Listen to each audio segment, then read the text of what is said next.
action. And do not let anyone stand in your way.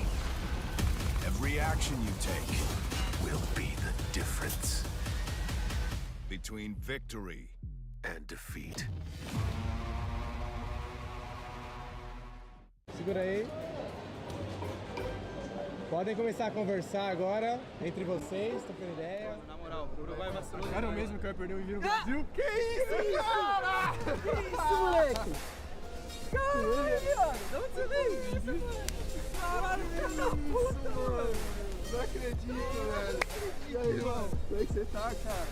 Boa, tranquilo. Caralho, que isso? Você achou mesmo que ia perder um vídeo no Brasil? Caralho, 12 horas de busão, pô. Você pegou? Cheguei hoje. Caralho, que da hora.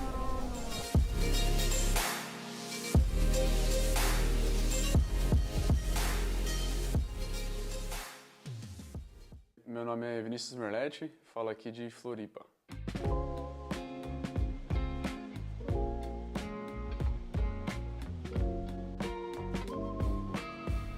Eu sou de São Paulo, né? Sou paulista, mas eu vim aqui para Floripa em 2019 para estudar. Eu passei aqui na UFSC, que é a Universidade Federal aqui de Floripa. Hoje eu tenho grandes amigos no Rainbow Six, que o JP eu já conhecia ele antes, né? A gente estudou juntos bastante tempo. E conheci também o Busta e o Tóquio. São grandes amigos meus que a gente fez dentro do jogo, E são amigos que hoje eu levo pra vida. Hoje eu abriria facilmente a porta deles da minha casa. São pessoas de um coração gigante que no momento que a gente tá jogando a gente se diverte muito. Então a gente se esquece às vezes do problema, algum problema do trabalho que possa ter ocorrido. E no momento que a gente tá no jogo a gente tá dando risada, tá focado em ganhar, às vezes dá um rage, mas faz parte. Ó, do KM ligando. Olha aí, quer comer, cara, vai comer. Ó, rapel varanda fora. Tomei. Puta caramba. Tomei, velho. Então eu descobri que o Invi ia ser no Brasil, ali em São Paulo. A gente acabou comprando os ingressos, mas passou um tempo, foi passando os meses, e eu acabei encaixando uma viagem bem no dia. Eu prometi uma viagem pra minha namorada, falei pra eles que eu não ia mais. Eu tinha falado pra eles que não ia, eles ficaram super irritados porque a gente comprou bem quando lançou os ingressos. Tava um preço um preço excelente ali. Aproveita muito, cara, Invi no Brasil, vai ter uma atmosfera única. Aproveita bastante lá, não esquece de mandar muita foto. Você sabe que eu queria muito estar indo aí. E, pô, vacilei contigo. Mas vai ter mais outras oportunidades, tá? Aproveita muito por mim, tá? Falou, mano. É nóis, tamo junto. Pô, ele acredita mesmo que eu não vou.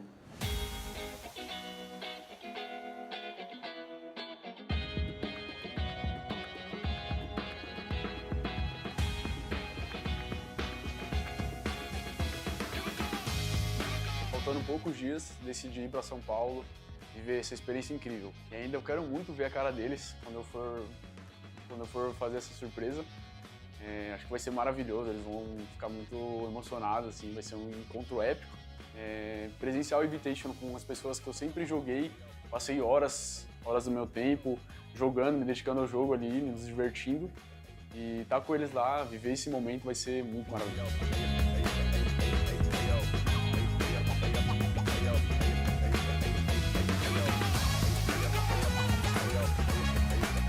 Pra mim, tá?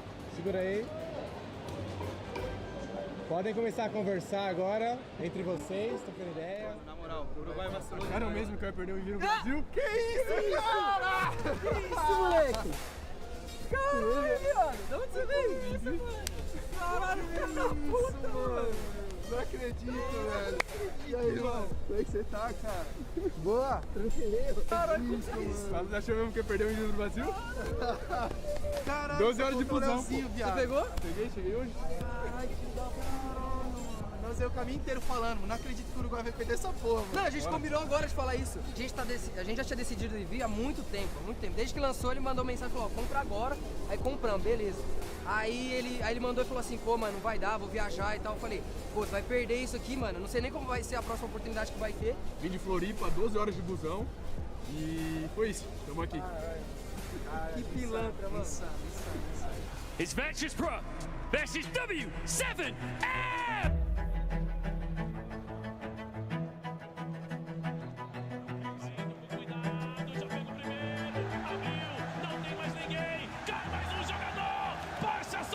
Contra 3, Casey, novamente, garante o jogador finalizado! E pra mim é um sonho realizado, principalmente por eu estar aqui e estar com meus amigos, meus parceiros do squad e aqueles amigos que a gente nunca viu pessoalmente, tá tendo essa oportunidade de todos eles virem aqui em São Paulo e ter essa resenha, conversar sobre o jogo, o off-game também. Calma, briga, calma. E é finalizado! Toda vez que eu assisto algum campeonato, eu vejo algum brasileiro jogando, os times, me passa uma emoção gigante. Ver ele narrando, ele passando aquela emoção.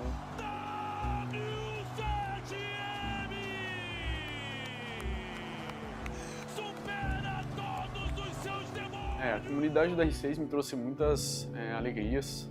Tem um exemplo, por exemplo, o Tóquio Bustas, que foram amigos que eu conheci virtualmente e que hoje eu considero como irmãos. Hoje eu abriria a porta da minha casa para eles e tem que sempre acolher as novas pessoas, porque ela está começando, como ela começou também, para eles irem crescendo e melhorar na gameplay e principalmente se divertir.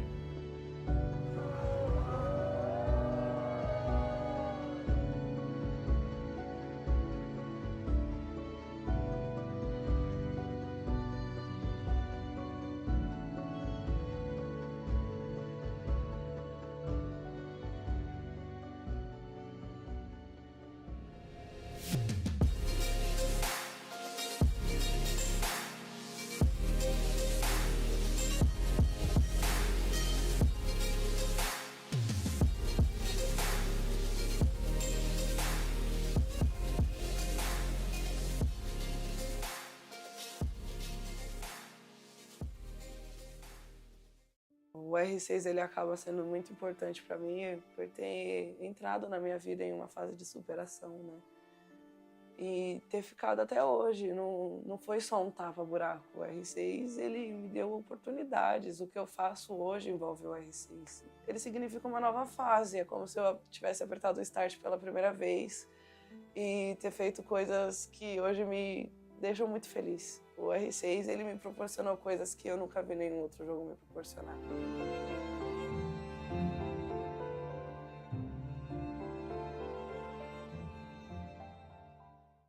Meu nome é Júlia da Silva Rocha Ribeiro, eu sou do Itaim Paulista, Zona Leste de São Paulo. Eu conheci o R6 através de uns amigos meus, quando eu estava na minha depressão pós-parto. Meu cunhado me emprestou o PS4 dele, eu adicionei uns amigos e eles comentaram sobre o jogo. Na época eu não fazia ideia do Rainbow Six Siege, já tinha jogado Rainbow Six, só não o Siege. E aí eu conheci o R6. Eu engravidei em 2020. Em 21 de novembro de 2020, eu entrei em trabalho de parto, mas o meu filho ele não veio à vida. Então foi um momento muito difícil porque eu ainda era adolescente, eu tinha 16 anos, era pandemia, já estava difícil enquanto eu estava grávida. Aí chegar no final da gestação e perder o meu filho foi uma das piores coisas que aconteceram na minha vida. Muito difícil, né? Dada a pouca idade que ela tinha, né? Então não é fácil, né? O luto não é um momento fácil para ninguém. Quando você não tem uma preparação, uma maturidade emocional, se torna mais difícil. Ainda mais na fase da adolescência, que é aquela fase realmente complicada, né? Tá se descobrindo, tá criando essa maturidade. Eu tive muito apoio da minha família, pai, mãe, irmã, que eram as pessoas que moravam comigo. Tudo que pudesse ocupar a minha cabeça era melhor para eles. Ela tinha muitas crises noturnas, esse terror noturno, ela acordava chorando. Ela acordava gritando e eu não dormia, ninguém dormia. Eu tinha que sair de casa para chorar. Então, quando eu peguei o videogame, foi uma forma de falar assim, bom, vou jogar com a minha irmã. Eu pensei numa dupla, né? Não para ela jogar com outras pessoas, eu pensei em momentos meu e dela. Foi quando eu comecei a jogar o Siege e de primeiro momento eles acharam maravilhoso. E ela foi se aprofundando nessa coisa e aí eu já vi a mudança de postura dela, a mudança no pensamento, nas falas, e eu vi que isso realmente é uma coisa que transforma mesmo a pessoa, entendeu? Que transformou ela. É surreal isso que acontece, esse vínculo que ela criou, né? Na verdade é um vínculo que o RC está associado a uma fase que ela passou e graças a Deus ela conseguiu superar.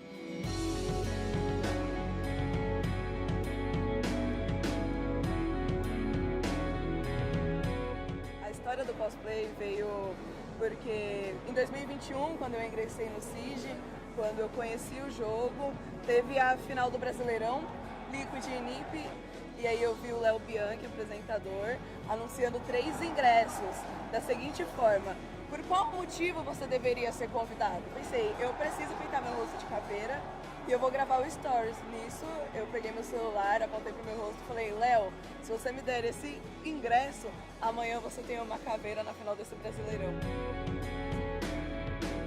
E quando eu me vesti de caveira, o pessoal me acolheu muito bem no evento. Eu falei, meu Deus, é muito legal dar vida a esse personagem. Ela deixou de ser uma personagem e passou a ser uma personalidade. Ser a caveira é uma das melhores coisas que eu posso ser na área do videogame. Estamos ao vivo com a grande final do Six Invitational 2024 em Itaquá.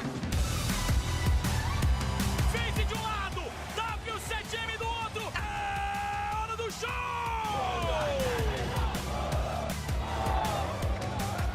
Felipox de um lado, Rende do outro. Tá, C4 lançada, passa no vazio, troca do KDS. Atenção agora, Felipox! A FaZe não quer deixar o overtime acontecer!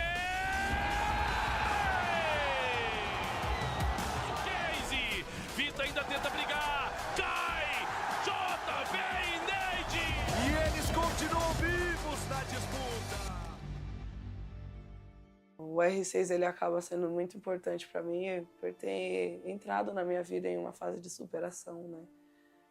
E ter ficado até hoje, não foi só um tapa-buraco. O R6 ele me deu oportunidades. O que eu faço hoje envolve o R6. Ele significa uma nova fase, é como se eu tivesse apertado o start pela primeira vez e ter feito coisas que hoje me deixam muito feliz. O R6 ele me proporcionou coisas que eu nunca vi nenhum outro jogo me proporcionar. O R6 de coração, ele é uma das melhores coisas que aconteceu comigo.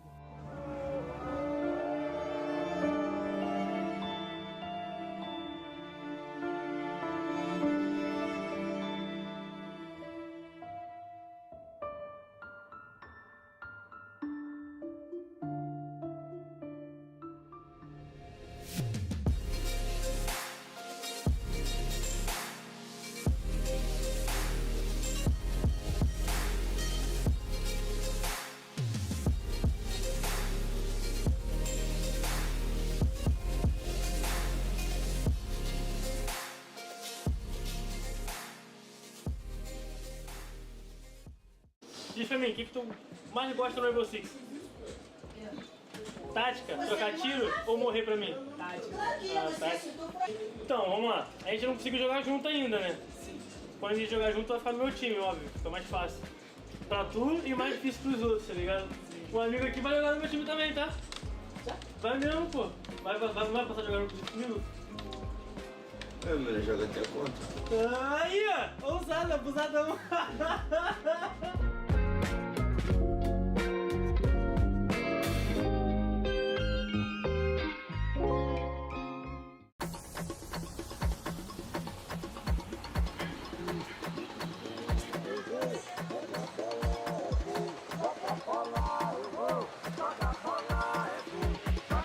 Eu sou o Bruno Pascoal, do Nascimento Coelho, sou daqui do Rio de Janeiro. Eu atuo aqui, principalmente na área do Complexo do Alemão, como produtor cultural, né? Principalmente voltado para a área do esporte. Eu já estive ativo em vários projetos sociais aqui na região, porém foi na área de esporte na qual eu encontrei um espaço que estava carente e na qual eu tinha possibilidade de conseguir fomentar um criativo, um movimento, justamente para os menores em desenvolvimento nesse mundo, já que o mundo gamer é o futuro, né?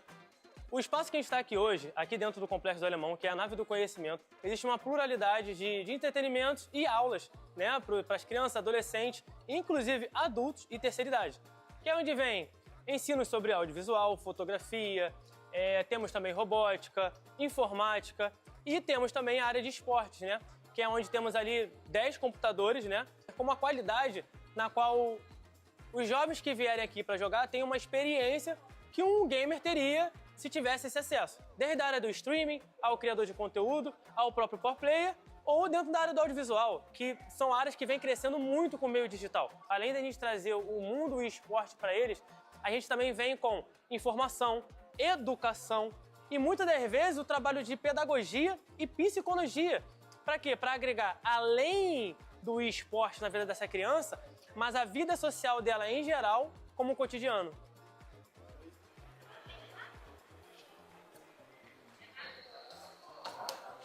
Vai lá, cara, daqui a pouco tu volta. Ele...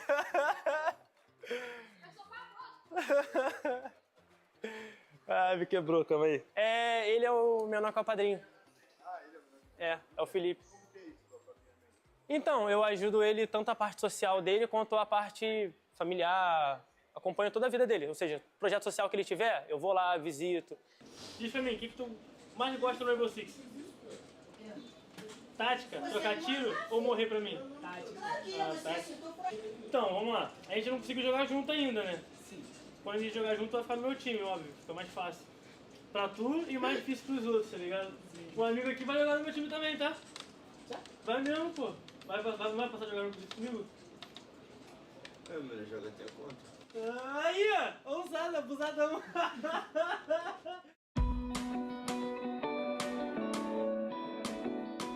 Então, tô muito ansioso pro Six Invitational, porque assim, foi o maior corre pra mim conseguir comprar esse ingresso. Imagina se um evento de Rainbow Six Siege num estádio gigantesco, o maior evento do mundo, aqui no Brasil, em São Paulo. Pô, ver o Iconic, o Vita King, poder, tirar foto com esses caras, ver os times que eu tô torcendo vencer.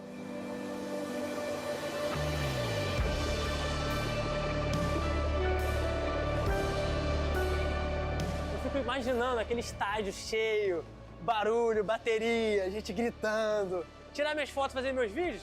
Pô, é óbvio que eu vou trazer pro projeto, eu vou trazer pros menores pra eles verem a possibilidade de gama que a gente pode chegar. Não é só isso, é muito mais. Agora sim, galerinha!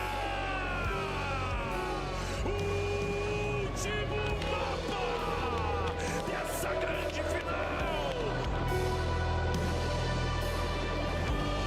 Preciso somente o KDS! Eles vão pro plant, KDS não viu e é finalizado! O que a W7M faz nesse jogo? Estará marcado pra sempre! Eu encontrei no R6 um espaço, não só social, como terapêutico, onde eu pudesse me concentrar, focar, conhecer outras pessoas, interagir com o jogo, colocar um pouco pra fora aquela minha ansiedade, né, que eu tinha. E devido a todas as circunstâncias, né, dificuldade que a gente passa regional. Boa! Caraca, pai, toma! Muita gente desacredita do mundo dos games como acesso, como ferramenta de mudança de vida para jovens de periferia, mas eu sou o próprio exemplo o quanto isso pode agregar na sua vida. Não te altera apenas quando você está sentado no computador, mas a educação, inclusive, e a comunicação de quando você leva para casa e a influência que você vai causar a partir disso. Quando esse jovem chega em casa e ele, às vezes, ele tem a possibilidade de ir para um mau caminho, ele não vai.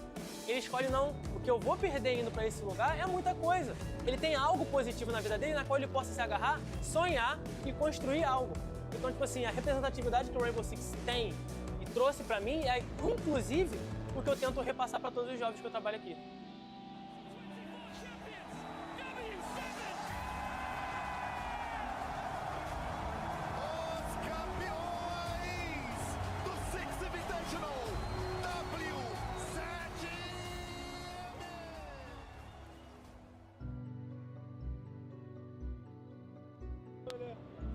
Se vocês pararem pra ver, tipo assim, várias histórias diferentes, somos de estados diferentes.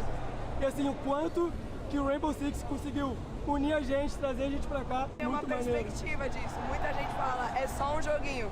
Quando uma pessoa fala isso, ela não tá falando do jogo, ela tá falando dela. É um joguinho sim, pra ela.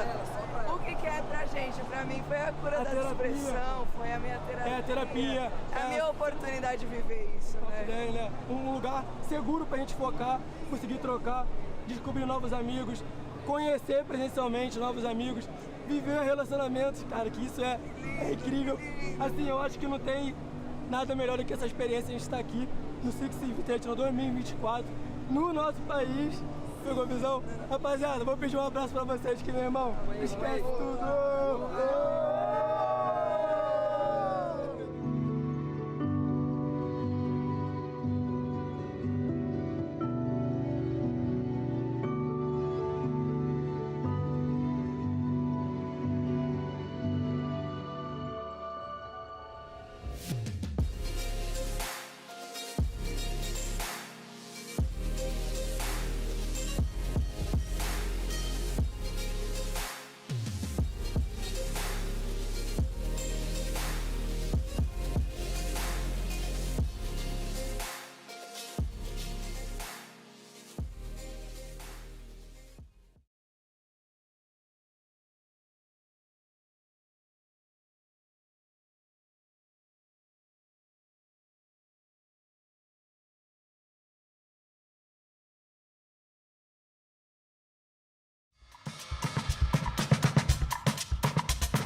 Good morning, or afternoon, depending where you are. As we have the slightly later start today, we find ourselves on that last day of Phase 2, the last one, before we find ourselves in the live stages with an audience. 4 games, and a couple more teams will be going home today, but that is not how we're going to start our day here. No, Hap. What are we going to do instead? We are just going to be playing through that upper bracket today. So whoever is going to be taking a loss here, well, they still have that extra chance. They still have that extra life, and they'll be fighting for it in the arena with the audience out here. So with these teams, I mean, the pressure is always high. There is also, you know, the fact that you will be finding yourselves in the upper bracket final right away. But if you lose this, it's not over yet. What you can see here is a surprise. I think that's the easiest way of describing how yesterday especially went. But the team's currently still fighting. As I said, today on A stream, BDS versus SSG. Here on B, we'll have Razako versus Furia. And, well, below, I mean, it's still some surprising results there. Falcons versus FaZe. One of those two will go home. And OXG versus Unwanted, same story, leaving us with our top 6 teams today. And there is a lot of names on this screen that people probably didn't expect. No, you know, I think that Raza Company is one of those teams that a lot of people would have not expected to make it all the way through. Falcons is probably one of the same as well. I think those two are the biggest upsets that you have out here. Oxygen maybe from the North American camp? I mean, they were in an event for 2 years. Suddenly they find themselves top 6. Unwanted as well, without an org, being able to pull themselves, without the players that sort of got them in towards the top level and were able to win the Manchester Major. What you're looking at here is 3 of our LCQ teams even still here, still fighting, and we're only down to 3 because, well, yesterday one of them eliminated another. But Razako, they are still in the upper bracket, still screaming through the games that are ahead of them. We had the privilege and the honor of covering them the other day. I've covered them a fair few times. They are so fun to watch. A team that, again, not a huge amount of international experience, no SI experience that I know we've mentioned a fair amount, and they just are playing so cool, so calm, and yet at the same time, you can see how much it means. Definitely have a very important and hard matchup to come now, though. They're facing the current reigning world champions in Furia, and that is maybe when the experience starts to show. Raza, of course, they've been playing quite a lot inside of their regional league, but that isn't quite the same as these high-stake matches that they're going to be up against. Furia, they've done it all. They've literally won everything, like the last competitive year. Not this competitive year with the 2 majors that we've had, but they're definitely putting their head in the ring again to try and defend their title in the grand finals. I think that's it, right? At what point does the magic run out? Now, after they had their day, the other day where they were able to, you know, take an NA team and Shopify Rebellion, take out a higher team from EU on the sort of upper bracket down to lower bracket of Virtus Pro, does being in the same region in a matchup against the top dogs of your region stop Raza Company's reign and rise? Will Furia bring them back down to earth? Now, this is the thing. Like, these 2 teams, of course, both from the same region, you just mentioned it, they know each other through and through. And over the last 12 months, they've played each other on 7 maps, on 5 different occasions. And every single map has gone to Furia so far. It is not looking great when you look at it statistically. We had the same kind of deal with Liquid and FaZe yesterday. Liquid was able to break that streak, but not able to push themselves all the way through. And this is kind of where we have to start looking at them recent form. I mean, Raza Company, they didn't really do that well over the years so far. Got themselves in from that last chance qualifiers and managed to put up the pressure. As we go to the map bans, we do see a Border coming out first. Border, Bank, and Skyscraper as we get ourselves set up on towards the approach here. And, you know, you're sort of looking at very familiar fights. Skyscraper itself being a sort of late draw, a long played out map, obviously. You know, there are similarities to how they were able to get their way past Shopify with a Bank game that went all the way for Raza. Remember that they only got past Shopify based on a single round. If Bank had gone away from them, they then lost the following map. They would have been in the lower bracket a long time ago. So sort of returning to the scene of almost everything falling apart is a bit of a big attempt here. And I know that it's always going to sort of be like that pressure moment, that sort of environment moment, but you're against the current hammer holders. You're against the sort of top danger. don't forget, like, their game against Virtus Pro as well went down to like 8-6, 8-7, and a 6-8. So any other round would have gone the other way. Again, they would have been pushed down to the lower brackets. So far, Raza Company, they've been holding on, but they've been holding on barely as well. It isn't by clear margins that they're winning these games. And the Hammer Holders, you just mentioned it, they're going up against it. Well, you know, they've played a border this tournament so far. Managed to get, I believe it was a victory on it.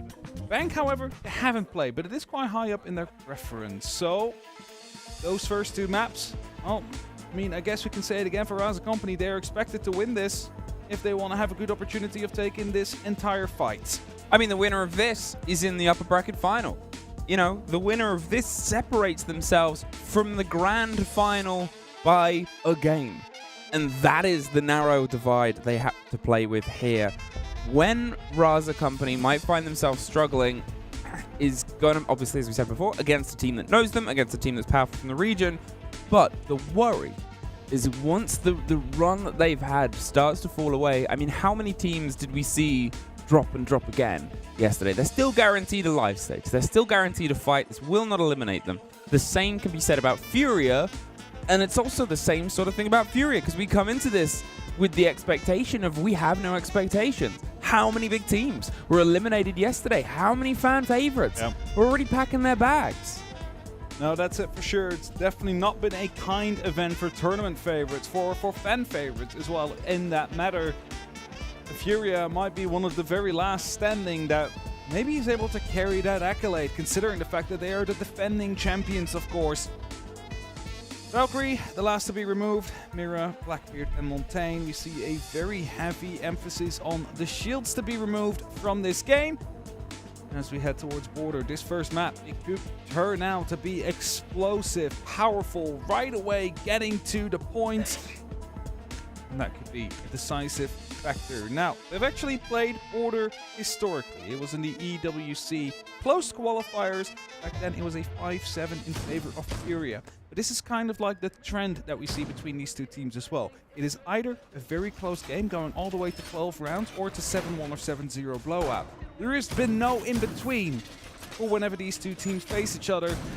So, well, you just gotta hope that there's gonna be a very decent game coming out from Raza Company here, as they are looking to change fate. So it begins, and so as our statistics swing and dance and quickly change their way around, Furia, they are currently statistically the best defensive team. However, because of how good they've been throughout this tournament, they've played a lot less maps than a lot of other teams. For example, on their 10 maps with a 70% defensive win, FaZe Clan are second. They've played 18 maps total, and they're on 64. It shows how the data can sort of get itself annulled and changed around just based on the 2-0 series. Obviously, Furia being able to 2-0 themselves here across the top, being one of the only first-place teams that had that confident game. BDS, they were a first-place team. They got them through, but it was a 2-1. The other two dropped down. The other two, well, we saw what happened. So, this opening half for Raza, who are also a good defensive team, but they've sort of struggled. Their statistic has became a little bit more diluted over the previous series, regardless of the series wins, because of how long and how deep they seem to go. They're trying to find that early lead. It's KZ, who is taking the first bit of damage, but Herds is trying to step himself into an opening engagement, cut off at the pass of the open door.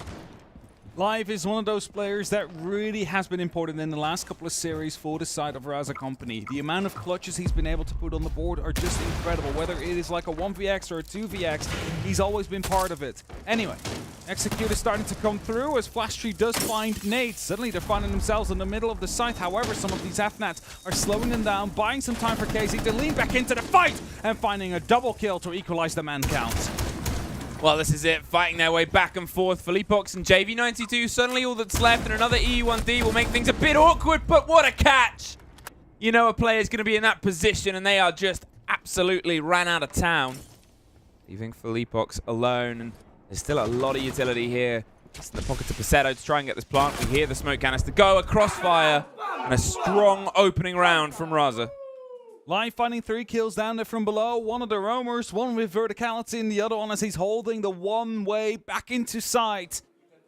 Strong round from Raza indeed, and Furia tried to fight back into it, but every single time they took a gunfight, they just found themselves instantly picked up, instantly shut down. With the exception of that single 2K that came through. We talk about statistics as well. Bleeding away. The other fun one that Furia has at the minute is entries. Statistically, they're the best team at getting that opening kill. 62% go into their favor compared to 49% of Raza. And, you know, a flip of the coin on whether you win or lose is still pretty good, especially this deep into the tournament. But if that is a game that they start to take away, as I said, the statistics will get diluted. The further Furia play, the deeper they go, and you know, we get our numbers a little bit more actualized to how they react. Raza, strong start here on Furia's map as well, obviously. So Raza opted to go on their attack. It is border. It does make sense. Yeah. I'm talking about the entry statistic, of course, the conversion, quite important there as well. Both these teams actually relatively similar, only by like a small percentile. Not having the same percentage. I believe it was 73, 74%. No, 72.9, 72.7. So both these teams in general will find a round if they find the entry. So is that going to be the name of the game that we find here on Border? As a quick clutch sending in. I mean, it's just intel denial that we're seeing to come through, but the amount of aggression that we're seeing every single time a player from Furia is finding himself outside early on, KZ looking to go and make a bit of a push happen, but they're aware of it on the side of Raza Company. They're not giving him any of the fights that he might be wanting to take, and they have full knowledge on him because there's a drone. And you see Live now rotating up. He's already been huge here before. Finds the very first kill, but a Frostmat will secure him right afterwards. They need to be quick on the confirm because he picked himself up again. That's it, the swing round, and it's traded back and forth. A very good double down here from KZ. Gets himself not 3. They stem the bleeding, and both teams get a second to breathe. But with Border, you never know when that's going to be instantly ripped away from you there. Still trying to steady on some control here of the verticality, but again, the cost of what's been lost. Bisetto threw himself in, but he was within the sort of brawling grounds of the fearful mind that it is from Fenrir. So his vision was not clouded towards killing that player. JV92 wants to try and get himself in. They have the 3 versus 2. Philippox and Nade now. All that's left. They have some keepers, a C4. They can try and chance up when they get this vertical control. There's a minute 20, but at this point, it's just trying to isolate. East stairs, the control here of Office as well. I'm assuming they're playing this position deep because the hatch is open, but how long is his army going to hang around before they get themselves lifted out? They're buying time. They don't want to get surrounded here. This is the issue. There's too much time for the attack. There it is. All those keepers are just going to be taken down. They've now flushed him back towards the side, so verticality should be all in reach. But Nade, with the Nitro cells, not going to find anything for his efforts, but they do know he's around now. Ooh. And Bisetto will be found as a kick call down as well. Yeah, kick goes down. Bisetto's playing time. There's a lot here for SDK and Flash 3 to try and get themselves loaded up together. And Nade is just hanging around in break. Again, he's playing this pressure. They have to say this is a 2 versus 1 engagement. They should be able to confirm the trade, whatever happens, but if they can get it more direct, then that'll be perfect for them. Now, 30 seconds, and look at this position. They're well aware of it. They've recollected the kit. It's a massive fight to win out Philippox, but they're going to plant. Flastry realizes he can try and get this secured, and Philippox opts to try and take the fight flat as well. He's getting himself the brawl, and Philippox clutches it out here. And we are trading rounds immediately. What we expect on Border, though, it is a very thin map. A gunfight just continuously takes place. It doesn't matter where you are, or you're already in danger of what could be next. You see some quick talks going on. I mean, Furia, they want this to be a clean game. They just want to go up to that upper bracket final, then take care of that one as soon as they reach the stadium, and then just wait for their opponent to decide whether or not they're going to prolong their championship. Live out here, a beautiful first kill, but the Frostmat is not something they were aware of. Otherwise, he would have been able to go even bigger, potentially, finding 2. And that one piece of utility just stemmed the bleeding instantly for Furia. High energy this early on, and it's everything you kind of wanted. As I said at the start of this, that has been how Raza have driven themselves through, right? That is how they've made their sort of mark, and it's the fun split between these two teams of how they approached Border, the time each that they've played it. Obviously a very long game for Razako, who found themselves pushed toward the brink. A 7-3, I believe, for Furia in their first upper bracket game that was a lot more controlled, but both of them had above 80% of a conversion rate on their opening kill. Both of them had a very driven statistic off of the back of that as well. They're sort of looking at high 80% on any statistic, regardless of if it comes from a single game, just shows how much control. The fact that Raza had that in a game that went pretty much the entire distance probably highlights a little bit more how important it is for them to get it secured. And trying to bait out some of these players. Again, the map is paper thin, and you know you want to go for a take, but it doesn't matter where you go, and you'll just find angles long and wide. Created, Basetto. No, someone is going to be in these stairs. And get rid of that player, Felipox. It's a smoke. It will be a huge pick in terms of denial. STK taking quite a lot of damage. I'm not quite sure from where that happened. The nitro cell that flew out. Must be. There's already one piece of utility gone, but there's almost no one on the actual side itself. It's just JV92 that's defending it. It's a very dangerous position Felipox is playing in right now, but that is how you've got to approach Border. Try and not let them in the building for as long as possible. Be just a counter everywhere, and, well, there's an Azami that might not know just how well they're being watched, and, ooh, a big bit of damage done towards Herds. They obviously went with the DMR underneath. It only takes a couple of hits to make a connection. Through the soft, you get a little bit more of a burster to work with, but KZ gets the opener there on towards Flashtree. Wants to find a second, and he takes a lot worse from it. Felipox in the same breath, so it was almost leveled out. At this point, they just need to get out of there. And this is just Border, right? Like, they're taking the fights outside almost the entire time. But look at the HP on Furia. 3 of them are about, like, 1 or 2 shots away. But on the other side, Raza, 2 of them quite low as well. That's just a continuous brawl you have. A minute on. Perez driving his way underneath the site itself. They still have the chance at getting a call to read that the hatches are closed. I mean, that's not going to be a quick sort of rotate round. The chance at pulling a player out unexpected, and the hold top still hasn't really been moved away. Think about where these players started.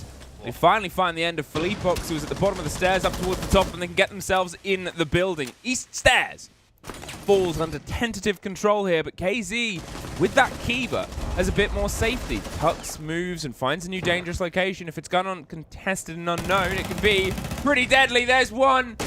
Can he swing onto the second? He knows that there's this pressure behind him, and he knows Herds has the support. There's a hop in. The Goo Mines will give the game away, so Basetto tucks to try and pull it out, but 15 seconds. Does he even really have the time here? KZ gets caught. Goes down. There's another. As Perez drives on towards Fountain, they can see the site. They can see a player shutting it back and forth. The 1 versus 1. Surely they go for the kill. The C4 is the connection. JV92. And this is the amount of time that's being wasted because the aggression that Furia are showing, constantly throwing themselves at these windows, using the keeper barriers to reinforce their own positions as well, making it not as straightforward for them to find those kills. And Raza, as soon as they start getting underway, right, they do manage to find those kills. They do manage to get those trades as they push towards the sides. It's just that initial part here in that round is what went wrong. They didn't quite have the initial push, the entry that they could otherwise work with. They re-win the site that they lost before. Means that they've technically got 2 in a row at this. But I mean, how close are these rounds coming to? Their first win was a 1 versus 2, technically. Post-plant clutch brought itself in. The one there was a difference of a C4 being the connection, turning into a 1 versus 1. They had the utility and they played it brilliantly. Putting it on the wall means that you could confirm it either way, but still, narrow lines here. Raza, they're making them fight for every step, every inch of ground. They did well to sort of find that opportunity. How long it took them to cook a route on towards the map itself internally, and then suddenly things go a bit away, so they drive, they push forward, they go into office, they go into Fountain, they make sure that, fine, this is happening here, we will start to make things happen elsewhere. The game that Fury is playing, though, is one where you need to be super confident in your own gun skill, and that is a Solace ready to go for a bit of a fight.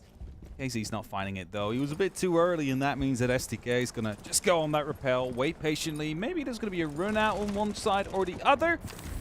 But not for now. Basetto bringing out the Blitz as well. They're trying to bring some extra pace out here as Nade will find the very first kill. But the Blitz is already pushing through, and Herds, being on that Oryx, might be the best operator to try and challenge it. Oh, he doesn't even know which way to look or stand at this point. Basetto, he's not going to entirely throw himself in here. Obviously, they've lost the Glads, and the lineup with the utility combination is a bit of a big cost here. But Perez takes the head off of Herds once again. Trading out those early kills, trading out those early bodies. Yeah, there was a bit of time between it, but how Raza refused to give up the ground they were fighting for. It's like trench warfare. And as KZ underneath the Solace gets a bit of damage, expects a rebuttal, a response, but here they're all a bit focused on the fight that they'd started before. There's a bit of a rotate over the top of the building onto Sandwich Window, gifted. JV92 taken away by SDK, and great use of utility and comms there as the Furia players rotate their way back down towards the ground floor. 3-3, still that 1 minute 20 left on the clock. It seems like it is plenty of time for the attackers to do something with it. However, KZ is starting to move up. He's using the Solace scanner to make sure there's no drone currently watching him. So you might be able to retake that top floor and strike just in time before the execute comes through. Minute still counting down. He actually decided to go back and actually play it horizontal. What can they find other than a camera that reveals that we know that you know? Nade does go down to a nade. And there, the smoke canister right on where they're trying to plant. They've got to try and shuffle their way out. 40 seconds and Perez takes the head off of Philippox, who wanted a second. KZ, all that's left. They might not know about Nade. They might not know that he's dropped down and... oh, he's waiting, timing it, hoping that he can get an angle, but there's the cover, there's the fight. It's so narrow. They come off the plant. They know they should just go for the kill, and they get it. 2 apiece. He tried to find the elevation to cancel that plant, but he just couldn't find it at the right time. Heard the drop, panicked a little bit, and then found himself stuck in a 1v2 fight as both put his attention towards him. And 2-2 on the board. I mean, again, we expect this to go closely. It was the last time these two teams met. Some beautiful shots to come through as well, though. 2 apiece. And it's sort of everything that you wanted. As I said, you know, amazing series, amazing runs from these teams. And even though one of them, you know, obviously had one of the best years of Siege anyone's ever had, even though one of them sort of capitalized that at the point at the last SI, Furia drifted away a little bit throughout this year. They struggled to sort of get the same thing, and you're comparing them to their best. Reigning champions, if they don't start continually winning after winning everything or putting in a fight on the final stage, you're like, what's happening? At that point, it's like, okay, well, what's going on? Dynasty's over in that case. Yeah. But at the same time, you know, they still came in, they were 12th in the global rankings. They were able to get international presence. But you're comparing them against the metric that they themselves set the year before. At the same time, Razico, you know, hadn't been on live stages for a long time. As we said at the start of this, first SI, but all of them outside of the coach GDN. And yet, both these teams' performances at this at Invitational has been phenomenal. The swing out there, KZ, it's the opener, and it's a chance at a follow-through fight next. But with the Iana gone, with Perez off the board, you lose some utilities, but you also lose your star sort of entry player. Yeah, Perez has been absolutely crucial throughout this tournament so far for the side of Raza Company. He's been able to put basically most kills on the board, create an opening in more rounds than not. He's live finding a bit of information here to just trying to find a bit of a trade. JV92 has gone quite low in the meantime, but it's Hertz that is holding on. Here, live, KZ goes and finds live as he walks into the balcony. And now, well, Glastry, it's up to you to try and break this open as he's putting up the pressure. The Claymore will stop him from running out unless he gets shot. But KZ has just gone unchecked, finds himself a 4th kill as well. And now there's only one left to find for the ace. I mean, all from the same position as well. Herds means the ace is locked out, but, you know, currently, at the start of this series, the #1 rated player in this tournament, KZ. And he's going to see if he can try and put some distance. Do you know who the #2 and the #3 are? Philippox and JV92. So Fury are looking pretty good on those stats. I wonder if they're going to try and break their own record for the total amount of event kills. What was the number last time? It's somewhere in the 400, I think. Yeah, or it was 300. Well, they've got quite a distance to go. They've played too well. But I mean, playing too well. What to was try it in the go best for of your 5? record. They got like 50-ish. Yeah, I'm opening it 54 off the top of my head. So you know, they have a few more series like that. Maybe So they got 336. Okay. So they only need another 231. Yeah, you know, maybe they've played too well indeed. Maybe they should have just tried and gone for the lower bracket. As I said, the sort of maps selection they had last year was a lower bracket run from before this point as well. They've outperformed themselves from previous tournaments. This is sort of highlighting at the start of the round. Both these teams have elevated their game coming into this bigger stage, which is everything you want from any team, really. The sort of top player we're talking about in Perez, he's 14th rated, but there's a fair few names above him that have been eliminated from the tournament at this point, so I'm sure he's happy being where he is right now. I mean, they're still in the tournament. That's most important. It doesn't matter where you end up in the overall rankings. What matters is your eventual placement in that tournament. There's a fair few names above him that he eliminated himself. You know, it kind of means you're taking their dog tags, right? Like, you're taking over their place in that point. But either way, 30 seconds have passed. There's a talent shield, there is a Deimos, there is a glass. This can only be a quick plant attempt inside of the archives here. Well, that's it. And you know the Os is going to make the play here. It's just making sure that Furia is aware. You'll hear the first C4. It'll destroy nothing yet. It's ripped and maybe just sort of awareness and put background. There it is. And, you know, you've got to guarantee you get at least the first destruction on the Ossa shield. Well. You're sort of playing this as an idea of, okay, well, maybe we'll get the first, then we'll move the second and go for the plant. Bait utility is if it's a bank sort of hold on the bottom, but with the Deimos underneath with the vertical control. With Perez calling out the positions, what they're going to hope to do is just absolutely explode in towards sandwich window, in towards the armory site and blind them out. They've moved away. There's the C4 onto SDK, caught the player as well. The kit's cold, so now they've got to try and pick it up and make that motion. They're in, they're out. JV92 has to cover onto Flashery. The Glaz able to find their head in response, but that is a lot of thrown utility and not the result they're after. They need to try and find one more kill here, and they don't get it. The cover's good from Fountain and Philippox.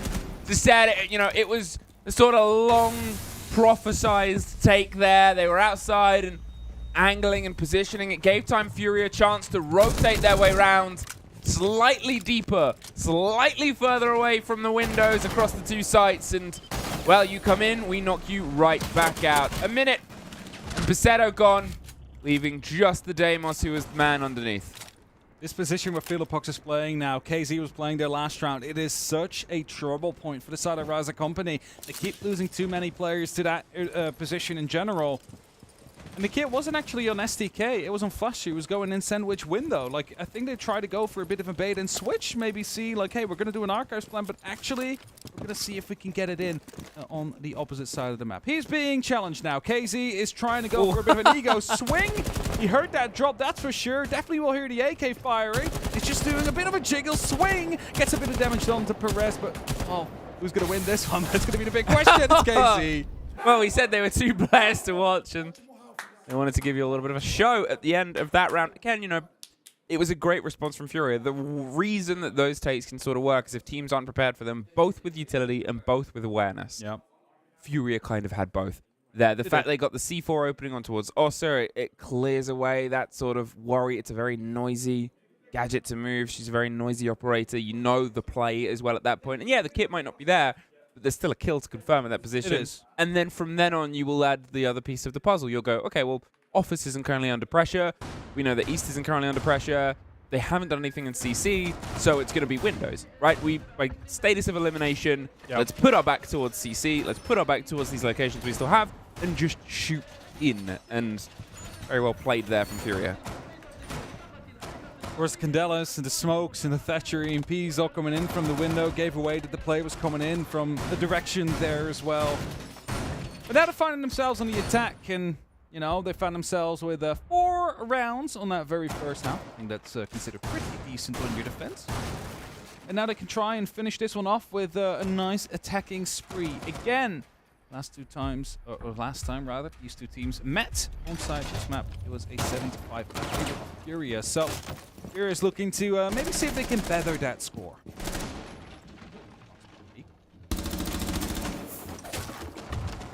Nothing from it. No. A frustrated punch at a wall, which is just a fat finger. As he goes to reinforce it.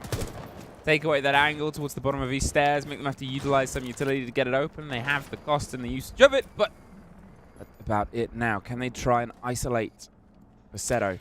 Diella, who has grown in preference throughout this event, the ability to just sort of get yourself, especially on border, aggressively back in. STK suffered quite a lot, but Doc, he'll get himself back up, and there's Pasetto buying themselves some time to sort of find a fight, run away, and leave gadgetry has been a big part of Raziko's play, and well, there's just nowhere to go here. They're trying to get the trade out. SDK's looking for the engagement. He's being droned out. They know fully where he is, and they just shut him down. That's 2 quick kills here for Furia.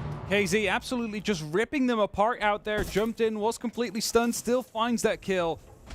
And now they've opened up a big portion of the map. There's still a bit of pressure down inside of Break. They will have to deal with Perez at some point. However, the rest of the map is starting to look a bit weak. Office only has a player inside of Fountain. They've just located Perez as well. Herds, he's droning that one out. And look at that KZ. He's ready to go for yet another kill. He's actually quickly going to check his own drone before he takes that 5 grenade right underneath. It's going to force Perez off deeper into the side of CCTV. Gives them a bit of a better opportunity to go for this push.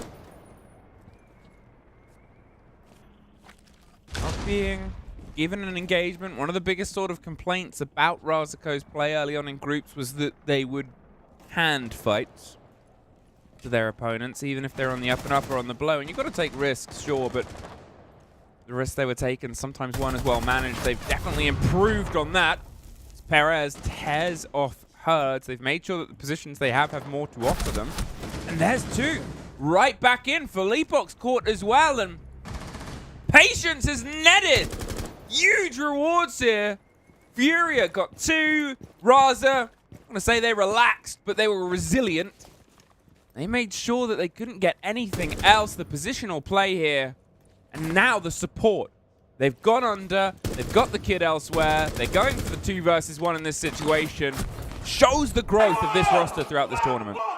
Well played there by the Saddle Raza company, and Furia, well, they had a great entry. They managed to find both those kills on the hallway, on these stairs, basically the balcony out there. They knew where Perez was. They realized, okay, Perez is going to be a threat. We need to take him down. They even put drones in place, but were unaware of the fact that he actually jumped on top of that desk. If they would have known, they could have actually used the window on CCTV to try and put pressure down, try and relocate him, try and make sure that you force them into each other's gunfights. But none of that happened, and then suddenly you see Raza Company just finding kill after kill after kill and bringing back that 3v5 into a round win with no further casualties. It's a huge round coming down there from Raza Company.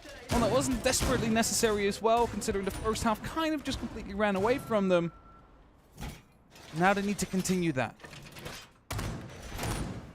Well, we rotate our way around towards Vents, which actually, you know, it's a 57% preference across this whole tournament. Defense, the fact that it could be taken out in the first half by Raza pretty well, pretty sort of convincingly there. It turned into a 3 versus 1. They were forced and bullied off the site. I'm curious to see what their hold will translate that to, and if there could be a bit more opportunity. Obviously, we're playing a border with 2 shield bans. Shield bans have been so prevalent throughout this tournament, so consistent as well, and you know, there are teams that they'll build their tanks, they'll build their structure around it, get themselves in the steel on their back. Here, be a steady approach. I mean, really desperately wants the fight here, SDK. Oh, live even. KZ, of course, he's looking to find those opening engagements. I mean, they've been doing very well so far in this game. 14 kills on the map already. is looking to definitely try and put some extra numbers on the board. That Bravo drone will be taken down. Live instantly starting to go for a bit of a rotate. You gotta see more of that bit of team play to come through. And JV92 is trying to bring that. He's going for some tracks with the Deimos. Didn't know exactly what Becerra was. Cancelled it again right afterwards. Realized that he was going to be out of reach. So, need to find the other player. The one that is actually remote and alone. And they've just found one, Perez. Inside of CCTV. They have a target they can work with here. And you see Herd slowly starting to creep in. You see JV92 going to the break room door as well. He's on top of that desk, which is proven to be difficult to deal with. As soon as Perez has been spotted, he's falling back to Fountain, reinforcing himself off his life, takes the first fight and takes KZ. Well, there is the man who was so much enjoying the violence, knocked to a side, and then you sort of look at the kills across the rest of Furia, and nobody else has been able to fill a spot that has truly been his driving seat, and yeah, it sort of balances things out a lot here. Sure, there is still Live that's ahead on the 8 versus 5, gets himself in, but at this point you're sort of looking towards Herds, looking towards JV92, and as I say it, one goes down and one gets pretty bloodied in a big exchange here. Flastry sitting, waiting. Philippux does find Perez, who, well, once again, is shut out, and they're able to get themselves JV92 back up, so it is another 4 versus 4, but 50 seconds, and they're still not in the building. Last year had a really great spot, but he's fallen back. It took a bit too long before people started to push through, so instead deciding to play this horizontal now. They've given up that top floor, rightfully so. 40 seconds as mentioned, so there isn't a lot of time. They still need to go down, and they need to do all that prep work. And you start looking about the verticality, not much there. No, there really isn't. And with 25 seconds, it's going to turn into a little bit of a mad dash, and then you look across the pockets. And yeah, there's nothing to directly throw and get rid of things. The Goo Mine, the C4, all used, all utilized, but if it turns into just a swing fight, it's going to be very tricky to get this locked in. You can see the positions. You know, one of them not too far away on the swing from the detention jail side. Nade with the hop out. JV92 does get live. Philippux goes down. They're swinging and just trying to find the fight. No, he's got to pull the Goo Mine out. Can he plant? No! It was two! I mean, not enough time as demonstrated. We are tied up 4 apiece. Goo Mine saved them there on that window, because otherwise he would have been able to get that plan down. They've just found themselves 3 kills in that eventual scuffle. And then that Goo Mine really messed him up. A great opening from Life, by the way. And in that very first, actually was a 2-on-2 still left on the board, but that Goo Mine really made sure that plan could go through. It's also the only thing I got from the Portuguese. Something Goo Mine. Something Goo Mine. Oh, well. Tied up score, and Bathroom is going to be next. Raza just continuing their rotation for now. Looking to break their streak against Furia as well this year. As mentioned before, they've not won a single map out of the 7 they've played against them over the last 365 days.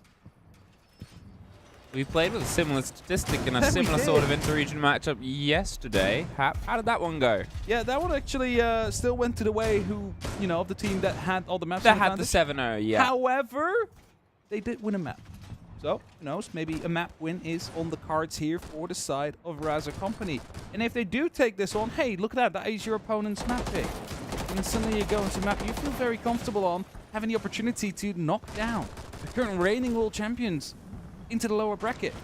They're going quick here, by the way. They're eyeing up the push. They're ready to go. The shield as well, ready to bash. The E1Ds are going to be calling the start of this push.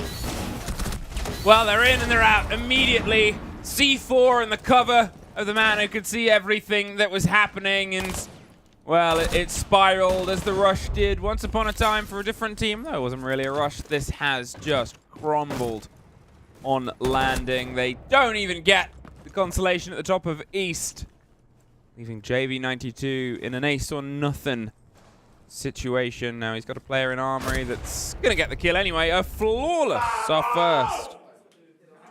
And Raza Co, since the beginning of this map, pull themselves into the lead.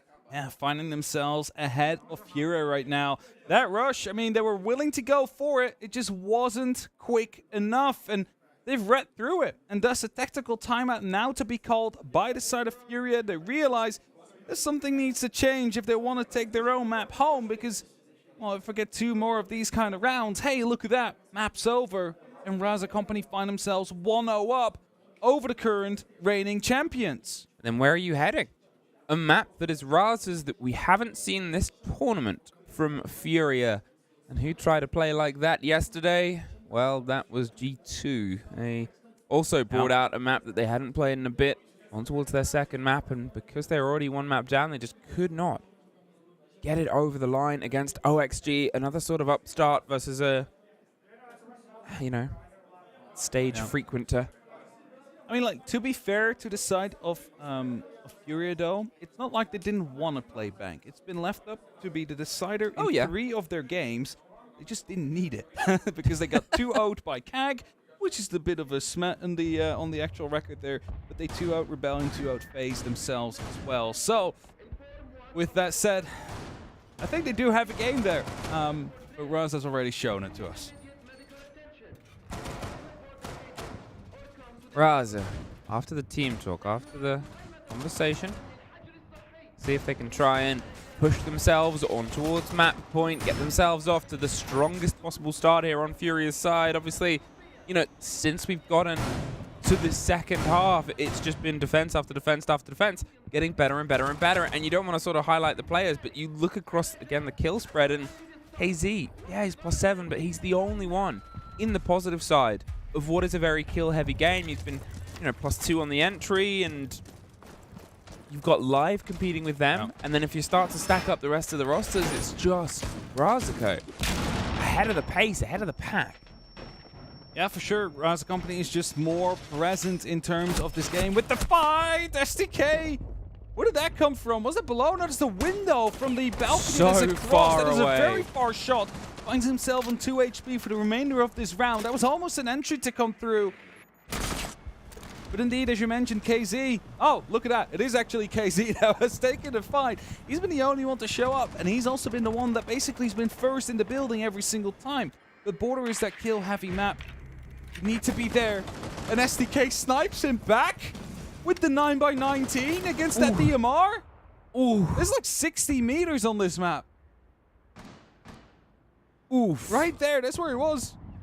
Well, don't worry is anymore. SDK, bit of revenge, a bit of a bleed back through, and again, you talk about the importance of KZ for keeping them competitive. Again, you put out that sort of call for Furia to start stepping in a bit more across it. SDK getting a little bit of daylight robbery here on that opening engagement, surviving the trap, and then being able to punish the player that set it.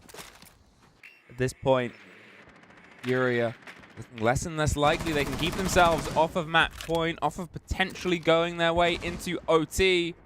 Said before, it was pretty clean 2-0 earlier on. They've had a pretty decent run, pretty clean tournament in total. But here, Raza, they just have their number. Raza definitely indeed are a big threat right now to the side of Furia. The pressure they're trying to put in is coming in to the side of Office. The incendiary bolt is slowly pushing Basetto out. However, it doesn't spread far enough. With the keeper barrier given to his teammates, he can still play on that position, still be a nuisance for this push, as all remaining Furia players are lining up to push through Office as Basetto goes aggressive. All caught out though. Felipox gets the cross and gets himself in, and there's Nade finding another. Now they've been able to have man advantage before, and they've slipped away as it did on their opening attack. So with 30 seconds, can they try and find a formula? No. There is another body gone. Perez steps his way in and then rotates right back out. An explosion doesn't quite rock the player, but JV92 on one and live with the shotgun. Round the corner, gets one, gets traded. 2 versus nobody, and finally Furia find an end to the pain. Tie us right back up. That's what they needed, a team performance to go through down there, because KZ's been doing all the heavy lifting. He's been taken out early here after SDK decided to basically show how gutsy he can be. He's like, you take me down to 1 HP? Well, 1 HP and a dream. I'm going to snipe you from 60 meters. And that forced the rest of the team to make a team effort to make that round go through, to stop them from going to map point. Everybody pulling their weight right there, finding a kill if necessary, and securing the round as a result. We go back towards the workshop. They initially started off well, but kind of ran out of time, and that has been the issue. They wanted to go for the plant. They had a 2-on-2 situation, but the goo mine stacked on that window was the reason why they couldn't. And then you start thinking back, the reason why that goo mine was there is because they didn't have enough time to clear everything. Yeah. So they need to be a bit quicker on their pace right here, and that probably will start with them putting that pressure onto that top floor rather than taking these fights on a horizontal level initially. Now, as we sort of talked about before, it was a pretty much entire lower bracket run. In fact, it was for W7M at the time. Now, obviously, Furia to make their way through to get the hammer eventually. But that final game against FaZe, funnily enough, the core of the best of 5 are the 3 maps that we're seeing today. Bank, Skyscraper, Border, in that order back then. And Border, they won 7-4. They're actually a bit sharper on their attack at this point. So they have that capabilities, but obviously getting it as a sort of failure to launch and land because, well, Skyscraper, they lost in that series against FaZe all that time ago. Maybe don't want to end up there. There's a quick spray around the rotate. He's blinded out. He can't quite get the confirmation, but they get the territory for Leapox. The Blitz shuffling and sort of shuddering his way. He does get knocked and then gets dropped. SDK again, but 2 quick responses. Blastery and Perez, and now they find Live as well. A 4 versus 2 becomes a 3 as SDK doing his best to hold on. A risky play, but one that's paid off there. And, you know, SDK throughout this tournament has just stepped up and up and up and really come to light here. There's Herds trying to take the engagement with the Solace. SDK wants it just as much. A minute 40. If they didn't have enough time last time, they are swimming in it now. Basically, as soon as Phase 2 started, you just mentioned that SDK really stepping up, and him being alive right now means that it's a big threat for the side of Furia. E1D pops KZ's on the hunt. He's trying to find something in return. There's a player coming in from the side of Customs. Is he aware? Yes, he is. Finds the kill beautifully onto Basetto. Now SDK, the last man standing in a 1v3. They think they have site control, but they have no clue how close SDK is. He finds one, not the second though, as Hurt shuts him down. A conversation after the Flawless has led to 2 rounds in a row here for Furia, and they had opportunities to have already locked this map out, but doesn't mean Razako are locked out themselves. They're going to have their time to talk here and just sort of get themselves back to the mindset they were at, because they were building. They were getting better and better and better, and you know, as I said, sort of the pullback from losing the opening 2 entries and winning the round towards the late play, towards the Flawless. Yeah. Just going to see if they can try and flip that graph around again.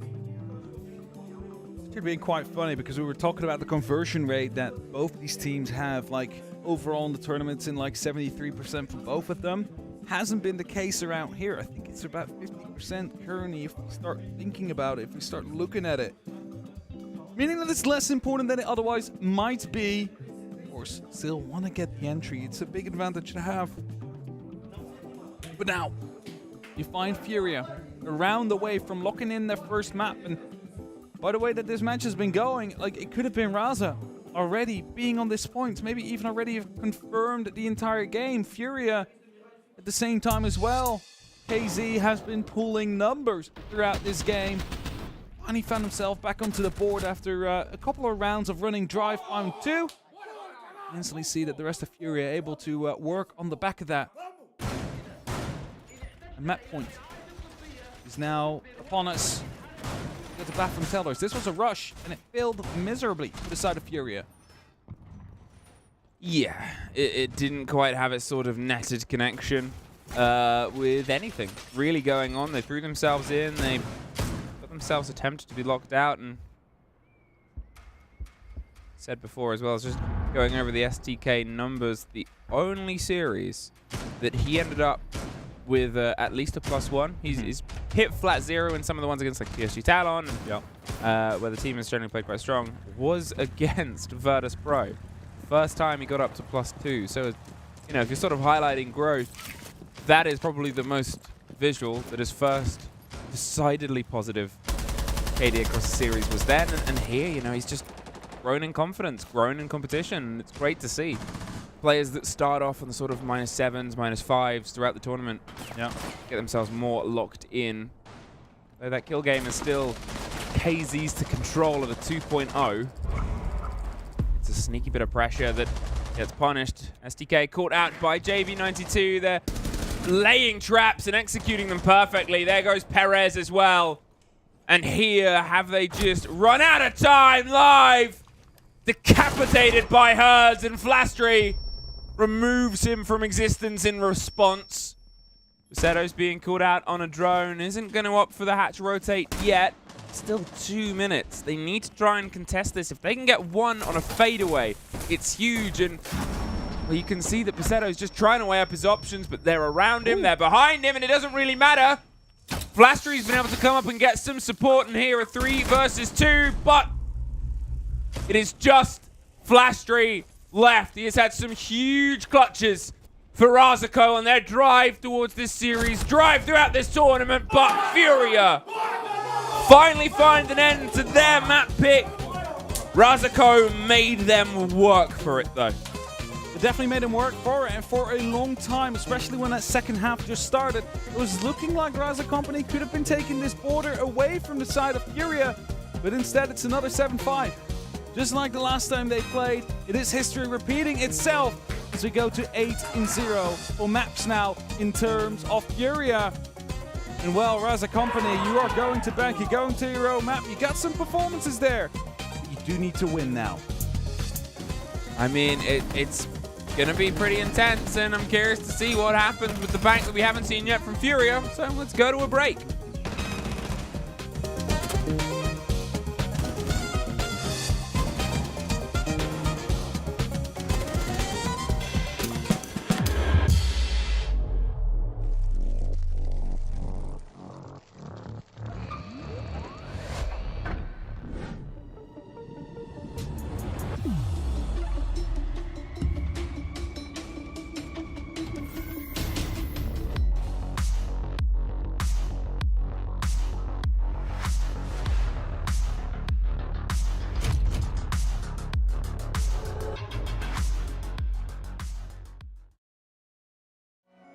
Ouais, choc-les, choc-les, ouais, choc-les, choc-les, choc-les, ouais, voilà ce qu'ils me disent, les entends parler et ils m'édisent, j'arrête que pour rafler la mise, petit pas sur la piste, et le succès je l'ai pisté, vise que la place du premier, fais monter la côté, sur moi tu mises gros, tu connais déjà l'équipe, ça criera au complot, je prends le double, on est quitté, je fais la magie des chiffres. La somme je la triple, la concurrence la dribble et le stade est en délire, ça fait choquer, j'arrive pour tous les choquer, toute la foule elle est choquée, j'espère que t'es accroché, gauche, droite, esquive rageux, coach m'a rajouté du temps de jeu, dans l'action ouais je me sens en feu, je suis on fire, je fais la différence au compteur, money time ça shoot sur le buzzer, switch, je suis on fire, choqué, j'arrive pour tous les choquer, toute la foule elle est choquée, j'espère que t'es accroché, j'arrive pour tous les choquer, toute la foule elle est choquée, j'espère que t'es accroché.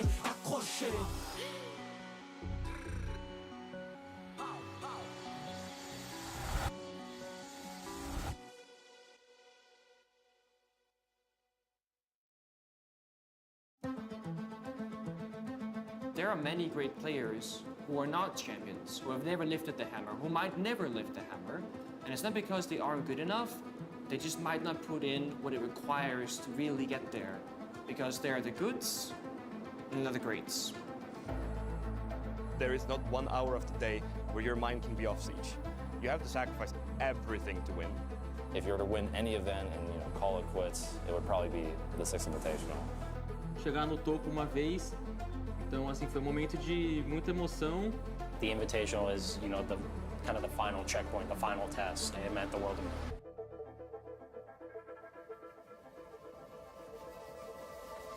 History will be made here because for the first time on home soil, a Brazilian team will win a world championship.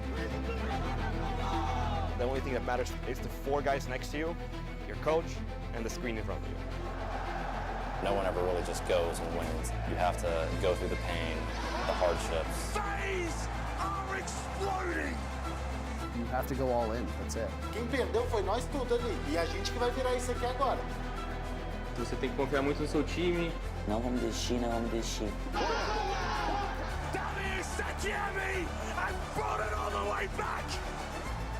Baixa demais, porra! When you truly want to become the best, you truly have to believe that you are, because you have to play it 100%.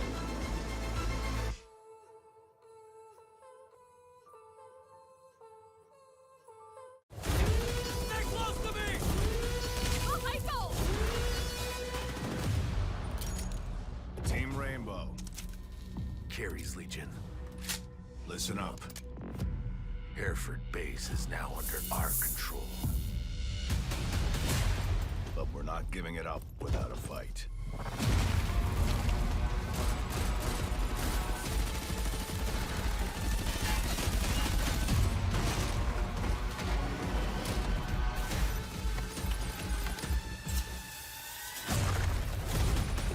Remember the mission. And do not let anyone stand in your way. Every action you take will be the difference between victory and defeat.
What a way to start it up. Well, it was almost an upstart there. Raza, they didn't have the quickest and cleanest approach from a sort of back and forth opening half that ended in a 4-2 for Furia, but then they got onto their defense, and then we started to get a little bit curious, Raza. They were taking control. They built themselves up over 3 rounds to a flawless defense round at the end, but after a team talk and a timeout, Furia remembered Furia's ways. The team started to operate on a more team-based dynamic, and they were able to clutch it out 7-5. I wonder what the talk is like. Hey, guys, KZ's not the only one who's supposed to make kills here. Like, it's a team game. Like, let's all just start firing on those cylinders. And suddenly, everybody was going, and the rounds just started flowing back towards Furia's hands. They get themselves that victory, and it doesn't matter how scrappy it is. That map one, that's been taken care of. That round difference doesn't matter for anything. Just that one that counts right now. That's it. That's that one. That's that point, and that's that moment here. Obviously, we're talking about how these two teams know each other, and the fact that that was obviously Furia's map plays into that as an engagement. But from how things have split, you look at, say, the first upper bracket game they had against Shopify. Raza won the first map, lost the second map. You look at how they got themselves in against Virtus Pro. They lost the first map, but then they came back on Bank to win it out. And here we go, back towards Bank. But that was an overtime game. There was a full stretched and stressed game here, and Furia have the recent sort of ability to have watched those videos and gone, okay, they were this close to losing. Here is the key to making it our win. Yeah, there's been, let me see, 1, 2, 3, 4 plays for the side of Raza Company on this map throughout this tournament. And funny stat as well, you know, they've played each other a lot. There's only 3 maps they haven't played against one another. One of them is Banky, the other the permaband that Furia carries. So, yeah, I mean, Furia is definitely probably going to be quite happy to play Bank finally. As we mentioned, they left it up as a decider 3 times out of their 5 games that they've played, but just never really needed it.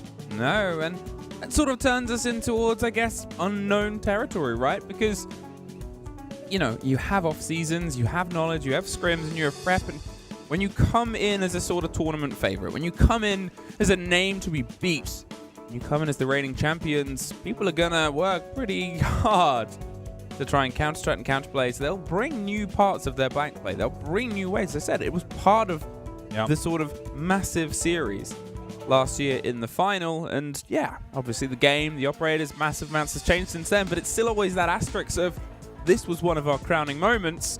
Let's make sure it stays that way for as long as possible. This could be them getting themselves off to a strong Bank start here, and Furia.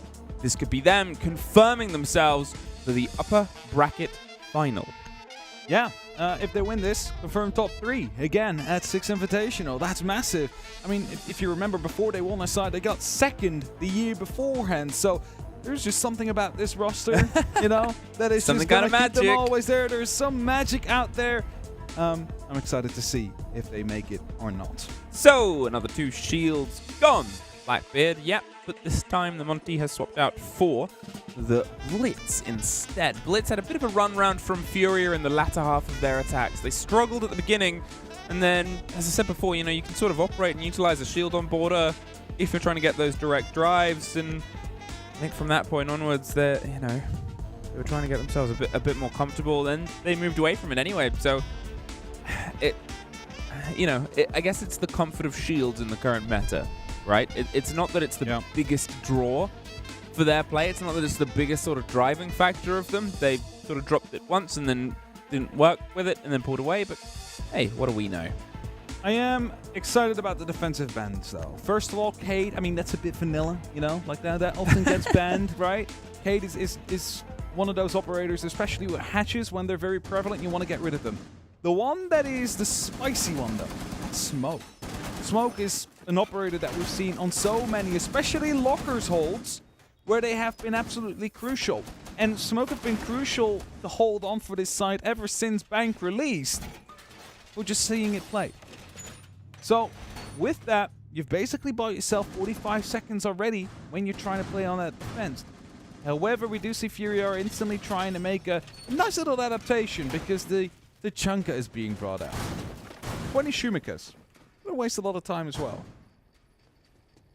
I mean, you bounce them around. It's sort of the response. It was, I think, BDS that brought that first, at least to my EUL-driven eyes, where LMs would... It was the super long lineup. The super long lineup from the back. You just play it the same way you play the sort of Smoke before. And Smoke, it's their 3rd ban throughout this tournament. Yeah, it doesn't get banned often.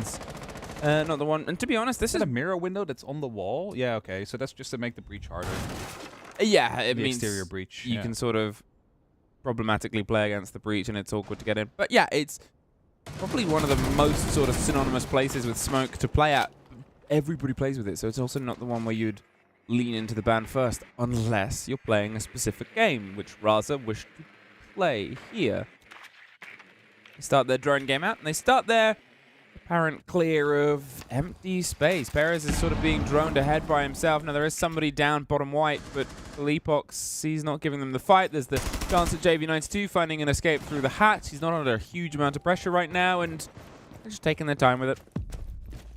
They have plenty of time as well, and as Deimos is being brought as well, Mira being hunted, but, you know, they're just going to be on the site. This is probably the information they'll find. There's actually no one really out on the roam, so what can you do then? You can start opening up those hatches. Minute 15 is past, you already see them in open area, you already see them taking lobby, and a bit of pressure coming down on the main stairs as well, as Hibana's opening up the last few hatches. The big worry is coming in from the side of blue stairs, though, as KZ just quickly shows himself for just a second. 18 kills in that final map. He's definitely looking to add to his tally, because, well, if he wants to have a shot at breaking his own record, he's going to have to start putting down the numbers. Oh, Visetto gets the cut across KZ here, and gets that opening take on towards the defense. They're obviously still playing their full back, but a minute 10 and they can start trying to clear some of this built-up utility. And what is there? Well, not really a lot.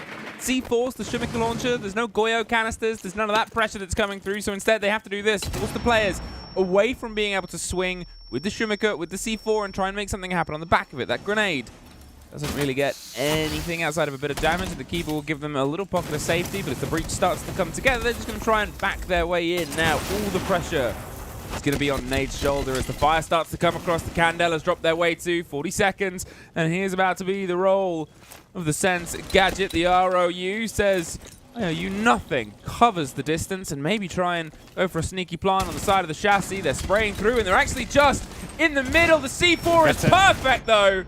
Played it safe, the fire was there, and it was a good idea from Razako to try and move against expectation, but it has unfortunately fallen a bit short. 15 seconds, has to recollect the gadget, hit the mirror window, go close. There's another spray around the side, but a trade out.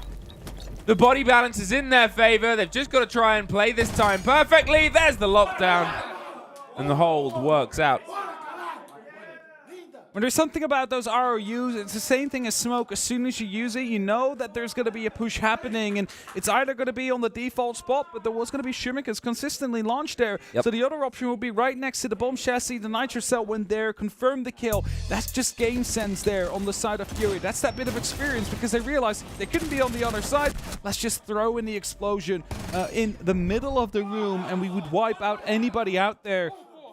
And that secures in that first round. Even though they lost the entry, still finding themselves with that round. And I think that's kind of part of play. If you go towards that basement, it's okay if you lose the first, because it is such a hard side to attack that even in a 4v5, sometimes even a 3v5, you still have a very good chance of winning it on defense.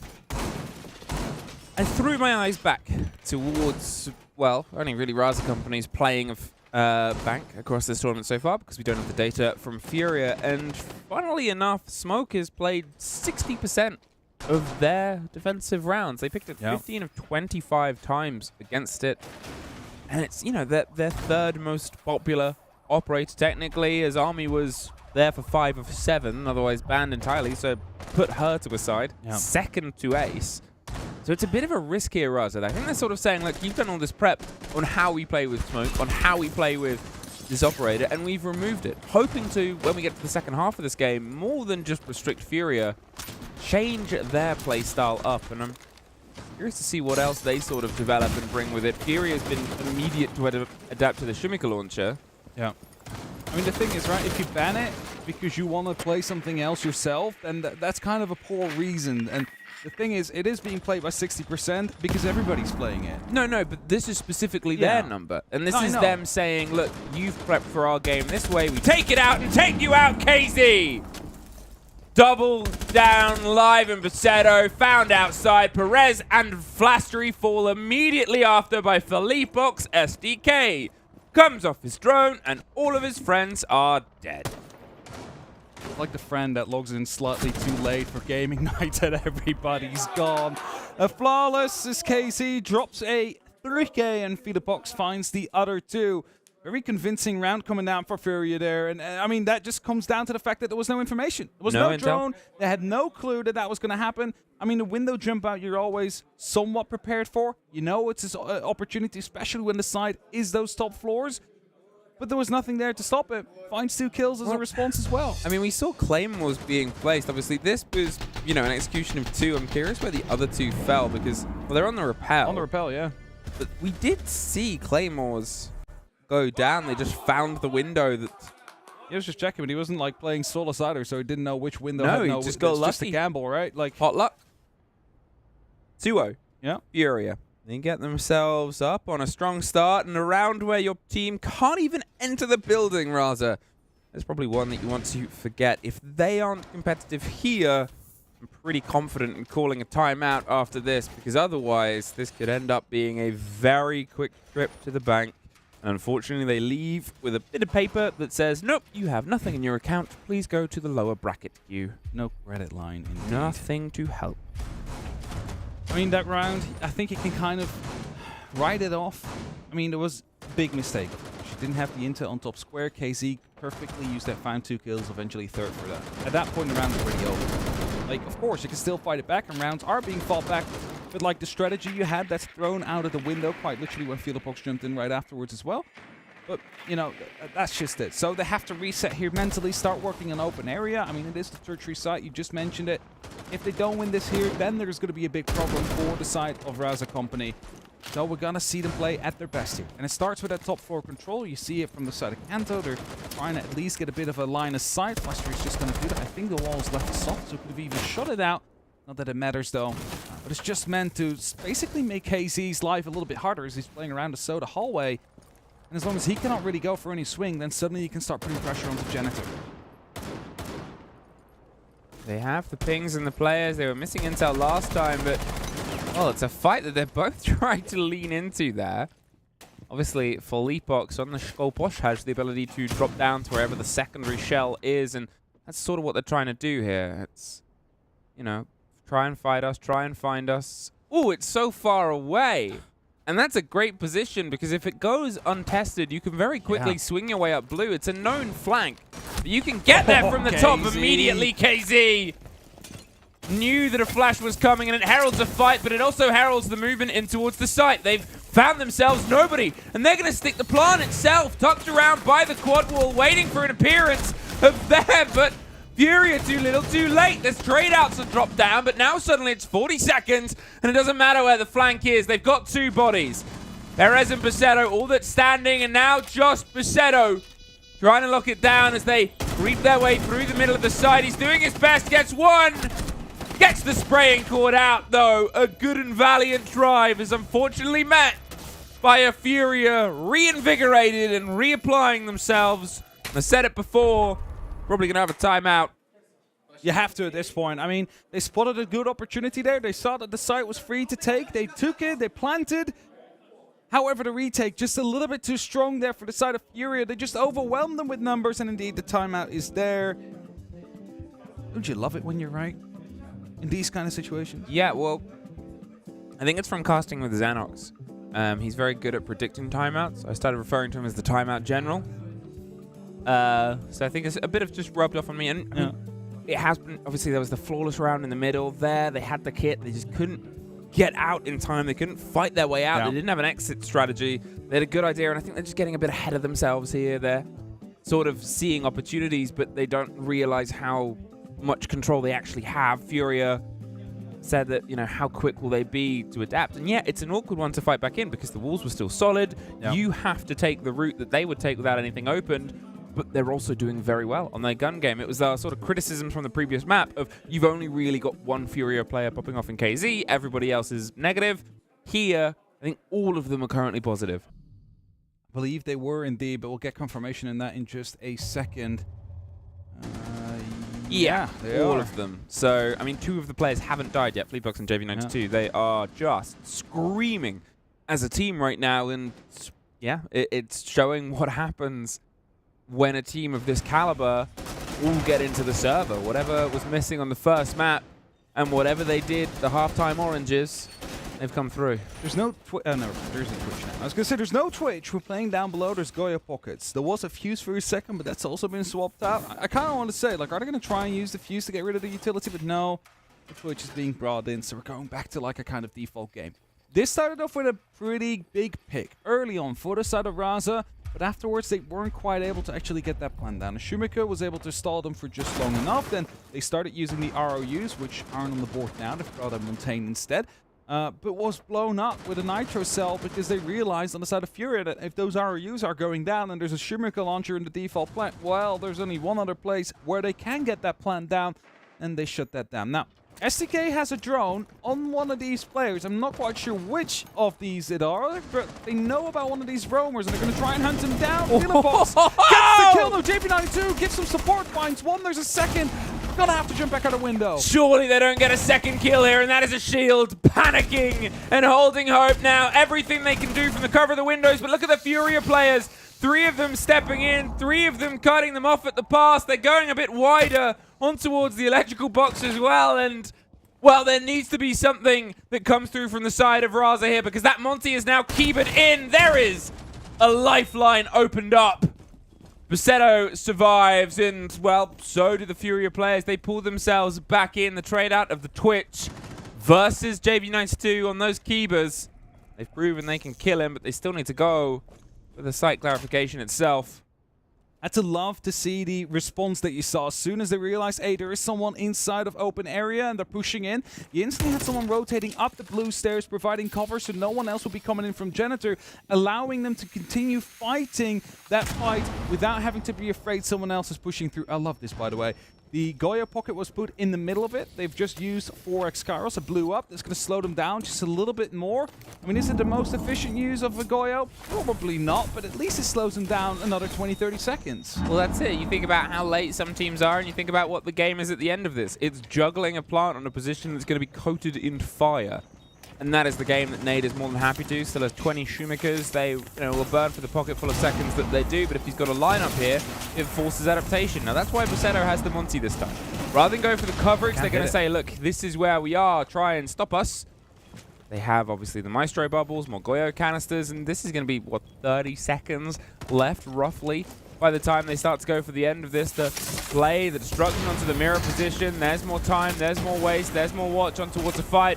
On the hatch itself, Herd's aggressive position, but he wins it out. They lose Flastry. They lose any of that vertical cover. It is now a flat lateral push, and if Furia find out about this, which they do, they rotate their way up. Yep. It's being pinged, but what do? 20 seconds. You have to send somebody to go for it, but KZ beats them out, and now it is just Basetto left, and he is forced back and further away, as is their chance in this map. Furia, 4 rounds in a row.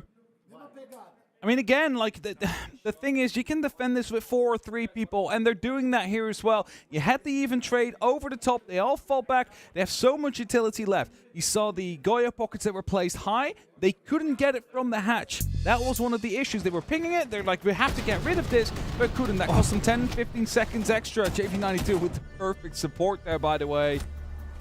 Beautiful shot as well on the Montaigne. Coming around the corner, swinging, but not for long. And after that as well, you had the Evil Eyes that could pop it from a distance. They didn't even have to go for a swing themselves if they wanted to pop those Goyos, if they didn't have to. So it was only the first layer that was peeled, which was the first floor. The actual site itself still relatively untested. They get themselves inside, but that's it. It's not really like there's any true pressure that came down on those areas. Now we're headed back towards the top floor. And the biggest critique here was you had no clue someone was coming up top square. There was someone jumping out of the windows. I mean, there was Claymores, but you just chose the one that didn't have a Claymore on it. So are you going to double down on Claymores, first of all? And do you make sure that you have a drone in top square if you still want to go for a similar approach? Because the approach as a company wanted to go for is just not seen at all. Unknown. As Philipbox hides themselves inside of Janitor. At this point, what is going to stop the run of Furia? It's obviously not their map, but now with Raza utilizing their timeout and still being shut out so sort of convincingly here by Furia, and it's not that they're entirely doing the wrong decisions. Yeah. They're making good plays. They're still getting these positions, but this is what happens when the world champion team plays to the caliber. As I said it before, both these teams have played brilliantly throughout this tournament, but there's just the levels and levels and levels. They keep stepping up, and now they're going to have to find the strongest play that they've been able to muster. They're getting themselves the angles open. Kanto in the cutoff here on towards stop. They've got eyes on towards top square, and last time we had 3 kills out one window, 2 on the other, and you can see the caution being paid here. Now still 2 Claymores in pocket for Basetto, so I'm wondering what the sort of drive was, and where did that go? There's no ADS. Oh, there it is, down the middle of the room. Yeah. It's so hard to see until you go in and see the lights. on it now. It's like cat eyes on a road. Likely to get destroyed or something, but no, not the case. Our Zero Terrorists are going to be opening up into Janitor a bit more. Ooh. They have it. Now the line of sight is active. However, you still see a slither towards that window, so Herds is thankfully going to make use of that.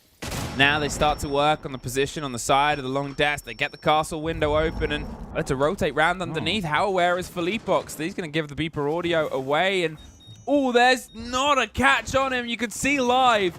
Super tempted to swing into that engagement, but they've secured underneath. That's the important part. So now there can't be a C4 that comes up from that position if they want to try and just go for a tuck plant on the side of the desk behind the light wall here. It's 45 seconds. A second one gets thrown out, and a third. They're truly going to play with that swing, and there's the swing covered, but cannot get the connection. JV92 and Nade both take a lot of damage.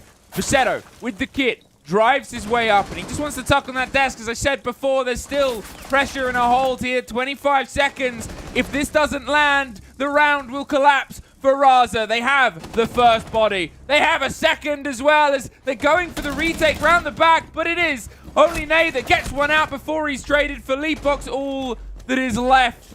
He's around the side of stock. He's got a long journey to make, and that was a great systematic control from Raza.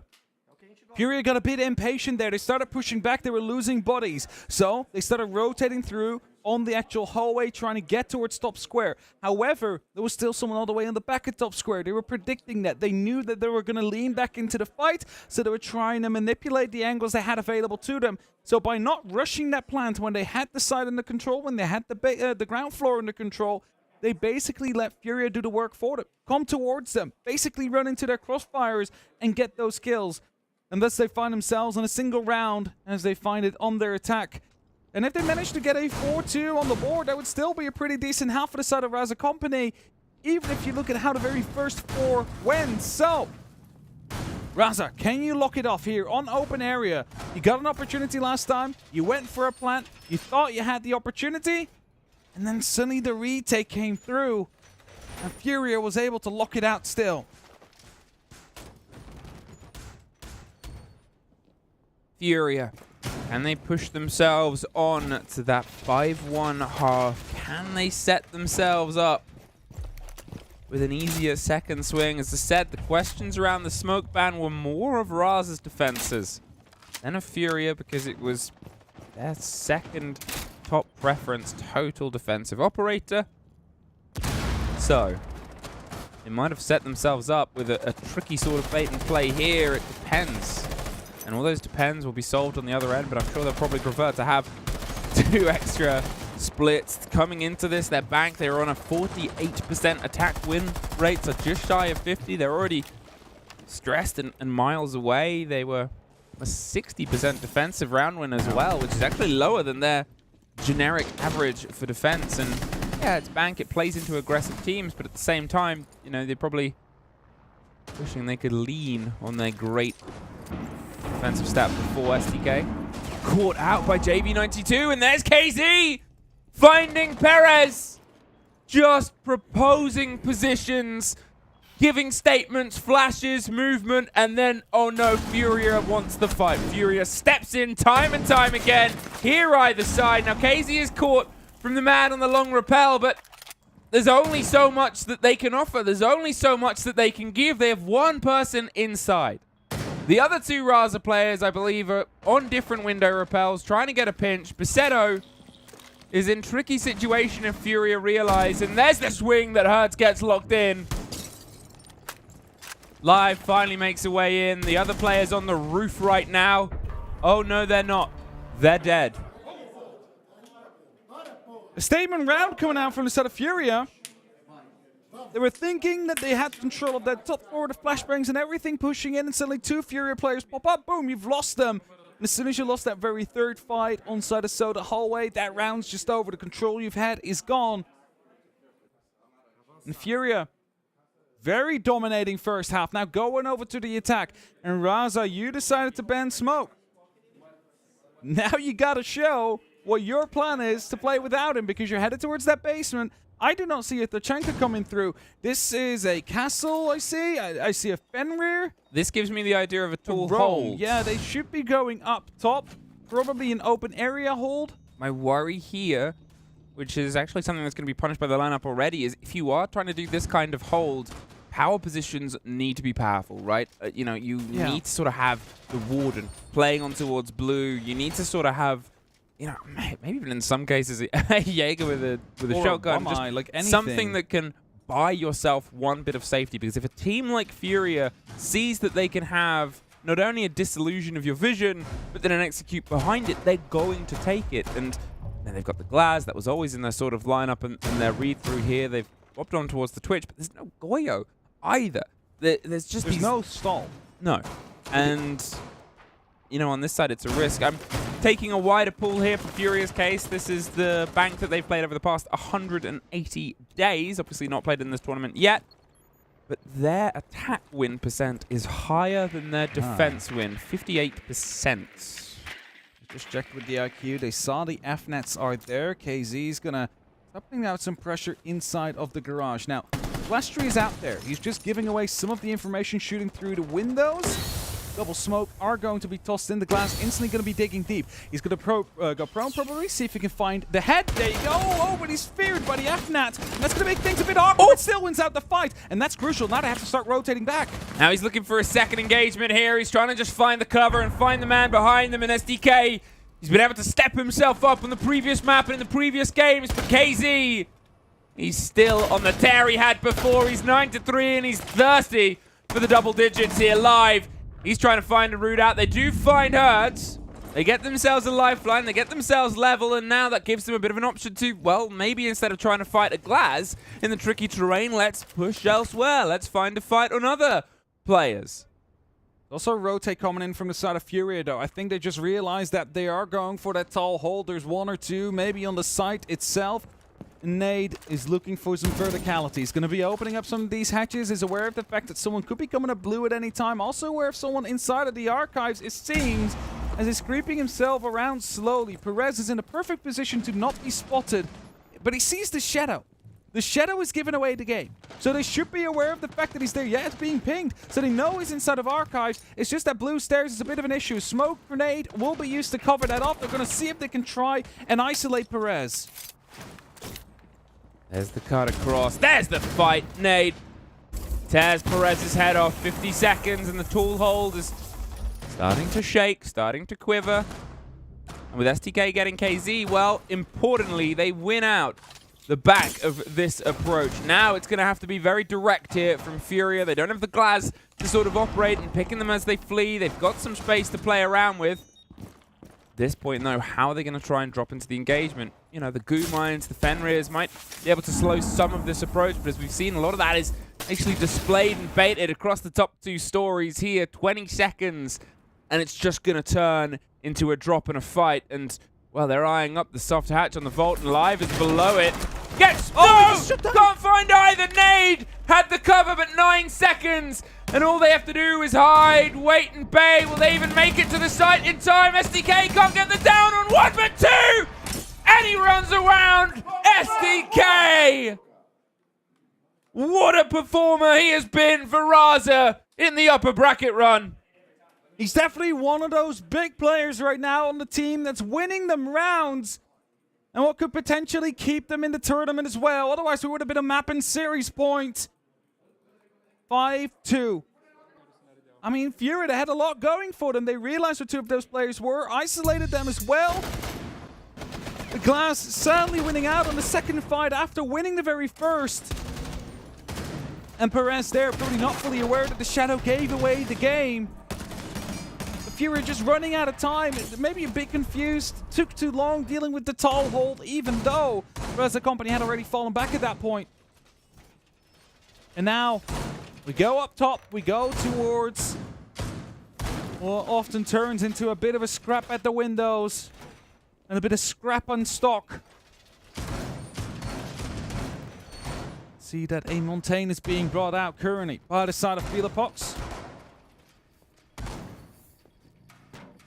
You gotta wonder, how is Raza gonna be approaching this? Because if we're being honest, that round was more in Furia's control for a long and big part of it than it was in Raza's. It was just that I think maybe Furia was a bit confused by the actual hold. It took a very long time before they started, you know, figuring out the pieces. When there was 30 seconds left, they were still opening up walls to areas that were like, do you really need to take this under control now? As Hertz, it was about a player who's going to try and go for a challenge. There's the Claymores. Yeah, they have their preparation done. They have their coverage. I mean, it's what Bank does, right? It's how you sort of get yourself set up. The split there. After utilization of the utility, covers both windows. Yep. But this engagement, this start towards it, you can see JV92 is just utilizing the intel from his teammates. The control on towards the mirror window that looks on towards stock, and well, at this point, the other one's still in pocket. Perez has it, and there's an adaptation. Probably going to go towards Janitor. They just want to juggle utility first. They want to sort of say, look, you don't know where the other one is. But as Perez steps in, removes Herds, removes the Ash, and that mirror window feeling very comfortable. You obviously still have some bits of utility that can smash them from range, but getting rid of Ash is probably very, very nice for their chances. There's STK holding on, moving back. The break on the windows itself, the gates are gone. But if they take too long, it's an easy reset for the players in the site. And that's it. It's just a single bullet after 30 seconds, and those gates will activate again. They're going to have to take their time here, but make sure that they're not waiting for too long. The slight rotation coming through. Live finding himself next to the stock wall. I mean, they've just managed to take out one of the players outside that window, so the pressure is definitely lifted a little bit. With 2 still on rappel, JV92 going all the way through the tunnels, probably going to be putting the pressure down onto the square side of the map. And if it, maybe vertical actually. No, still debating. Let's see if we can get a long angle instead. You can see Raza complimented this growth of their play before, of knowing when to hold them and when to fold them and when to try and shoot your opponents. They're playing this cautiously. There's 30 seconds. They know time and the body count is on their side. They have to be reactive. But that jiggle, that fight, that approach live on the door, he's sort of making his presence known and not suffering on it. Flashtree gets KZ. They're pulled into the engagement. The impact does a bit of damage, but they cannot find the route through. The mirror window gives some of the game. There's one for JV92. There's the trade out, but they're locked down, and again, a handful of seconds. The long watch from Furia nets a reward. They're able to get themselves in, but what else can you do for Leapox? Nothing, because it's just not given to you. Raza, 2 in a row. Now only 2 between them and Furia. Looking to close that gap, and they're slowly starting to get there. The initial pick of finding the Ash, absolutely huge. I'm not sure if they had any information or if it was just a I feel like spraying through this wall right now kind of feeling. But they found the Ash by that matter. The mirror window was going to be a lot more secure afterwards. They kept it in pocket as well because you want to bait out that first piece of utility that they usually throw in. As now the timeout is being called by Furia. I have the opportunity to have a nice chat about what is going wrong on this site so far. I think that's it, right? You know, having the pieces is just too slow. Yeah, they're struggling to sort of get themselves propped up against it. They're getting the reads on it. They needed this conversation before when they're on the previous map, and they're able to bounce back from it of just how to keep everything in towards their favor, how to keep that sort of confidence that they built up to previously. I'm not going to say cautious on their approaches, but the positions that they're trying to take in, they're not able to force Razako out of them. You can see they're locking these rounds up. As I said before, when it was a 5-1 and the sort of timeout long since used, there was fear. Not for Raza. Just to keep themselves in it. After the first half, it could have been over in 2 rounds, but instead they found both. Open area is going to be next before we continue the new rotation. And that's where my true questions start to come in. When we go back towards that basement site, okay, now they know. It's all hold was probably what they're going to go for. Is there going to be a bypass coming through? You know, how are they going to be approaching these sites that they've already played? But first, Fury are trying to put themselves into a map point and a series point, most importantly. Put themselves at a top 3 position for the entire 6 Invitational. Because that's what's on the line for this match.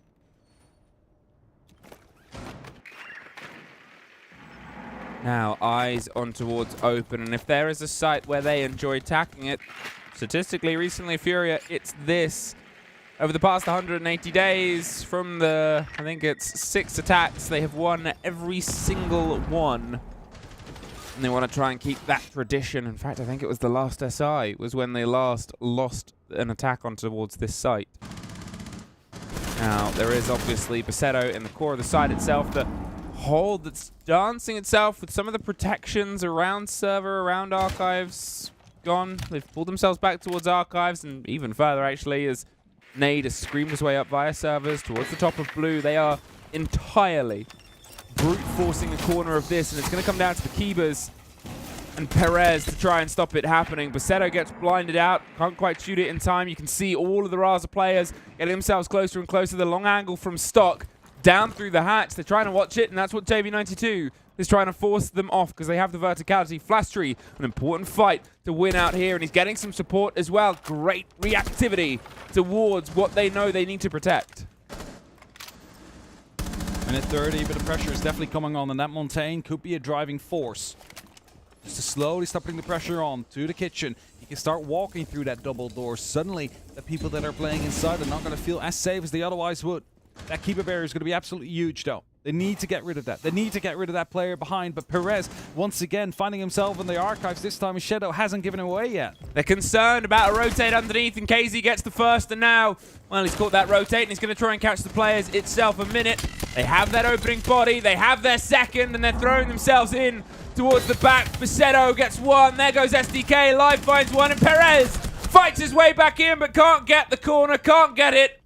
And Live has a choice, has an option, and he's opted to unfortunately find himself in the middle of an engagement. JV knew he was coming, and what might now come next is a series point here for Furia and a confirmation of a top 3 finish and an upper bracket final. Of course, as soon as they won the previous 6 Invitational, it was an emotional moment, especially considering a brother was on the other side. Of course, that was for just mainly one of the players on Furia, but all of them are friends. And now finding themselves at an opportunity to get themselves back in a top 3 position at the upper bracket final, a game away from having another final, because their year hasn't been that great ever since they've won 6 Invitational. But all of that can be written off as soon as they find themselves in that final again. It's just all gone after that. And as 6-3 hits and we go back towards the basement, there is this time stall. It's not going to be a tall hold. We have the Goyo, we have the Tachanka, we have the Mira. Alongside with another C4 that SDK will be able to bring in a Valkyrie. I'm wondering if Perez is actually playing the M870. It was exactly what I said they need to do, right? And, you know, it's always nice you get this justification of saying, look, if you're going to do this, you have to have the confidence of the lock-in here. Everything I listed of sort of having the Goyo, having the Tachanka, if you're playing without the smoke. Now, it's the 416, and it's still a great gun in the right hands. Not quite as good as it's been once upon a time when Igarash mains plagued us in the early years, but still, it gives you the chance in the ADSs as well, in the sort of situation of drawing them in towards blue. Now, they're bringing the shield, they're bringing a plant around the server side, or at least the idea of. It's very rare for a Monty to really be able to go anywhere else, which means that you give him the direct, and yeah, you can try and throw yourself into different fights here, but Philippox, he's got the cover of herds. They have a route on towards the cutoff here of white.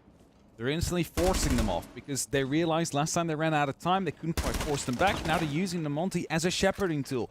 Force them back towards the side, and look at that, you have 2 minutes left. You now have the opportunity to start working on open area The big worry, of course, is someone rotating back up as STK taking loads of damage through that window. The Montaigne coming around the corner is going to be reason enough for STK to fall back. And now this is under control off the side of Furia. They can start working on the side itself right now and can start thinking about getting that plan down at some point. Basetto and Live, those are the two players to watch, though. They're holding off the staircase. They have the opportunity to go aggressive and go back up, most importantly.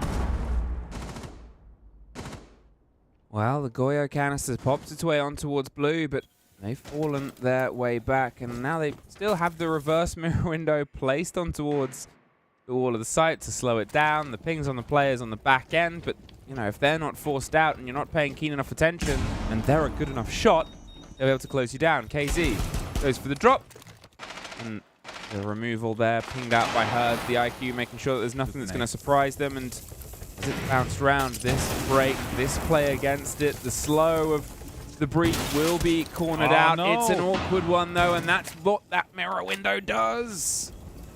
Very tricky indeed, and that is probably still going to be enough for Philippox to vault underneath with the second Selma that they've just used. But a full-on walk with the Montaigne shield is not going to be happening here. And 35 seconds are left. It's all or nothing now, Emmy, because this push could be the very last of this upper bracket game for Raza Company. At this point, at this moment, with 30 seconds on the line, Furia, they're getting their coverage in. They're trying to blind it out, but the C4 is not linking its way through. Fire. They're downed, and it's a post-plant situation. Slipped away from Razako, slipping away steadily and steadily as they go for the rotate and the fire burns. But JV92, he knows what he has to do here. It is wait, and it is bait. There's one. There's two! Flastery, all that is left to keep Razako in the upper bracket, but they are all around him. They're experienced, they're locked in. Furia confirm themselves as our first upper bracket finalist at SI 2025. They are looking better and better and better. Will they look like the best? Well, they're trying to prove that as they are gearing up for their second hammer. The All Champions do what was expected from them. They hadn't lost the map against a Raza Company yet this year, and they will not today either. Of course, the Raza Company is still going to be in it here. They're going down towards that lower bracket. They've definitely played an amazing tournament so far, but they've just met one of their demons, one of their domestic demons. They weren't strong enough today to beat them, but maybe they will be on the revenge later in the tournament.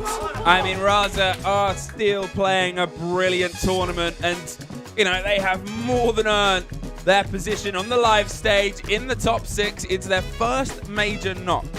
Coming from LCQs, coming in towards this, almost getting first seed in their group, and almost getting it here, but the journey had to end at some point, at least in the upper bracket, and you know they're going to rebuild in the lower. We'll go to a break to break that down.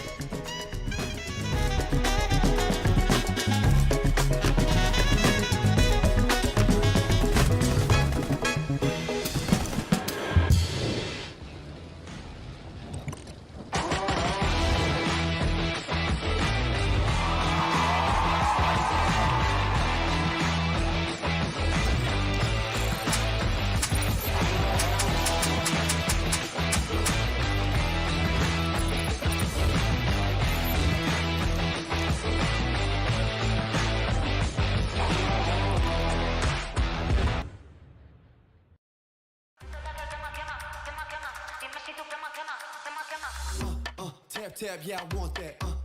No lines, I don't cut back. Sweet, salty, and all that. Let loose, come get that. Can you play that back, back, back? Can you run that back, back, back? I'm trying to play that back, back, back. I want that. Tap, tap, let's go, let's go.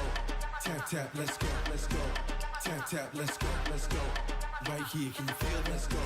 Tap, tap, let's go, let's go. Tap, tap, let's go, let's go. Tap, tap, let's go, let's go.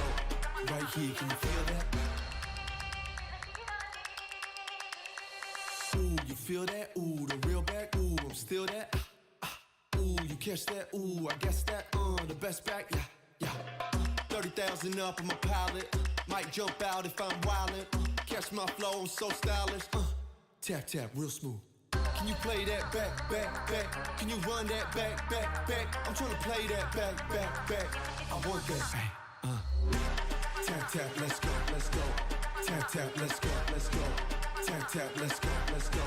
Right here, can you feel? Let's go.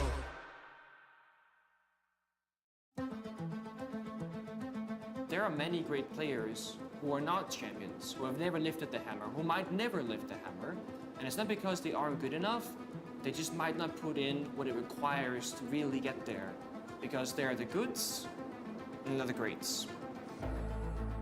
There is not 1 hour of the day where your mind can be off siege. You have to sacrifice everything to win. If you were to win any event and call it quits, it would probably be the 6th Invitational. Chegar no topo uma vez, então assim foi um momento de muita emoção. The Invitational is, the kind of the final checkpoint, the final test. It meant the world to me.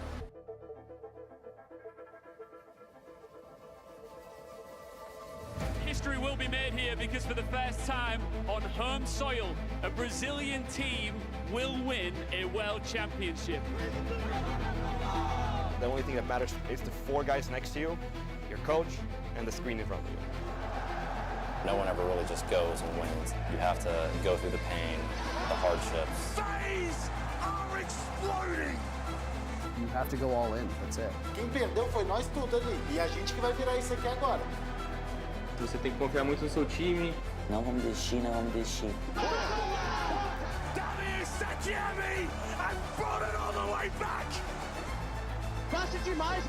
When you truly want to become the best, you truly have to believe that you are, because you have to play it 100%.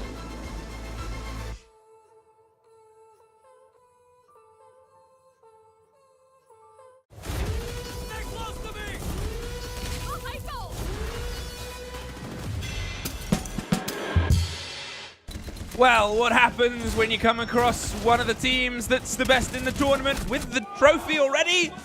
Unfortunately, that Raza Company, brilliant run and a massive fight in the first map, but in the second on Bank, Furia felt in cruise control. And it wasn't that Raza weren't finding opportunities, weren't changing things up, weren't playing a game against it. It was just the best of the best, playing like the best have. Yeah, that's it. Like the 5-1 half already basically told that story. There was so much time for Furia to just adapt to what Raza Company was going to be bringing for the rest of that map. And they didn't need much more than it. 2 lost rounds, boom, 7-3 victory on the second one. And suddenly you find yourselves confirmed top 3. So they have a first place already, they have a second place already, they at least have another third one lining up. Woo! Of course I'll be looking to make that a second or first one as well. But it's just a podium team, baby. I mean, as I said it before on the first map, we only really had KZ in the positive from the side of Furia, and this is what I mean by a world-class team showing up. 2 players, 90% cost, 80-70, all of them on positive KDs, all of them getting themselves into the entry as best as they can, and all of them with an EPS rating of over 100. Probably one of the only times that's happened this tournament. Here, though, you can see that although, they struggled a bit, Razaco today, doesn't mean they're entirely out of the picture. They're obviously just down in the lower bracket. They'll now have a tricky fight against a potential opponent still being sorted out. But at the same time, they still, as I said, showed great sort of momentum and growth. They definitely showed great momentum. They've showed growth. But, you can have one of these games every now and then. And luckily, it's still the lower bracket that's ahead of them. It wasn't a knockout game. So it's okay if you lose one.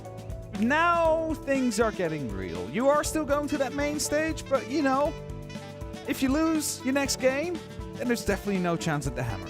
Well, as you can see, the other game hasn't resolved itself as well. So who are Furia playing in the upper bracket final? We don't actually know as of yet, but it's going to be a hell of a game regardless of which of those 2 Titan teams from NA or EU between SSG and BDS is going to meet them there. Razaco. They will obviously fall down. They don't know who they're going to go up against yet because, well, those games are still to be played and still to be decided. One will be on this stream in not a huge amount of time, and the other one will be on the other after that series is done. 2 more teams will go home. Razaco is not one of them. Yeah, 2 more teams will go home, and 2 more teams will also qualify themselves for the main event that will be taking place this weekend. On this stream, you will be seeing Oxygen versus Unwanted. So, one of those 2 Stay right here. Go home. Oh, that is going to be a grudge match.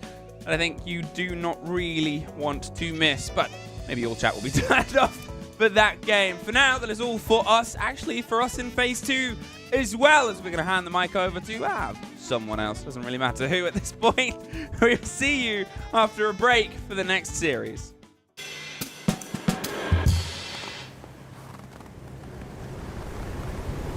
an eye out for contact.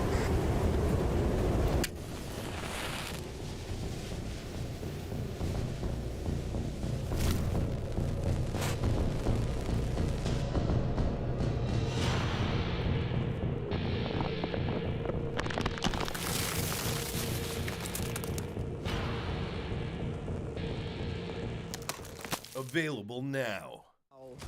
But no, if we go into a third map, which seems very likely, we do have to keep our eye on Benjimaster because this 2A performance is not good enough.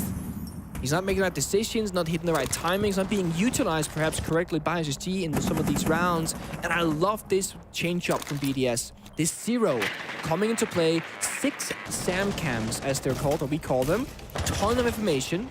Good wall, gadget deny for jammers or elements, varieties, etc.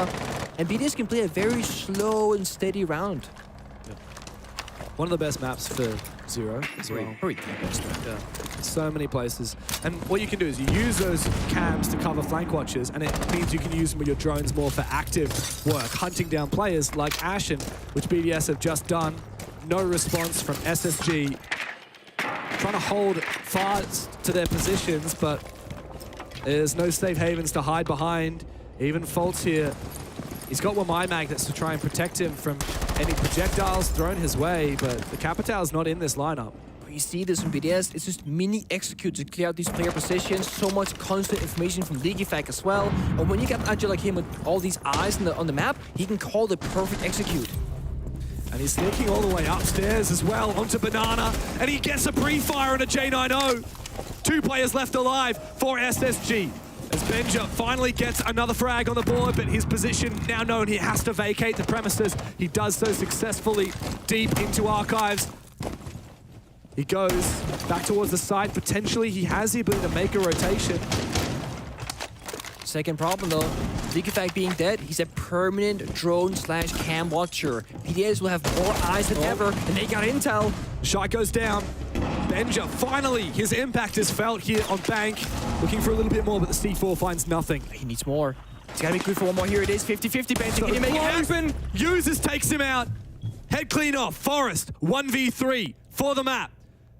As BDS look to push us the distance to Nighthaven Labs. Time is low, 15 seconds. This is completely winnable, but they're on the same side of the map. Oh, good off angle. One player down. Finished off. A second one spotted. As the plan threatened here by Brede. He doesn't have an impact to work with. He has to get it done with the MP5. Almost winning the fight on a Storm, but the turret bests him. BDS will never go down without a fight. That's right, the upper bracket is still very much alive. And we go the distance to Nighthaven. Heartbreaking final round. Forest whiffing so many bullets. Benja only really warming up, never quite getting fully enabled. But this does mean that the best team will have to take it here on the third map. Will it be Benja showing up, SG keeping their aggression? Will it be BDS masterfully adapting round after round to perfect reads? We knew that this upper bracket semi-final was going to be a banger, and BDS have guaranteed it. We're going the distance. Let's see if SSG can bounce back on Nighthaven Labs after this.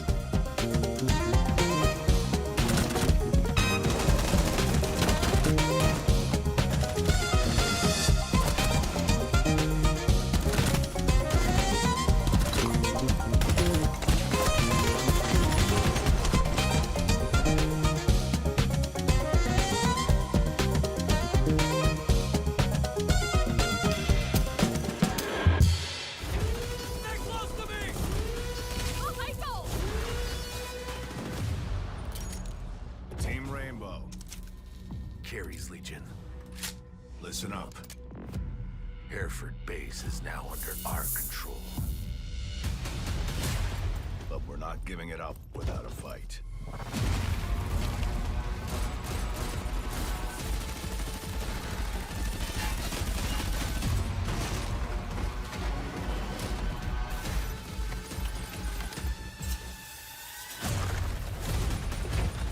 the mission.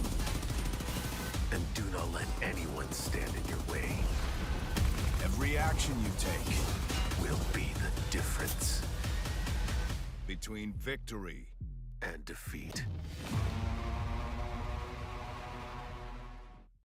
Não sei nem dizer assim, porque realmente é a realização de um sonho. Porque quando eu entrei nesse lugar, eu vi a magnitude do que é isso daqui. E de lembrar desde o início tudo que o Rainbow trouxe pra gente foi assim, incrível. Na hora que a orquestra começou a tocar o primeiro som do jogo, eu fiquei da mesma forma. Não aguentei, foi muito bom. E uma das coisas que a gente mais falou foi: aqui a gente vai ter muita história para contar.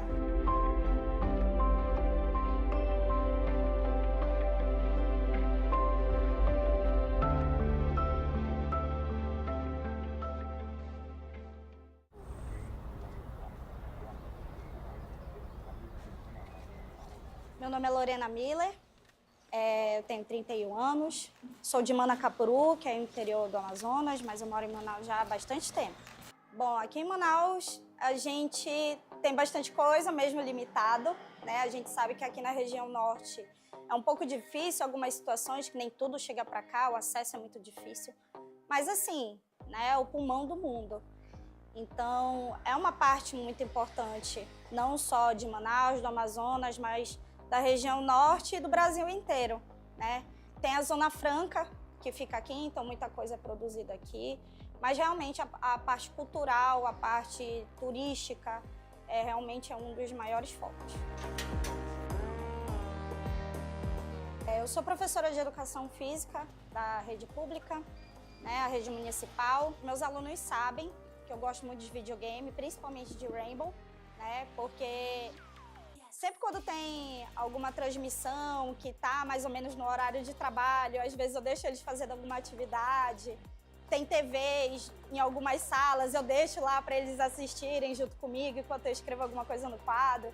Bom, quando eu mostro o jogo para os meninos, né, quando eu mostro o Rainbow, eu sempre falo para eles essa questão de cooperar, que a comunicação, como você fala, se posicionar faz muita diferença.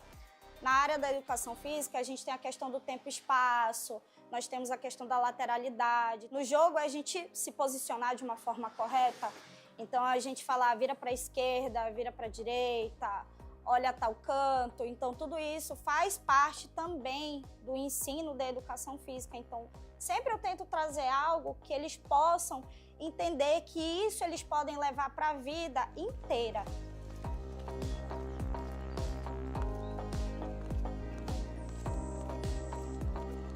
E aí, Bico, o que tu acha que vai rolar nesse Invi aí? Como é que vai ser? Ai, eu espero que pelo menos tenha brasileiro na final, né? A expectativa pelo menos é essa. Do jeito que tá todo mundo jogando, eu acredito que vai ser difícil, né? Eu torço muito pelos brasileiros, mas assim, os times gringos são muito fortes. Eu tenho muito medo.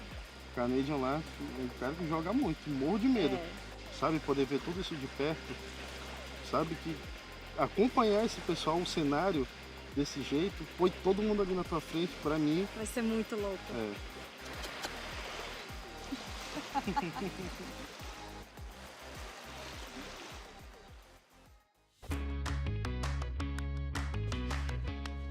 Cara, a gente estava assistindo o Invi de 2023 e aí quando apareceu o anúncio, tava todo mundo em pare, ouvindo, conversando, e quando aconteceu o anúncio, era gritaria, era eu me tremendo, e era a gente chorando, e a gente foi à loucura. Então, desde o dia do anúncio, a gente falou que iria. Eu não consigo nem explicar porque eu sei que vai ser uma experiência única. Eu espero que seja algo muito incrível, que eu vá ver os meus amigos, conhecê-los finalmente. It's been a quick day, especially for us NA fans, unfortunately, but we have to keep you waiting a little bit for what might be the best match of the day, maybe the only three-mapper. He's looking out the window, FaZe playing patiently. 3 seconds to go, they know they don't even need to make a move. 7-3 for Vita, olha o Vita, olha o Vita. Consegue fazer o punch o Vita King. Vai se proteger. Tem cobertura da FaZe, muda completamente o jogo. Poxa, consegue eliminação. Mas o Vita atrás, no escudo. De um lado pro outro, chama o Vita King pra dançar. Ele se protege, 20 segundos no relógio. Vita King não vacila, vai dançando de um lado pro outro. Colocando no pulso a Virtus Pro, mais calma. Tem jogo ainda. 10, 9, 8, 7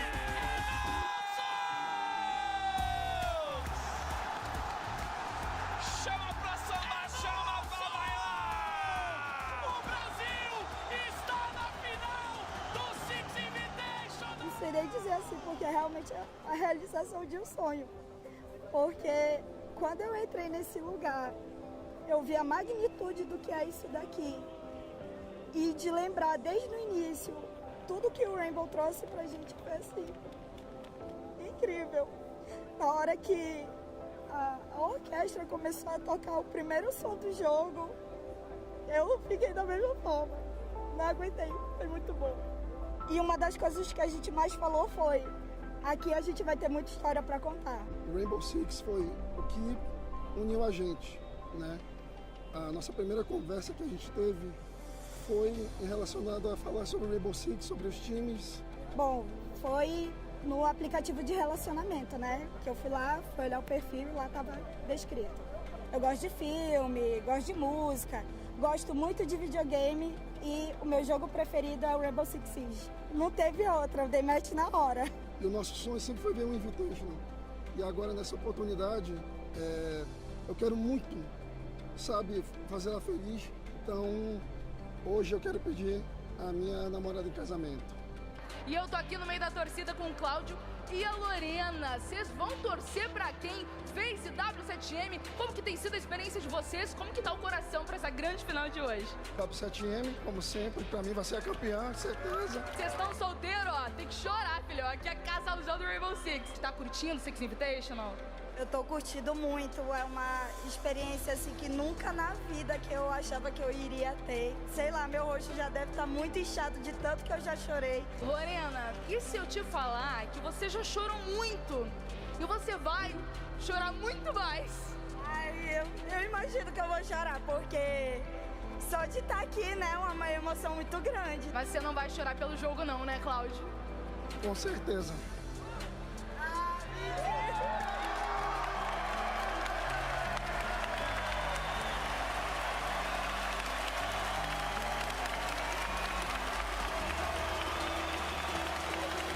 Lorena, você aceita casar comigo?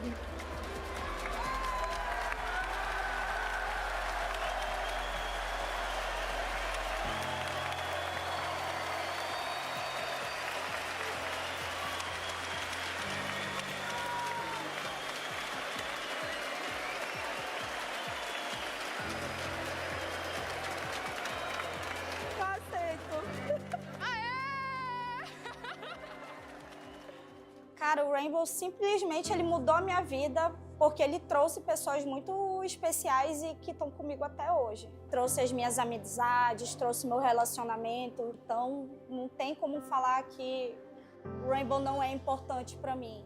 Ele tá comigo até hoje.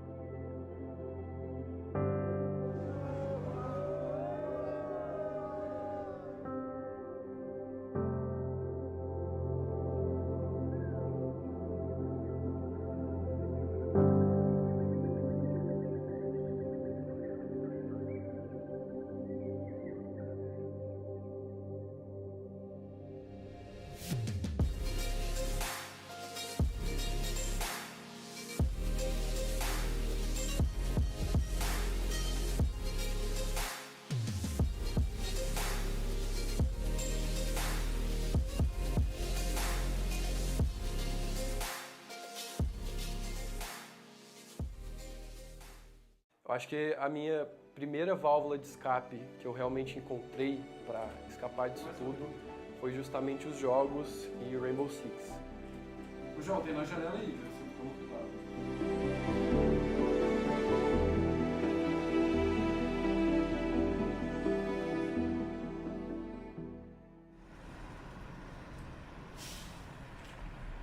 Peguei um.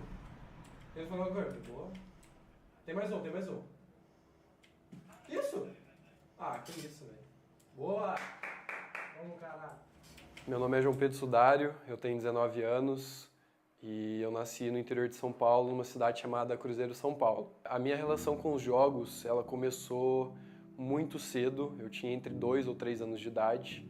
É uma coisa que uma das minhas primeiras memórias que eu tenho assim da minha vida, que é de eu chegando na casa dos meus avós e eu ver assim na mesa o meu avô e meu pai sentado conversando e tinha uma caixa grande assim dentro de uma sacola na frente dos dois. E aí meu pai me deu meu primeiro videogame, que foi um PlayStation 2.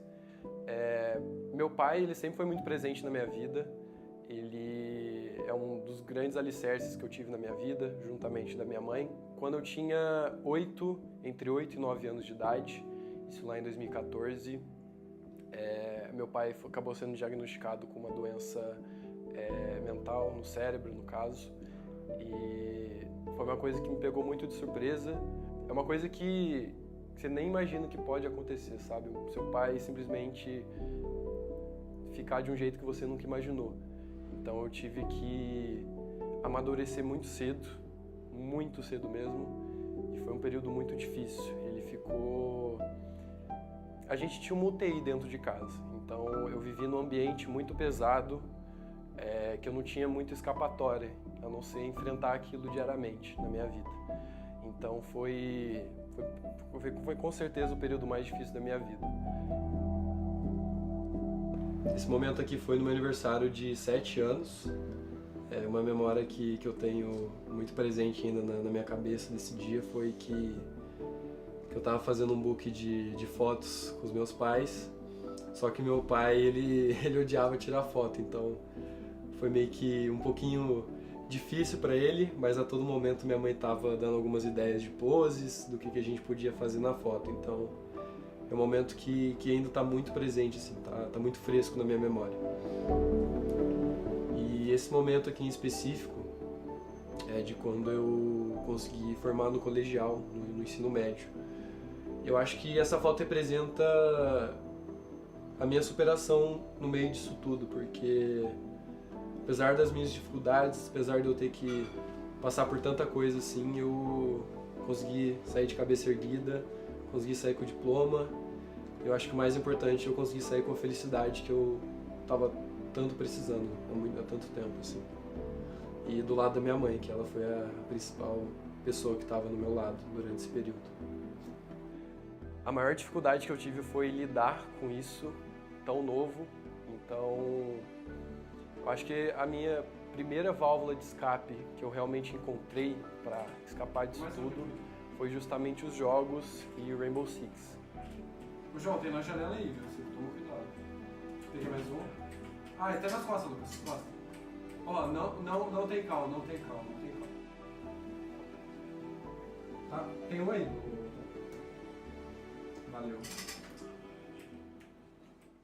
Eu acho que o Invitational, ele representa o sonho de qualquer jogador de Rainbow Six. Desde que você seja um player casual, desde que você seja um jogador profissional. É a combinação de tudo que o R6 representa, sabe? A gente poder receber esse campeonato no Brasil ainda, que todo mundo sabe que a torcida brasileira não existe igual. O Invitational vai ser a grande representação do meu sonho relacionada a tudo isso que eu vivi nesses últimos anos. E o pessoal da página da Six News, onde eu participo, a gente já está montando uma força-tarefa. Não sei como é que vai ser, mas eu tô ansioso.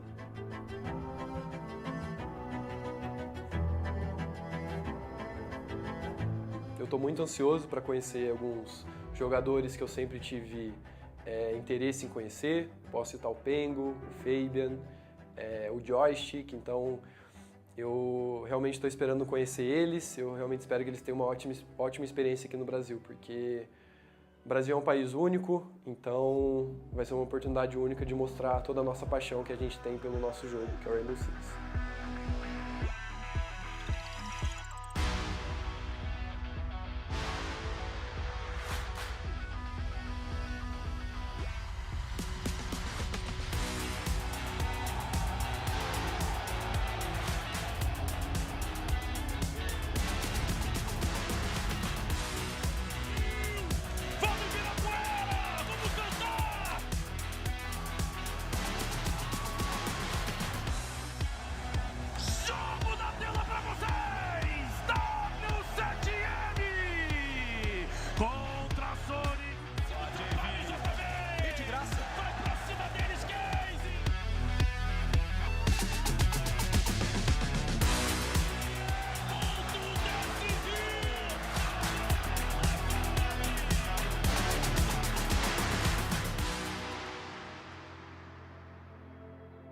que o meu pai faz na minha vida é muito grande.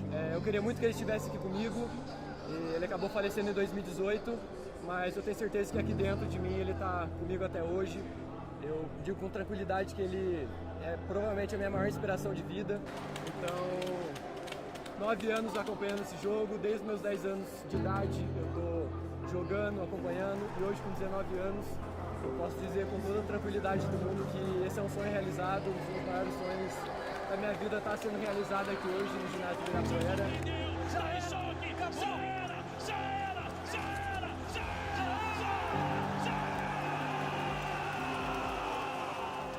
Rainbow Six, ele marca um momento da minha vida que eu estava totalmente sem esperança. Eu estava num limbo muito pesado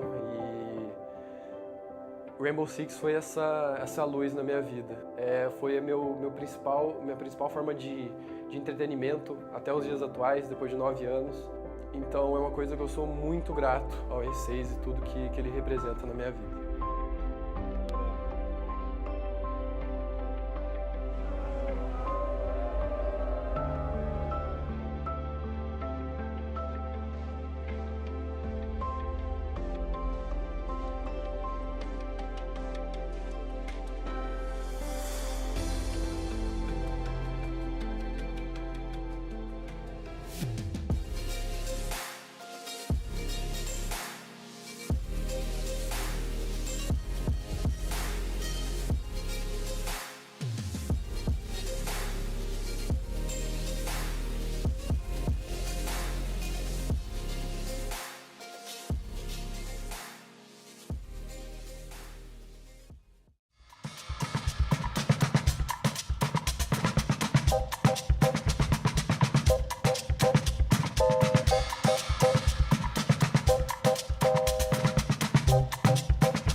there are many great players who are not champions, who have never lifted the hammer, who might never lift the hammer. And it's not because they aren't good enough, they just might not put in what it requires to really get there. Because they are the goods and not the greats. There is not 1 hour of the day where your mind can be off siege. You have to sacrifice everything to win. If you were to win any event and call it quits, it would probably be the 6th Invitational. Chegar no topo uma vez, então assim foi um momento de muita emoção. The Invitational is, the kind of the final checkpoint, the final test. It meant the world to me.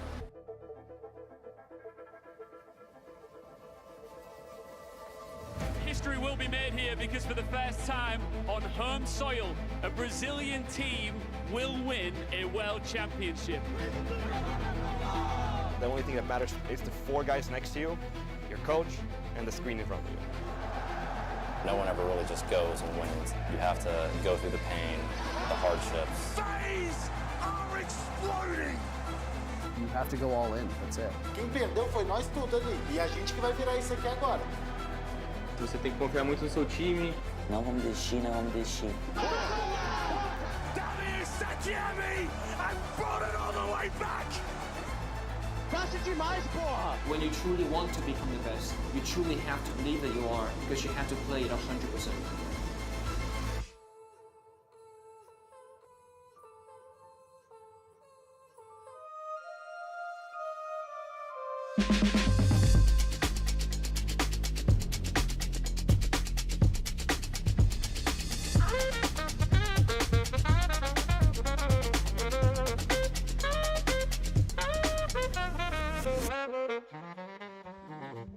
It's time for our final matchup here on the B Stream, and one of our last games, Jesse, before we get the live event on Friday. We've got the NA Derby in front of us. Unwanted, formerly known as Cloud9 Beast Coast, versus OXG, formerly known as OXG. Yeah. They've been successful so far through the 6th Invitational. OXG wanting to make another deep run after they didn't make it back here last year. So through the lower bracket, they've been running the gauntlet, beating both Shopify and G2 to get here. Unwanted started upper bracket, taking out W7M, a big upset win for Unwanted, barely losing to BDS, and now beating CAG and finding themselves in this All-American lower bracket game. This is going to be one of those matchups that will secure a team to main stage. This is your last opportunity to make it to the crowd here in Boston. If you win, you'll be playing the final weekend. You've made it all the way to top 6. If you lose, you are going straight home. They actually load you into a cannon and fire you in the direction of where you live. There's no telling where you land. That is not true. That is true. Legally. Not true. Oxygen's roster. OXG, as I said, have had a lot of success at the 6th Invitational. Historically, they have always been able to get to that top 8 position, and they've done so again today here at SI in Boston. And so this is a team that you always expect to go on a pretty deep run. A lot of people maybe doubted them after they struggled through the North American qualifiers, didn't have the greatest of years, but they finally beat Wildcard to make it here to Boston. Didn't have the greatest of group stages. Had to start down in that lower bracket because they weren't able to get top 3 in their group. But what a gauntlet they have run, taking out tougher opponent after tougher opponent. They have always been the underdogs here in this lower bracket contests. And I mean, hey, they have been surprising people left, right, and center. Over the last 4 SIs, OXG has been the best placing NA team, which might surprise an awful lot of people. Over the last 4 years, they have made top 8 every single time. Now, over the last couple years, they've slid a little bit down those standings. You know, they had their high water mark all the way back, was it in France? And then obviously they did very well in Sweden. They were surpassed in that event by TSM, but OXG have been so consistent at this event in particular, and they just narrowly missed out on making it to the Montreal Major as well. They didn't go. Unfortunately, they lost in the LCQs. Their opponents are Unwanted. Now, if you don't recognize that name, I don't blame you. If you haven't tuned into much Rainbow Six over the last 2 months-ish, you probably haven't been abreast of the issues that this team faced from an org perspective. They won the Manchester Major as Beast Coast. Prior to an event during the summer, they partnered up with Cloud9 and were known as Cloud9 Beast Coast. though they didn't have very much success there. They did not qualify for the Montreal Major. Cloud9 backed out of the partnership, and Beast Coast was then sold to M80, which is partially why you saw Gunner and Diffuser, formerly on that Beast Coast team, go over to M80, leaving this core who had qualified for the SI with no representation. They still don't have it. They're playing in black shirts. That's it. Unwanted have had quite a weird year, but here they are looking like they could be a top 6 team. Yeah, Unwanted have been really impressive this tournament so far. They're going up against their North American rivals, and they will get to choose the first map of the series, and they will select Nighthaven Labs. That makes a lot of sense. They beat CAG Osaka 7-0 just the other day in playoffs, so it makes a lot of sense why they want to run this one back. They've been very comfortable on Labs. OXG answer with the Consulate. Makes sense again. It's been a great map for Oxygen. They're on a 3-game winning streak, both through the SI qualifiers and through SI. And then we end on Clubhouse. That is going to be the first one that's going to be a little bit lopsided in my mind.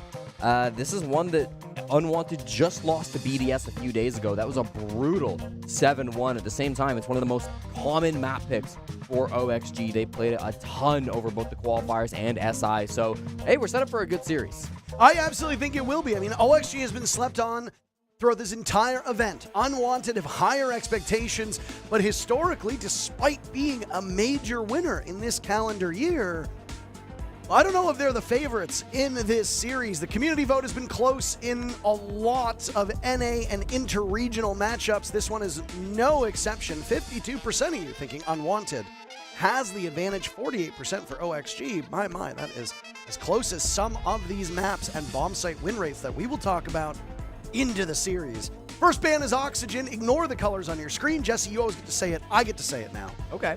OXG banning first. They ban out the Blitz. Unwanted is now banned Monty and Azami. What is your prediction for the last ban? It'll be Tubarão. There's only one operator that OXG banned on Nighthaven Labs. It's always Tubarão. It will still be Tubarão. So Oxygen removed the Portuguese operator. Right at the end here, double shield ban with Blitz and Monty, both going to be eliminated from these two squads. Notably, Blackbeard is left up. I predicted that Oxygen would want to ban the Blackbeard. They chose Blitz instead. They do similar things, but for both operators, Spirits is a monster on these ops. He loves playing the new Blackbeard. He's played more shields than anybody else at this tournament.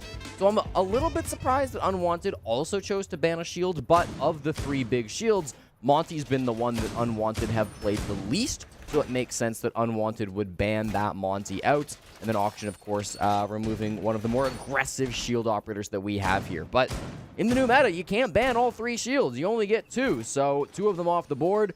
OXG and Unwanted will have to tussle with that, and with Oxygen starting on the defense, expect to see a lot of that Spirits Blackbeard play in this first half. Nighthaven Labs is tied as the 3rd most played map so far through the 6 Invitational. It's tied with Chalet. The only maps ahead of it are Consulate and Bank, and if you look up in the top right corner of your screen, well, that's actually wrong. I think that's Border. And then yeah. So, okay, we'll get those fixed in post, don't worry. But I was going to say, of these maps, Nighthaven Labs was, for many, many years, for many months, many events, the most balanced map. It is not the case anymore. It skews quite heavily towards the defenders at this point. This bottom floor bomb site, for what it's worth, is the 2nd most played site. It holds 50-50 rounds, 55% of rounds won by the defenders, 45 by the attackers. Gavin takes down Gomez, and they are just off to the races, Jesse. This is a spring towards the bomb site. Can OXG counter back and read into this? Flashbangs will go out to Blackbeard as well, looking to do some damage through those walls.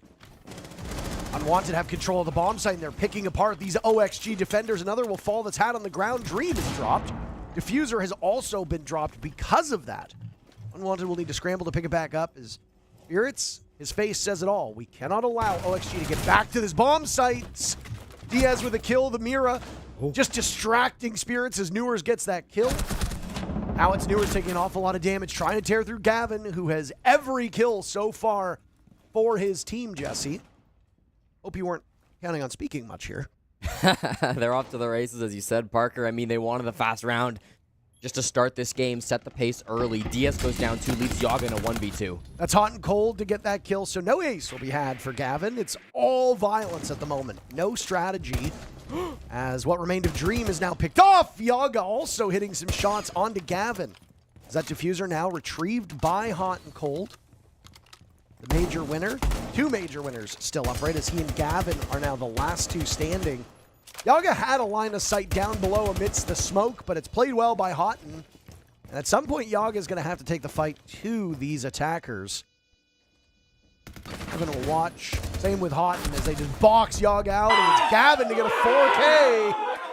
It looked like it would be a much quicker round, Jesse. Oddly paced, but it still comes out in favor of Unwanted. We were talking yesterday, Parker, about how North America's lost a lot of big champions. You know, we lost Canadian, we lost Bolo, we lost Spoit. But I said it yesterday, I'll say it again. North America still got Gaveni, who's putting up some fantastic games. Not just here at the Six Invitational, but throughout his time since moving over to this Beast Coast, now known as Unwanted roster. Gaveni has long been the most underrated and most talented player inside of North America.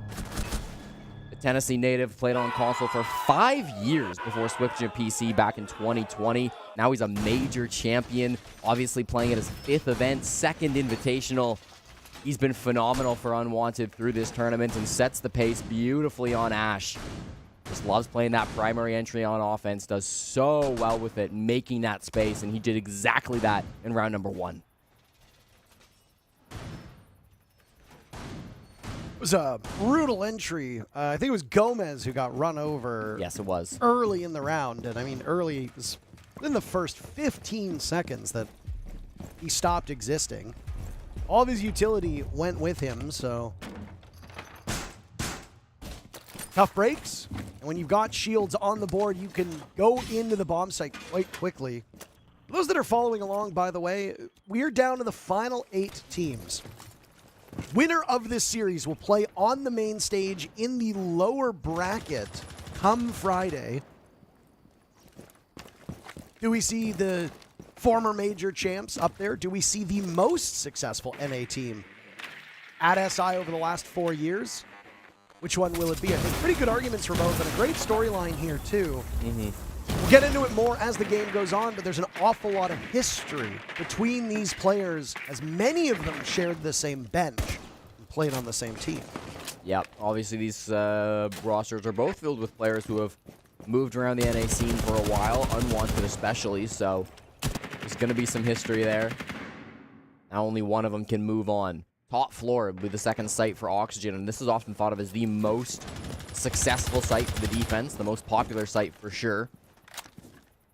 And often it kind of comes down to, are you going to push in through Connector, or are you going to push in through kind of Garage and Aqua? Most teams focus more towards Connector, but based on this early round, it looks like Unwanted want to grab Garage. With the zombie banned out, it's really hard to hold on to Raptors as a defense team. And OXG give it up with pretty good time on the clock. Minute 30 ticks by now, but they gave up Raptors about 15-20 seconds ago. So Unwanted will claim that space. Then where's that other bit of aggression going to come through? They've got to have some other dimension to this push. It can't just be IT and Raptors. They've got to have something else to this.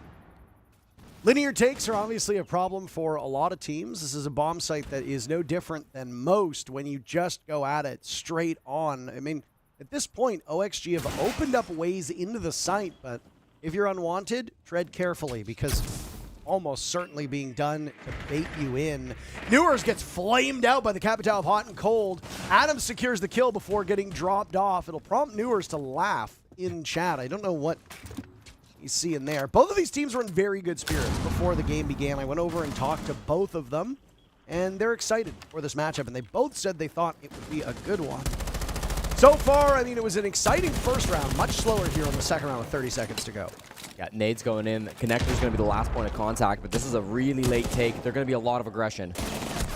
Diaz swinging for the fences, but he gets absolutely nothing for it. 2 other players died. Gavin, as you talked about, Gomez with a nitro cell that claims 2, but Gavin gets the final kill. Another terrific round from the Tennessee native, your favorite player, and a former major champion. There he is. Look at that. Look at that. Gotta stay hydrated. Gotta stay hydrated. Playing fantastic so far at the start of the game, though.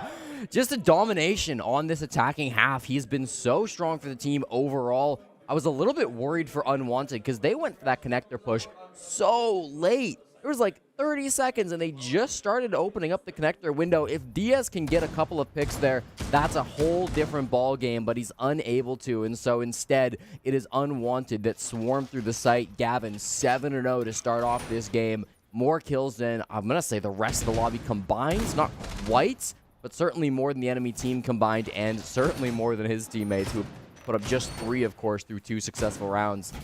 Really impressive stuff so far. He has taken over this game. And I mean, Oxygen, maybe a little bit unprepared for it. I feel like Unwanted are using the clock really well. Round 1, they rushed in. Round 2, they took their time. They were clearing out util for quite a while over towards IT and Rafters.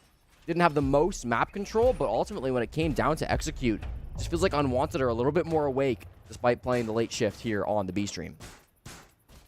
The reason why we are on the B stream in our final match of the day, and there are 4 best of 3s that are split between both streams. The reason why we are here is, spoilers, Raza Company Academy's miracle run that was up in the upper bracket has now come to an end. They will slog it out in the lower bracket with all the other lower bracket teams. Yuck, ew, lower bracket teams, gross. Furia, yay! They're moving on to the top 3. They're awaiting the victor of BDS versus Space Station. That matchup is going on the A stream at the moment. There is no official finish to that match. It's a 1-1 series, both teams winning their own maps. And I gotta say, BDS we expect to do well because of how good they've been over the last year, but Space Station has been quite a surprise, a welcomed one, because we always like surprises at the big events. Yeah, big time for North America. All 3 of their champions currently in action across both streams, so make sure you've got that dual monitor setup up and you can watch all the action. Or 2 phones. Or 2 phones. Jesse said getting 2 phones. A good idea. I'm okay with that. I mean, that's perfectly reasonable. Yaga answers a pick onto Dream after Newers was the opening death. Hat's been downed as well up and towards Rafters. Could get picked up by Yog here on the roam, but will it matter if Unwanted are already in the bomb site? Yeah, I mean, 2 dead on the side of Unwanted, 1 dead over on Oxygen. Hat has now been picked back up as it's Diaz's turn to feel the heat. Gavin 7-0 through 2 rounds. Make that 8-0. Make that 9-0. Gavin he ate his Wheaties this morning. This man is unstoppable. He could break double digits in the remaining 1 minute or so, and he will do just that. 10-0 for Gavin. Good grief. Gavin doesn't even have any history with these players. He's like one of the few players who doesn't have any former history with them. So he almost grabs another as he does some damage to Yaga. Yaga managing to evade for the time being, now playing those kill holes. This was a similar position that we saw, I believe it was from the Frost back in round number 1 of Yaga, actually. Yaga's going to be in these roles where he's disconnected from the execute. He's got a good read on this, by the way. A flash will go out. He has to waste some time. Blood fire goes through. Hot and Cold is on the ground by the diffuser. Gavin is the one waiting. Hot and pops up. Denies Gavin a 4K. Still a very impressive round from Unwanted. Gavin is 10-0 through 3 rounds. Unwanted in full control, and OXG will waste no time with Redeemer calling their timeout.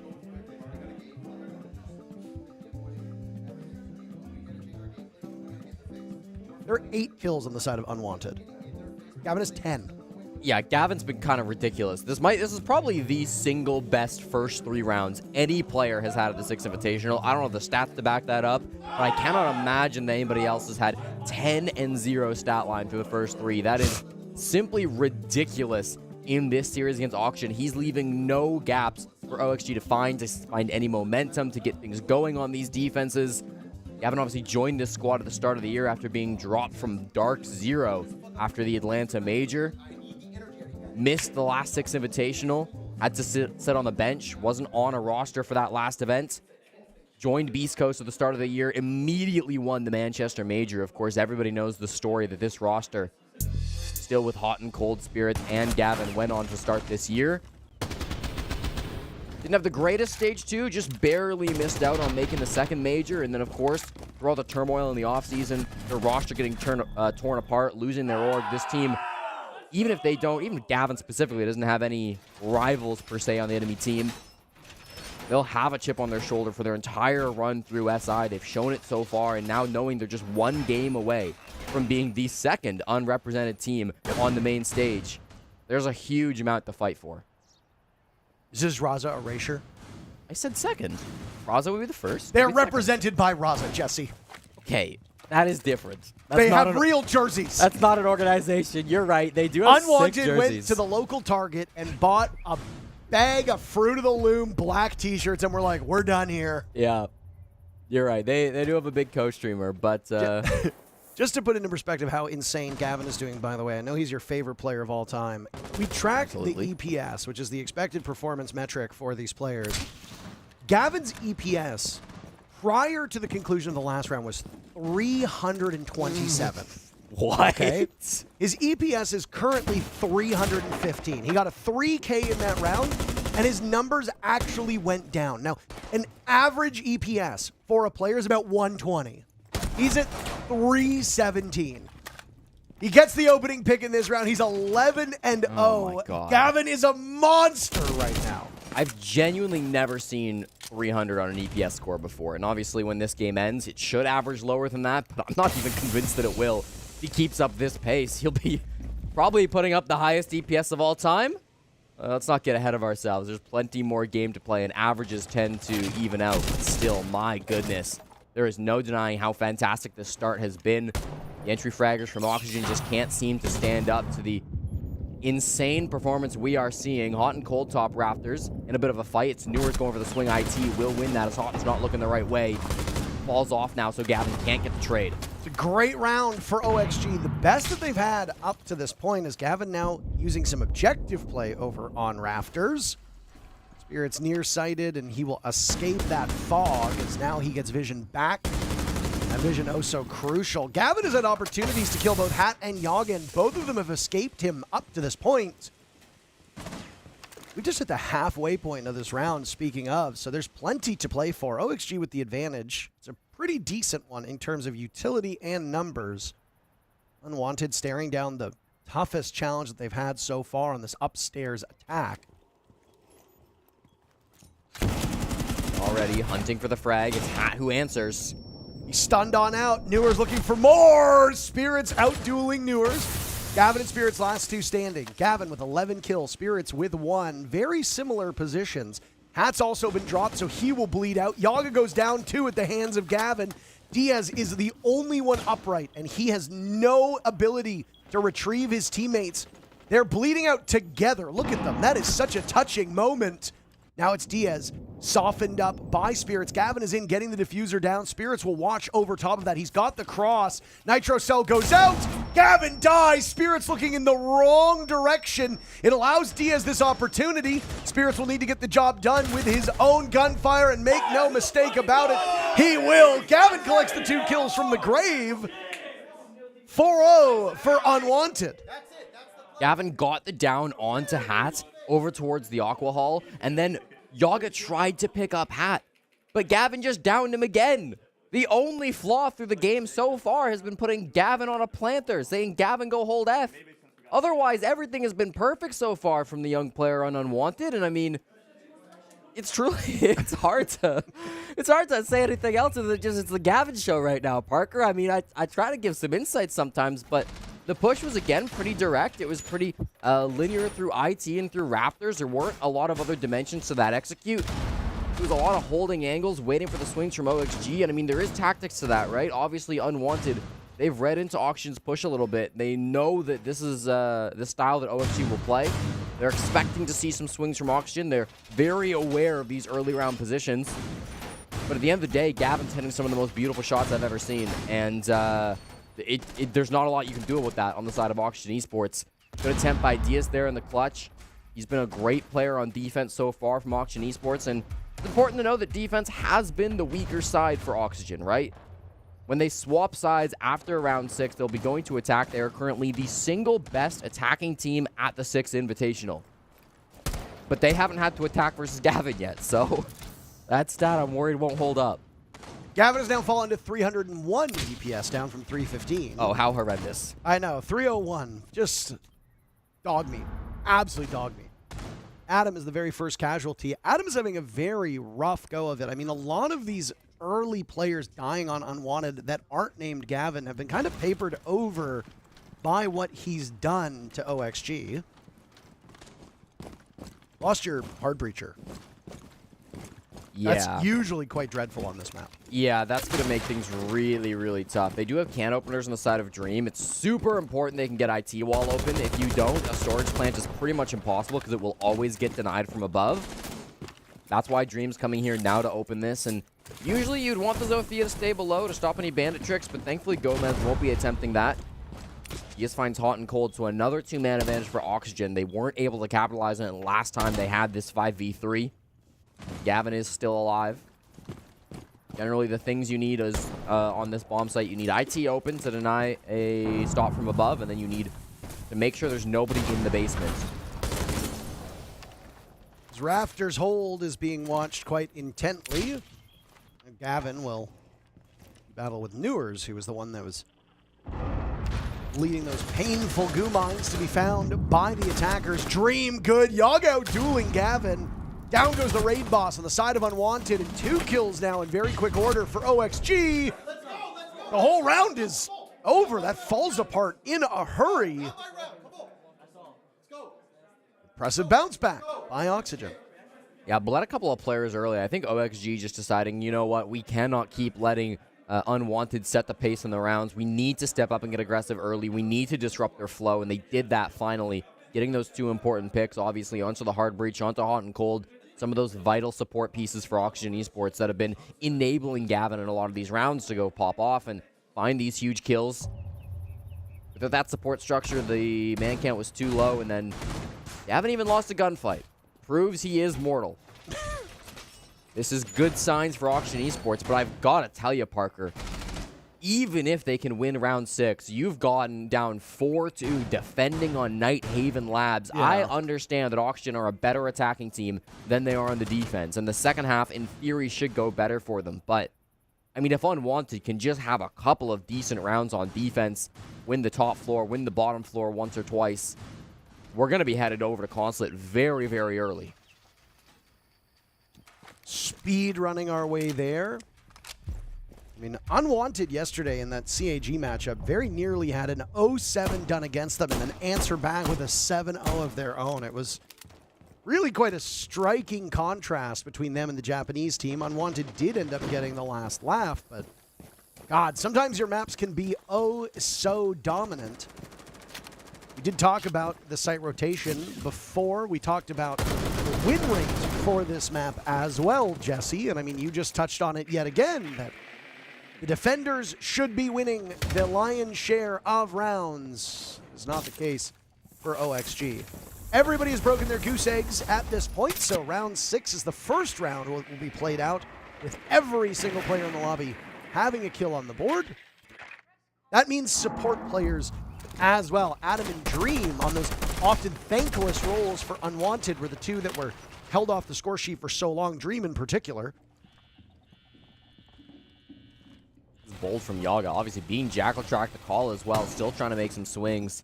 His position will be known, but there's no punish from Unwanted just yet. Here comes the push. Or not. No, they actually back off. Issuing a correction here, Jesse, that was not the push. They turned on the Dread Mine, and that slows Hot and Cold. He just doesn't want to take that fight.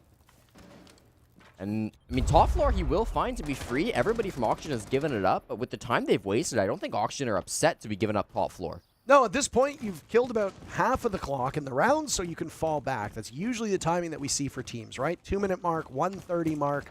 Depending on the map, you might go for a late flank at the 45-second mark. So that might be next on the board. My God, those shots from OXG. Catch Unwanted off guard. Hot and Cold and Gavin in the ground. Another might fall, but Dream removes the head of Gomez. Has the Warden of Newers not far away. Hat on the board too, so everybody on Oxygen getting in on the fun. It's just those 2 support players on Unwanted in a 4-2 half. Jesse looking awfully likely. Adam getting some kills right now. Utterly unimpactful as he's chased off of that spot by a Nitro Cell. The Warden of Newers in hot pursuit, and with the shotgun out, rocking the OXG R6 share skin, Skinnergized to the max. Not only are OXG Skinnergizing. They are energized as they put two together, and that first half is in the book. Yeah, nicely done. We're able to bounce back a little bit on the side of Auction Esports, bring this one in. Again, not going to be an easy half on the second one.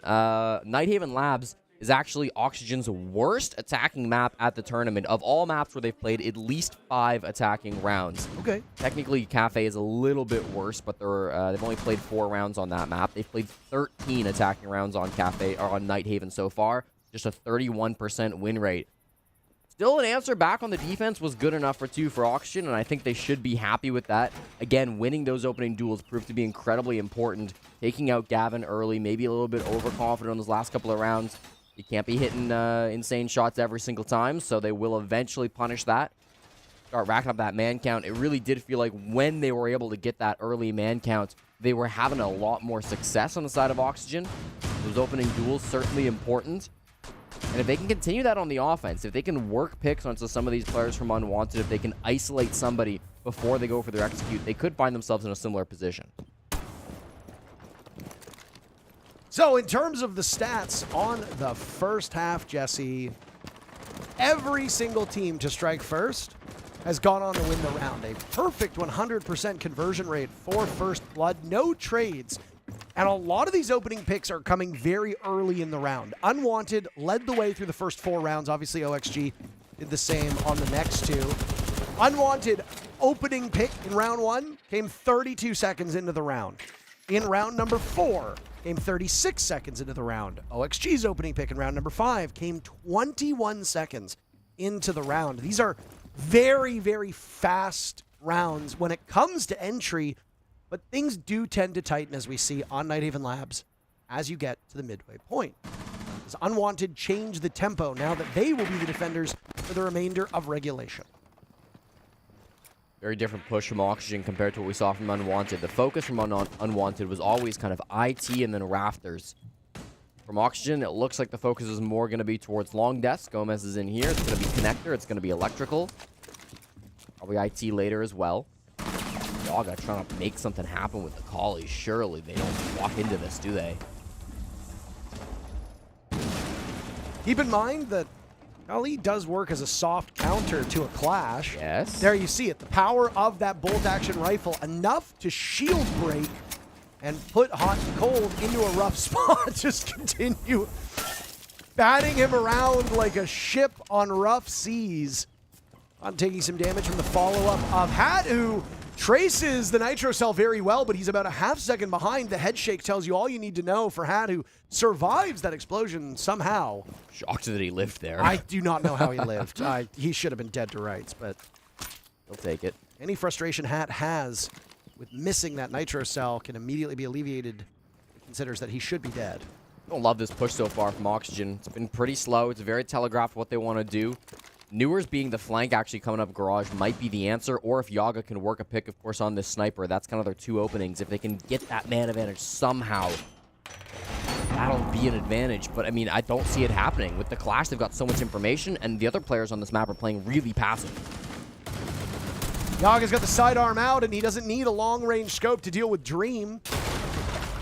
Former teammates, Yaga now inching up towards the door of IT as they've lost their cross. That one rotate into the bomb site has been taken away. Adam on the board. That's only his 3rd kill so far.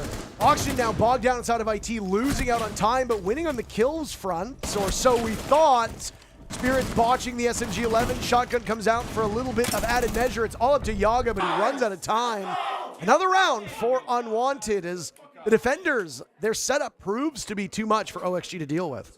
No gaps. OXG were hunting for some kind of an opening. They were hunting for some way to get into the bomb site, but Unwanted provided nothing. I thought the Clash play was excellent coming through from Hot and Cold, making sure that they could have that information consistently so that they weren't getting caught off guard time and time again. It really did feel like they always knew what that push wanted to do. It always felt like that information was strong on the side of Unwanted, and so they were able to play really smart positions. Yes, Dream got caught off guard a little bit by Yaga walking in top Raptors, but after that, even when they were losing gunfights, it was being traded out. The defense was standing strong.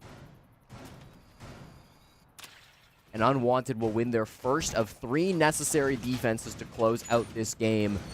Gavin did find a pick on the defense as well. You know, you do sometimes talk about players who have an insane first half and then completely fall off when the roles swap. Oh, no. Are you going to talk about Gavin? Well, listen. Is our boy Gavin doing badly, Jesse? How can I not? He's not. He's not. He got one pick on the defense. He has historically through this tournament been slightly better on the defense, although he's pretty even across both sides. So I wouldn't expect him to fall off in the second half. And through one round, I don't think he has. It was also the first round where the team that got first blood did not go on to win. Yog obviously collecting that very first kill. It was not a trade, and it came with only 26 seconds left in the round. So, I mean, not all opening picks are the same value. If you get an opening pick at 2 minutes and 34 seconds left on the clock, and your opponents do not respond or equalize, you have a huge advantage for a long period of time. If you get the opening pick, say, in the previous round at 26 seconds left, that doesn't necessarily mean you're going to go on to use that to win the round, because there will almost certainly be a kill very soon after. There's only another 25 seconds for about 7 to 9 more people to die. Weird for Oxygen. They've got a 75% attacking conversion rate on those opening picks, which is the highest in the tournament. Unwanted will know this. They'll know that they cannot afford to give up bodies early, but that doesn't stop them from swinging. You also can't play scared. It's an awkward situation when you're going up against such a strong offensive team. Hot and Cold made the cross. It was over towards Cargo Stairs. He can retreat back to bomb site if he wishes.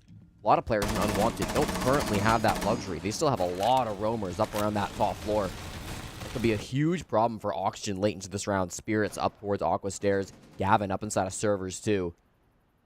That two-man roam of Gavin and Spirits, the longtime teammates, could be devastating. Now, Oxygen know that there could be players up there. Not a missed drone. But even still, with that knowledge, it won't necessarily be enough to stop the flank when it comes. Surprisingly, Blackbeard has not been as much of a focal point in this series as we tend to see on Nighthaven Labs. These teams do love their shields. I mean, Unwanted in particular. Hot and Cold picking apart Yaga as that shield drops. Gomez trades him right back. Hot and Cold had to pick whether he stayed for the grenade or fled and lost his life. It was a losing situation. At least he brings somebody down with him. Hat marveling at the Maverick job that he did earlier on. I mean, the job wasn't to open up the wall. It was to play from that point. Catch one of these defenders in an unfavorable position. I mean, will Hat's patience be rewarded? No, Adam guns him down. Gomez trades it right back. I will say, Jesse, Oxygen has been superb at trading out every single loss that they've had to sustain up to this point, but now they've got the lead as Diaz chews through Dream. The bomb site is there as Gavin and Spirits above. Gavin attempting to get back to the bomb site. Spirits watching. He stops the diffuser from going down. That leaves Oxygen with 10 seconds left. The lone Canadian player remaining at this event will have to hold this round off from OXG, and a small miscalculation as to where he's going to go. Looks for Newers with the Deagle. That's a hard gun to hit with, and Newers, the R4C, you can't say the same for that one. OXG trades back the previous round and keeps the gap between them and Unwanted just at 2 rounds. Really like that decisioning from Oxygen in the late round. They obviously went for a very direct kind of push through the vending stairs. They didn't take very much map control. And then when they went for that execute, the standard thing to do when you're finishing EXO is to plant just inside the doorway, inside of assembly, right? The problem is that's so predictable, and they didn't have control of the top floor. So if they plant just in the assembly door like you normally would with an EXO finish, it would be easy for those top floor roamers of Spirits and Gavin to deny that plant. There would have been no contest. It would have been a simple round win for Unwanted. Instead, Oxygen flooded the site. They cleared through the roamers. They got those picks down into the bomb site, and they just had to hold their flanks, make sure that Gavin couldn't come back to site and cause problems. Spirits, good try from up above. He did stop the plant once, but twice was too tough. Oxygen will sustain themselves as Unwanted are once again held off match point, but they'll hold the lead. I mean, Unwanted can't shake them. I mean, we saw through the 2 previous rounds that, and I would argue also the last round of the first half, Jesse, that Unwanted are not immune from making mistakes. No team at this point is going to play a flawless game of Rainbow Six Siege. Even on rounds that you win, there are things that you could have done better. For Unwanted defending on their own map, a defender-sided Nighthaven Labs, they really should be able to hold OXG to 1 round, maybe 2 at most. Problem is, if you hold OXG to 2 rounds, then, well, I guess in this point, if you hold them to 2 rounds, that's good enough. You get out of here. But if OXG is able to win a third, you start to worry about what possibly happens in overtime. Unwanted have a nice cushion at the moment, but that 2-round lead can disappear very quickly. And like we said, a lot of those first rounds, the deficiencies with other players on Unwanted, covered up by Gavin getting 13 kills in 5 rounds. He's got just 1 kill since. This is a cheeky position coming out from Gavin. Nitrocell won't get anything, and he'll actually retreat back to Rafters unpunished by Diaz. So T-Wall should get open, no problem. As soon as one Selma charge gets tossed out onto it, there we go. That'll be the first thing off the checklist. Very high angle. The reason why he throws it all the way in the top right is because Diaz or somebody else in the team is going to sit up on the roof to hold this as the plant comes down early in storage. And Dream greets Yaga. 2nd round in a row that this Blackbeard does not do anything. Nitrocell goes off. Gavin dies. Gomez also dies. You lose the Candelas. A lot of utility dropped on the side of OXG. Unwanted have lost Gavin, so that's a big loss. But there are other players there on the side of UW that can make up for any lost time that they fear will come from Gavin being off the board. Logic Bombs now to reveal the position of 3 of those Unwanted players. Newers himself is putting together quite a nice game. 10 kills. He's inside a warehouse. One player up on cargo. He thinks Hot and Cold's in that room. He's correct. But Hot and Cold has a bit more control than Newers thought. Unwanted's advantage will now grow as they double up on OXG with a minute left. This is going to be a rough backup plan. They seem to know it on the side of Unwanted too. 2 players in through IT. They don't know Adam's position. The first one dies. He does go down. Diaz covers for a trade, but still a very tough task ahead of him. Spirits with the super shorty out, like, watch this. Wrong. Diaz in a 1v3 now. Jesse, and he'll use the last of his gadgetry to open up that castle barricade. Dream's got a free kill here. Just pop up. Just pop up. 1, 2, 3. 1, 2, 3. 1, 2, 3. I got it. See, look at me. I'm so good.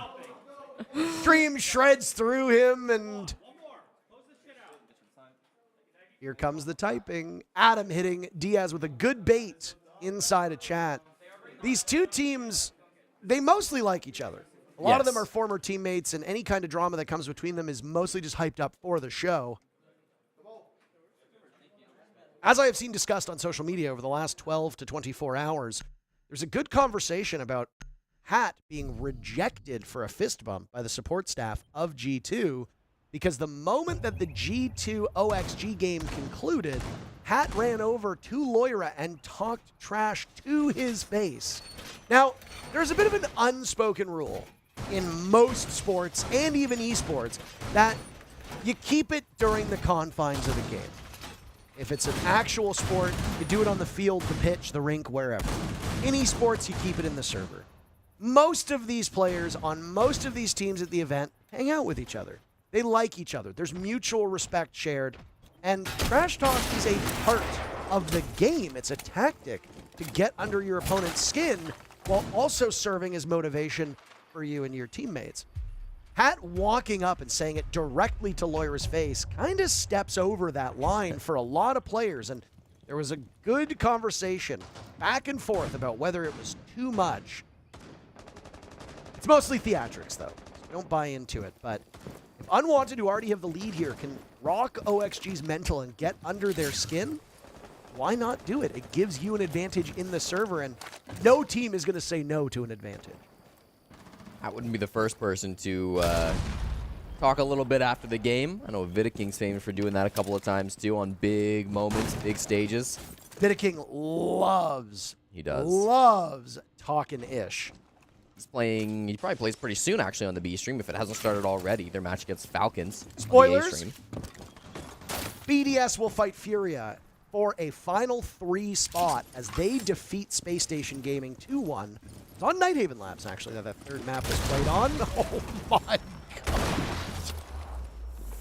If that Nitro Cell had come about a second later, Diaz's EMP actually would have stopped it from working, and Yaga would have lived. Rough timing. But anyway, Over on the A stream, Falcons and FaZe will be in action. FaZe will look to fly high and phase up. Falcons hoping to not get their wings clipped. Unwanted sending this one away in a hurry, Jesse. Yaga died, Gomez died, Diaz is basically dead, but still has a gun in his hand. Down goes Newers, and they are just tearing through them. Your favorite player is now on 15 kills. I think OXG realizes how tough a predicament they find themselves in. I don't have favorite players, Parker, but I can appreciate Not when true. someone's doing well. Your favorite casters. Yes, I have favorite casters. Lynx. He is in hat now with the impossible to stay alive on Nighthaven Labs. They're together in connector, but they've got nothing for the mirror window. Now they'll smash away at the mirror window, depriving Unwanted of some information. Was a swing over towards Diaz and Hat. But now inside of this connector position, we'll have to go through electrical. A vault over that wall will be effectively suicide for these players. Thatcher Diaz will walk in hot and cold with pump shotgun, could very easily kill both. He gets slow rolled by Hat, who takes an awful lot of damage. Unwanted still have 4 more players. This could have been a flawless round as they sent this one away, but Houghton will die, and right back to this mirror window as Adam will slap Adam will get his booty slapped by Hat, who was hoping for a kill through the drone hole. He's going for cheesy angles at this point. Dream with the TCSG now holding this angle. They'll trickle in on OXG. Well, snuffed out. Unwanted winning map number 1. It looked like business as usual for them as they allow OXG just a single round in the second half. Utter domination on their own map pick. Unwanted up 1-0. Great start by Gavin, obviously the MVP, tearing through the first couple of rounds and then started to look like a bounce back. The last couple of attacks coming through, or the last couple of rounds of the first half from Auction Esports were looking okay. They started to pull it through, but Unwanted on the defense closed things out without too much trouble, reading their opponents really, really well.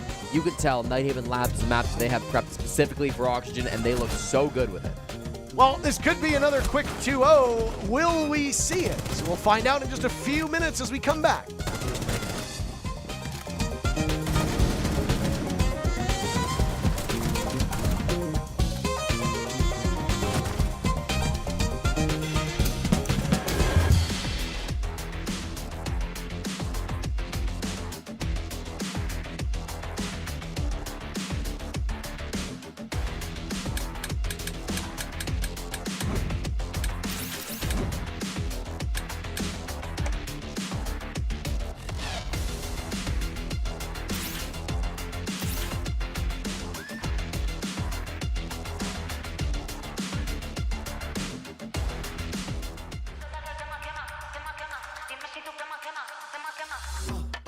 Tap, yeah, I want that. No lines, I don't cut back. Sweet, salty, and all that. Let loose, come get that. Can you play that back, back, back? Can you run that back, back, back? I'm trying to play that back, back, back. I want that. Tap, tap, let's go, let's go.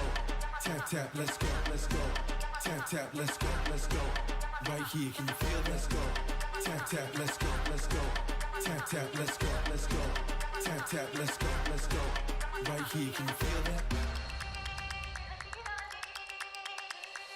Ooh, you feel that? Ooh, the real back. Ooh, I'm still that. Ooh, you catch that? Ooh, I guess that. The best back. Yeah, yeah. 30,000 up, I'm a pilot. Might jump out if I'm wildin'. Catch my flow, I'm so stylish. Tap, tap, real smooth. Can you play that back, back, back? Can you run that back, back, back? I'm trying to play that back, back, back. I want that. Tap, tap, let's go, let's go. Tap, tap, let's go, let's go. Tap, tap, let's go, let's go. Right here, can you feel? Let's go.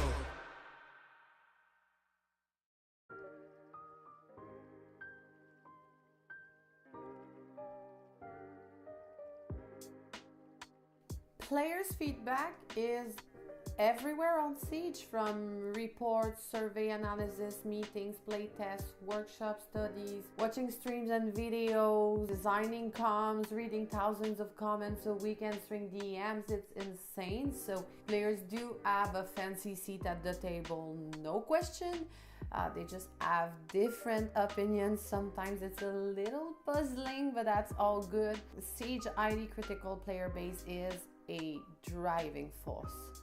I'm listening and we're all taking in so much of your positives and your concerns and trying to make the game just a better place for everyone.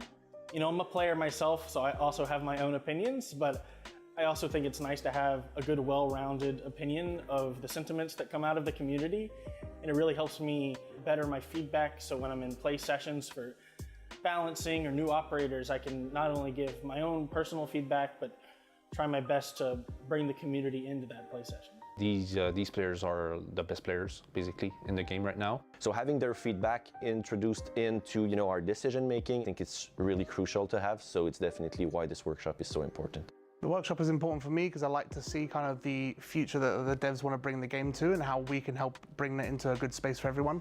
I love the workshops because I think it gives you a real opportunity to see like why things are being done, you know, kind of what the thought process was, the steps behind things. I just love seeing other people have passion for the same game. We play the game 24/7, practice and understand what can be a little bit too strong or maybe a little bit too weak, so being able to help is a massive thing. I got to give it to these guys. The dev team, you guys have really been hitting it, man. Like the new operators they bring in that just find different ways to change the game, but not break the game. All of it is so obviously done with so much love and so much sort of like apparent drive of like, yeah, we can do the coolest thing, we can do the best thing. I love the operators you put out, the maps you put out, and I know how much work goes into that. And I think they've been doing an amazing job, especially over these last few years.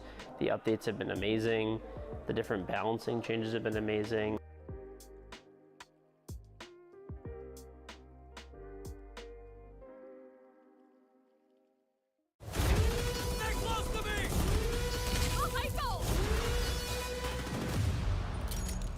Team Rainbow. Carries Legion. Listen up. Hereford Base is now under our control. But we're not giving it up without a fight.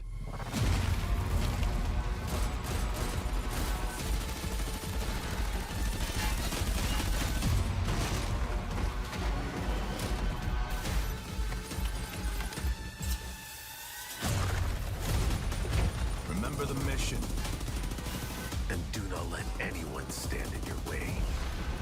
Every action you take will be the difference between victory and defeat.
Well, map number one was over about as quickly as it began. OXG squared off against Unwanted, hoping to keep their streak of a top 8 finish alive. I mean, they've already made top 8 at this point, but they're looking for a top 6 finish, Jesse.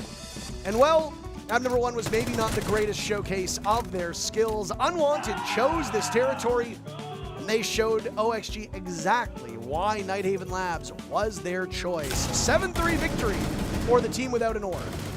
It's an important series, Parker. Both these teams know how important it is to make main stage, especially as a North American squad. Being able to play in front of your home crowd, either of these teams would be the favorites in their first game of the lower bracket in front of a crowd, which would be against Raza Company Academy, the Brazilian underdogs who have made it farther in this tournament than most people thought they would. we could see the double Orgless matchup on the main stage if Unwanted can close out map number 2 and force a Raza v Unwanted game.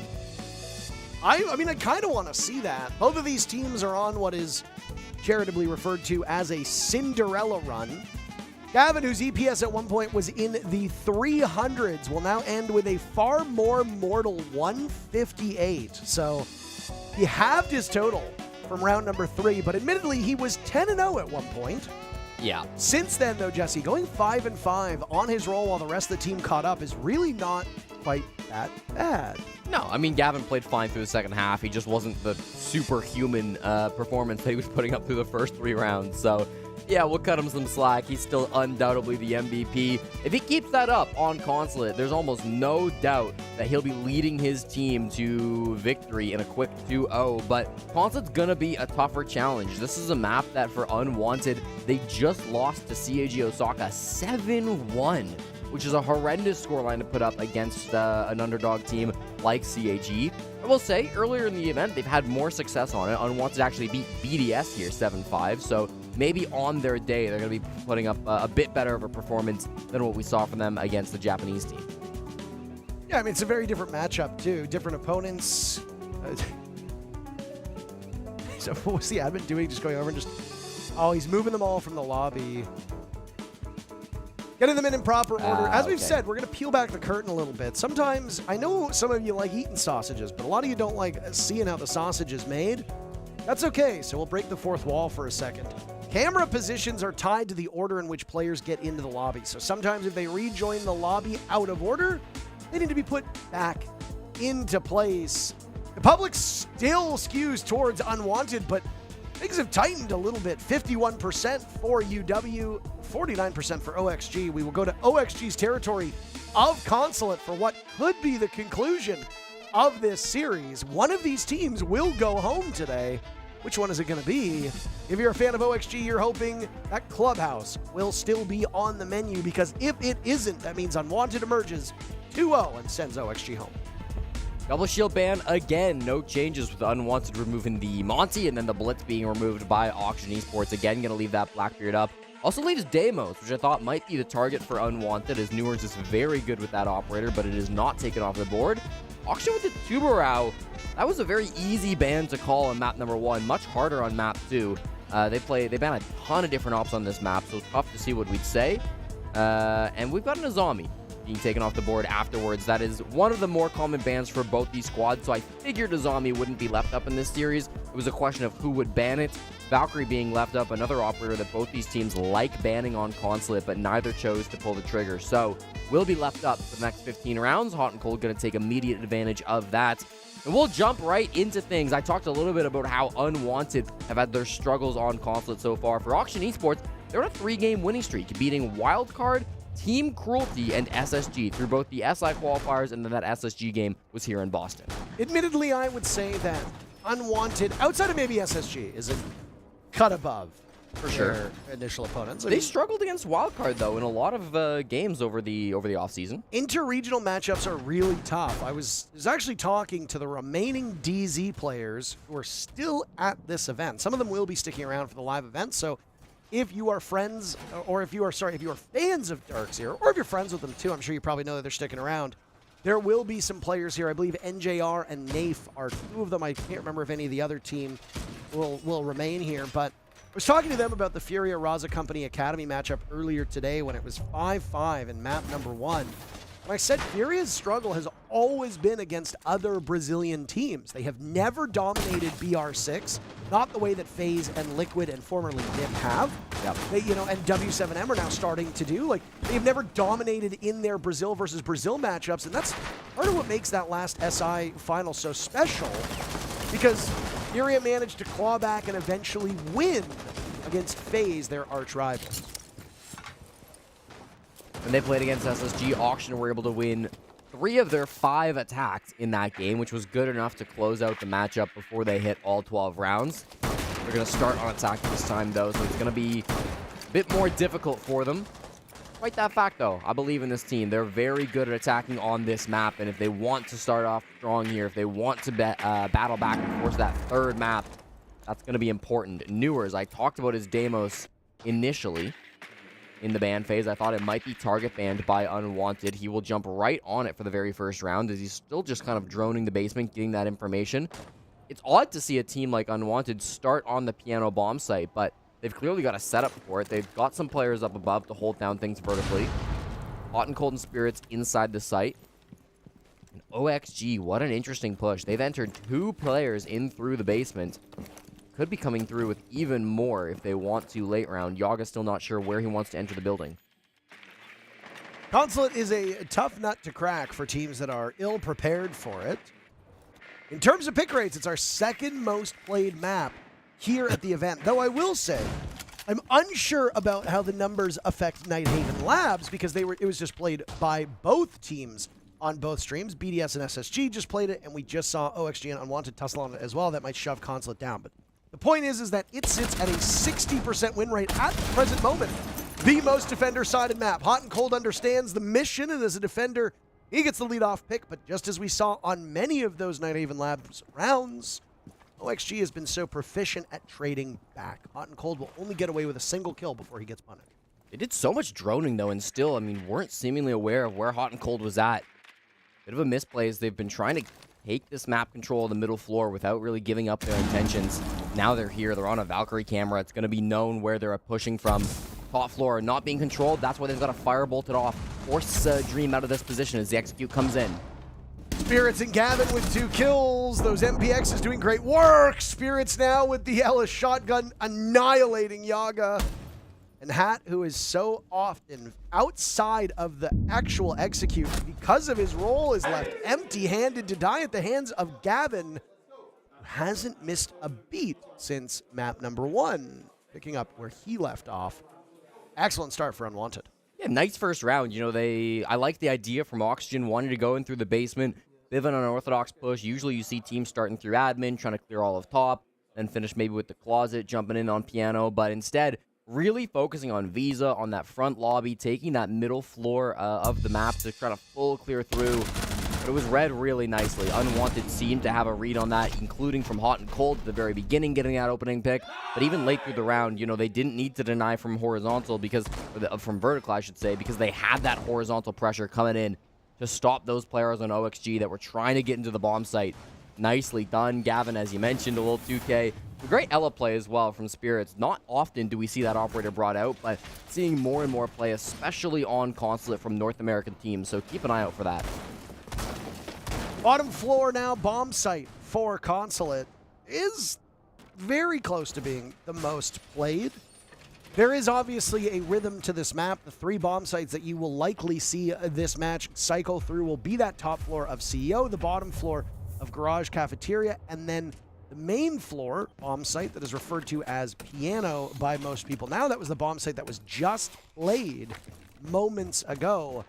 All of these bomb sites are very lopsided in favor of the defenders. The 15 times that we've seen the split-level bomb site of servers and tellers is what helps keep the numbers of Consulate towards the attackers in some way, shape, or form. If not, they'd be running away with this. Diaz dying early to Adam's Nitro Cell, 30 seconds off of the clock, and that's a very standard Nitro over the garage panel to take out the Thermite. It is a horrible day for hard breachers. Diaz dies to the Nitro Cell over. At the same time, Newers' Selma charges get shot from above. Hot and Cold inside of admin made a punch hole to shoot those Selmas, as we saw from our observer. Really nicely done from Unwanted. It's only a one-man advantage, but that is the entire game plan thrown out the window. They now cannot get that Visa hatch to drop down through the backside of the site and hit through server. They're only going to have a single vault breach to walk in through the main garage. No matter where they go, they're going to be extremely limited on the side of Oxygen Esports, and that's why Unwanted have largely retreated back to the site. They're playing a very passive game now because they know, listen, we stopped the main breach from opening. We stopped the server hatch from opening. We can just sit in the site, and they're going to have no angles on the side of OXG. It's particularly devastating for these attackers. And I mean, Jesse, to your point, Are there good days for hard breachers? It feels like it's mostly only bad days. Well, you have the worst job in the server. Drone, drone, drone, move up, drone, waste utility, drone. 25 seconds left. Let's open up the wall. Maybe try to plant. I'm dead. That's it. Yeah, it can be tough sometimes, but the good days often don't go unnoticed. Often don't show up on the scoreboard. Gotta have bad days for the good days to mean more. Fair enough. I don't actually believe that. That's what people say. I think people just have good days. Long angles from Yaga. He's taking a bit of chip damage as bullets do fly his way. Oh, the Gavin special annihilating two of these players on side of OXG. Down yellow, Spirits now with a kill too. Adam, Spirits, and Gavin all on the board. No team ace to be had because Gavin picked up 2. Now Spirits looking for kill number 2. He's French, I can say it like that. Fair enough. Nitro Cell tossed out by Dream. He's been held off the score sheet as well. And Spirits just peeks the small angle. 2 in a row for Unwanted, and they are charging their way towards a top 6 finish. Yeah, neat, clean, simple from Unwanted. No matter what they want to do, starts off really strong. That prompts attack timeout from Oxygen Esports. Once again, the map starting off really poorly for the guys in green, and I mean Unwanted. Yes, there was some brilliant play from Gavin down inside of the basement. Not going to take that away from him, but I really think it was the util play that started off that round. From that point on, it just felt unwinnable from Oxygen Esports. I liked that they tried to move around a bit. Tried to move Newers down in through Spiral. Tried to get some other action going over towards Server, but it just didn't matter. Angles all being held by Unwanted. They all favored them as well. Hot and Cold shooting those 2 Selmas on the main Visa hatch. That won't go reflected on the stat sheet, but that was so important from the captain of Unwanted. So I'm out in the hallway between maps. He complimented my blazer. It's the important things in life. I saw you in the blazer today when you came down to the green room, and all I kept thinking to myself was, why? Because it looks nice. We don't all have to dress like... Say what you were going to say. Unwanted have really started this Bums? game strong. Is that what you were going to say? I wasn't going to say that. No, what were you going to say? I was just going to say we all... Say it! We all don't have to dress like our mom dressed us, okay? My mother has excellent taste. She does. I actually... Your mom's a very nice woman. And if she were to choose my outfit, I know she would do a good job. Okay? Don't besmirch the words of a good lady. I'm not besmirching the words. I just, I like your fits, Parker. Yeah, well, it doesn't seem like it. I wore a leather jacket today because leather jackets are cool, okay? And I just want to be a cool guy. You already wore the leather jacket, though. God forbid you wear a leather jacket more than once. Does it have an expiration date? Well, you've worn it on one broadcast. Time to throw it in the garbage. Well, yeah, I don't know. It's my first time wearing the blazer. Ever?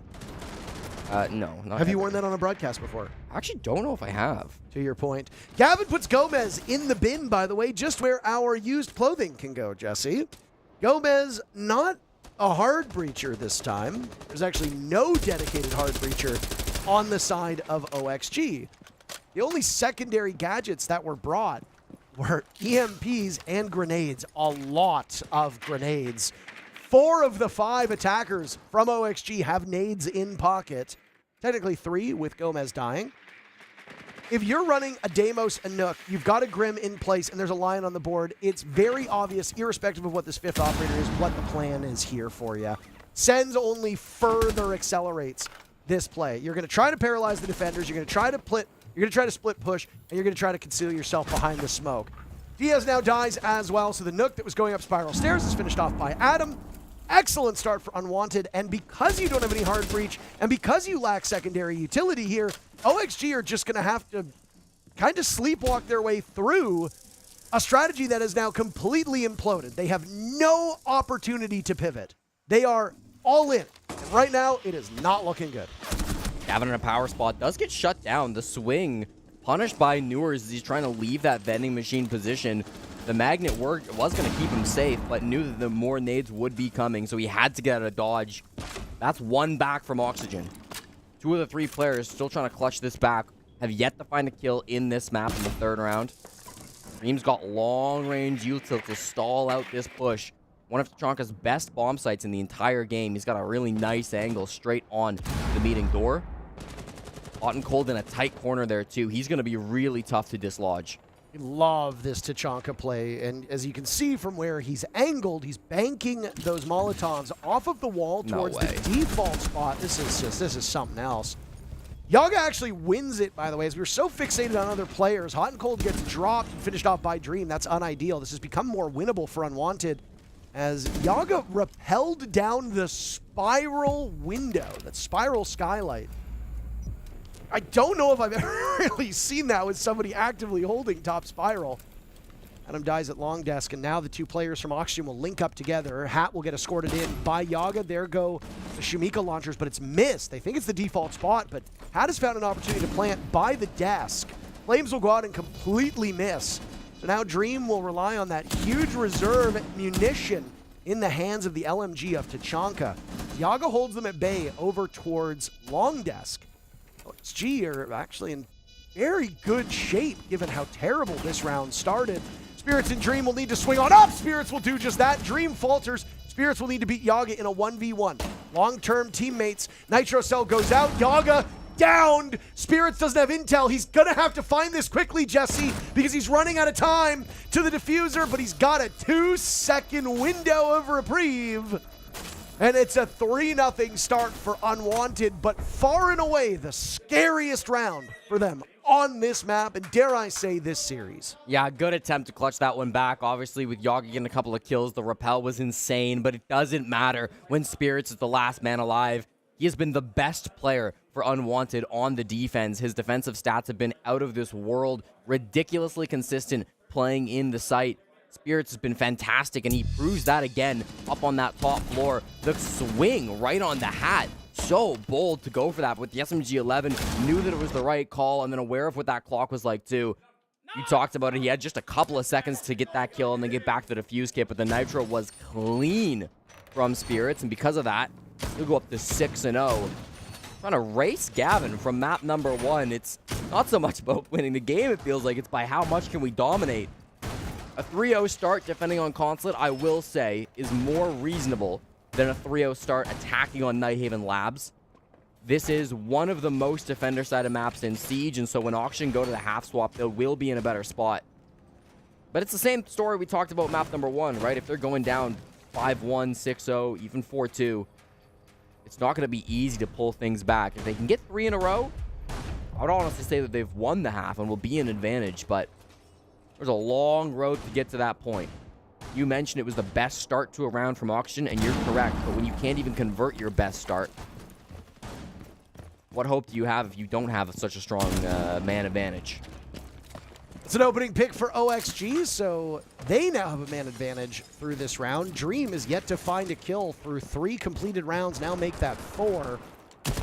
It is our job as casters to try to sell a match to the viewers, and if we go into a game thinking it's going to be a one-sided stomp, then it doesn't make it very compelling for the people that are watching at home. But you have to balance that out, Jesse, with being honest with the people. And right now, Unwanted is just outclassing OXG on both maps. There is no way for us to sell this as a story of 2 even teams. Unwanted very much has a leg up over OXG. Doesn't matter what map it is. Now there's time for Oxygen to turn this one around. They got a great start to this round. Their advantage is now gone. Gavin will equalize. But a comeback is a very compelling story. And that's the territory that OXG finds themselves in. I mean, even in the 4v5, it feels like Unwanted are playing with confidence, and OXG just aren't quite ready for these swings. Gavin's searching out to find Newers, equalizes that. It's a desperate kill. They'll know Yaga's position is hit by one of those Ela mines. Adam seems to be ready for the mid-floor push as well. So aware on the side of Unwanted. Reading Auction like a book. Everywhere that Auction try to enter the map, Unwanted just seem to have a read on it. Unwanted's got very good information and just great game sense as well. Spirit's doing his best Gavin impression, but Gavin's now got 7 kills. Spirit's 6-0, maybe not the same start that we saw from Gavin all the way back on Nighthaven Labs, but still a very impressive tally for the French-Canadian. The only Canadian remaining at the tournament, and he's not named Canadian, so. That's Gavin looking for kill number 8. Caught from the window outside a bathroom. Diaz will go for the leap in immediately. They need to make up for lost time. Under a minute left, and the fight is still upstairs despite the bomb site being on that main floor. Hot and Cold gets the answer to the question, should I fall back? Yes. He'll drop. Now it's Hot and Cold being attacked by what sounds like Hat, but you can never really tell with these DMRs. We'll leave Adam and Spirits at a position where they are full HP. Out goes some of that intel, and now a drop will need to come into the bomb site as Hat will go on to drone and find information. The execute is moments away. Yeah, that's where the soft breach is coming out now. They really would like a pick before they go for this drop. If they're going through the hatch, it's going to be watched no matter what, so they need to be able to force players out. If they don't, then they're going to have to choose some other way to get to the bomb site. Diaz is the correct read on a flank upstairs. That's Hot and Cold creeping his way up as Yaga hits a goo mine, finished off by Adam.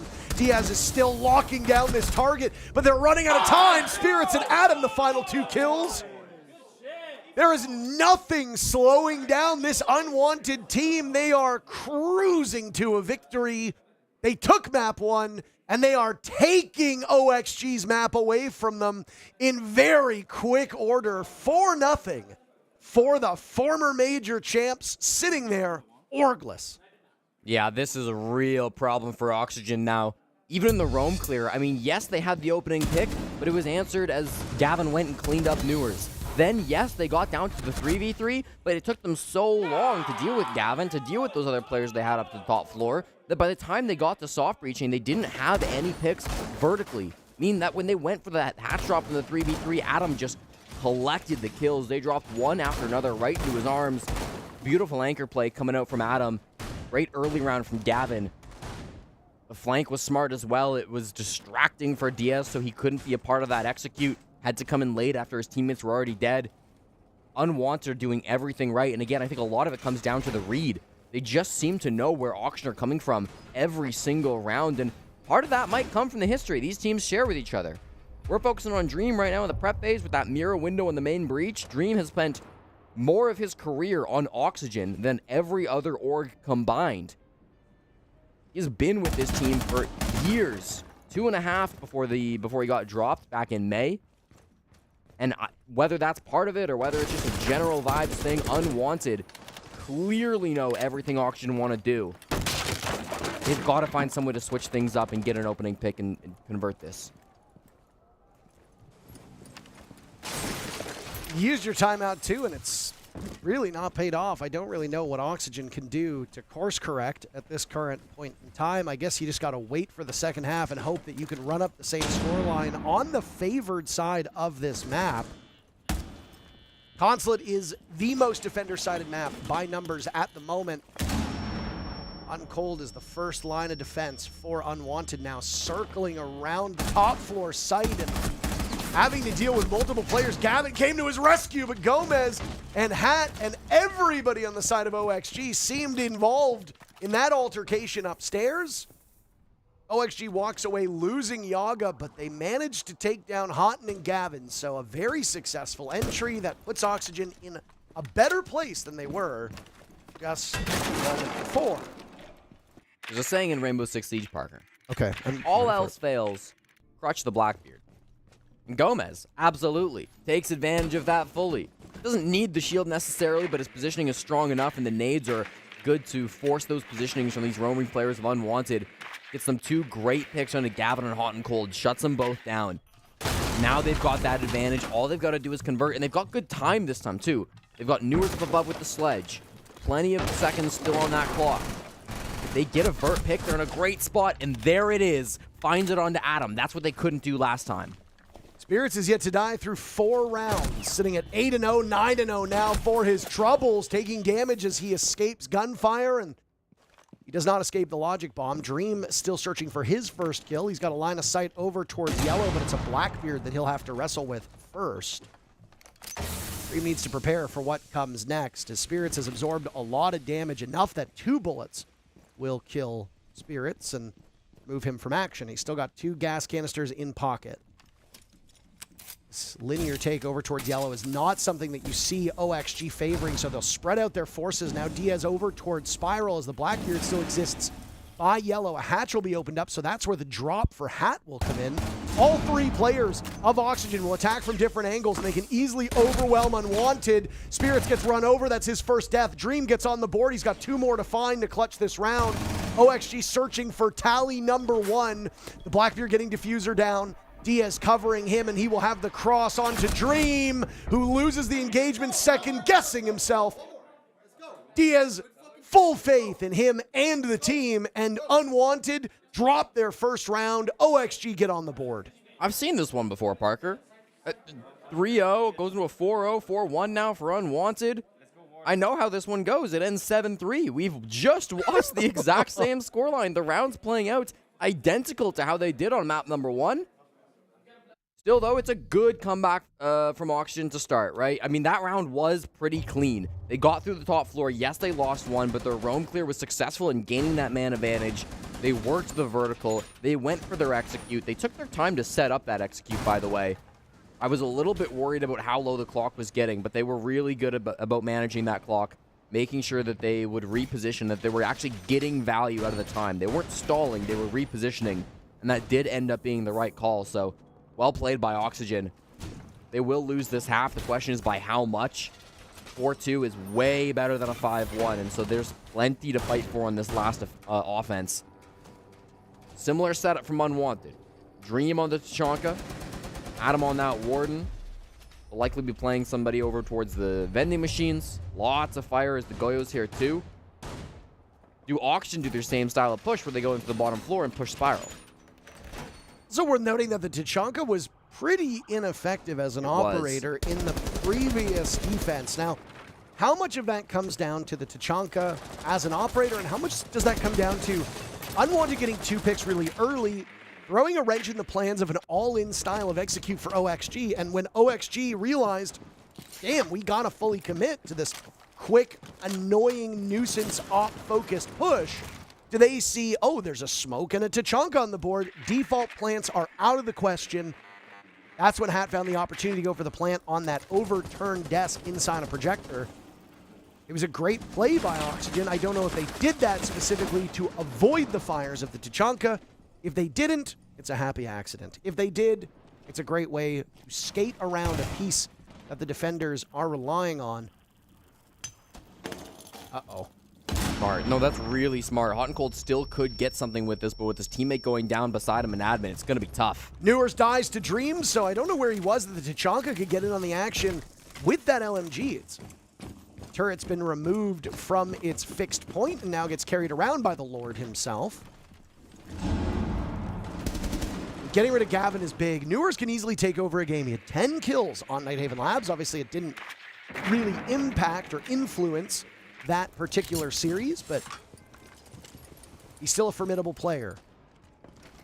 And after he dies, I mean, Unwanted just give it up, right? They don't need admin. They got their 1 pick. Even though it cost them Gaveni, they are more than happy about that. Dream answered back, and so they didn't need to rely on Hot and Cold C4.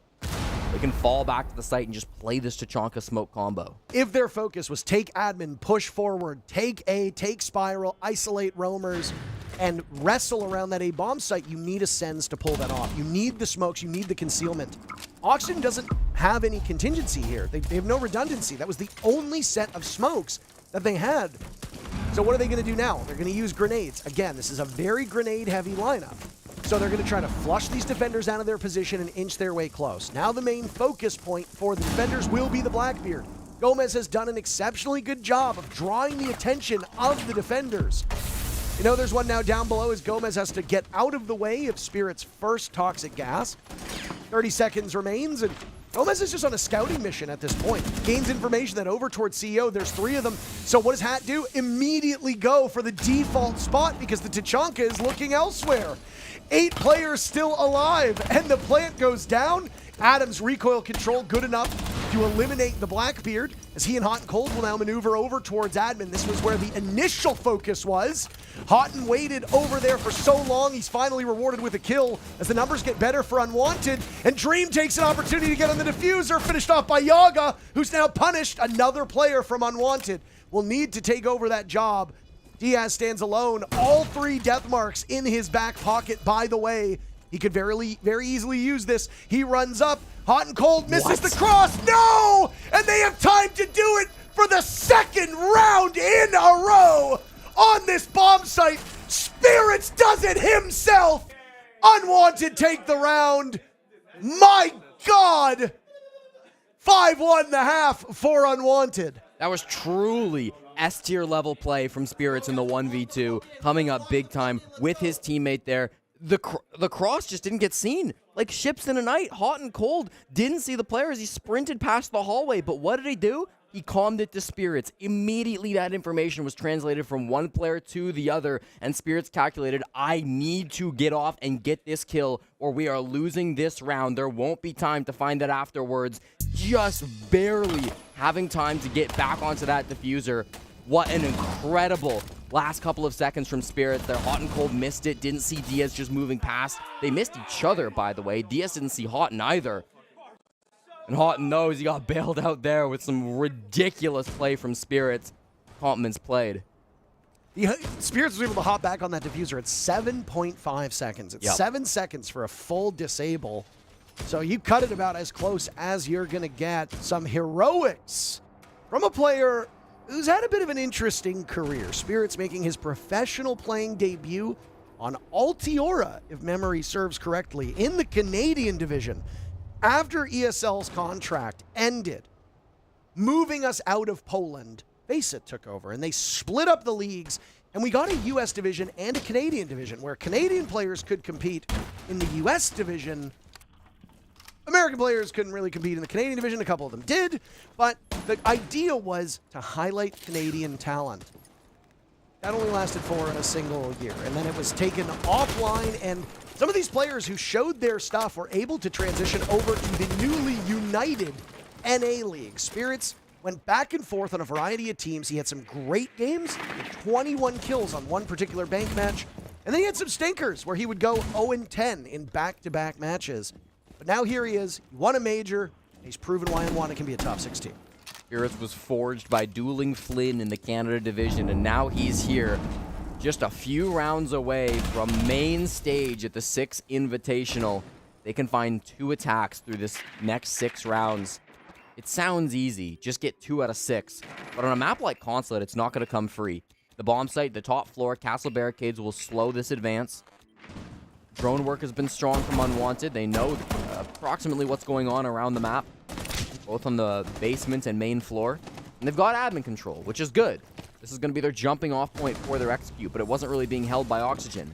An opening pick might be their biggest advantage so far. Newer's another early death for Oxygen Esports.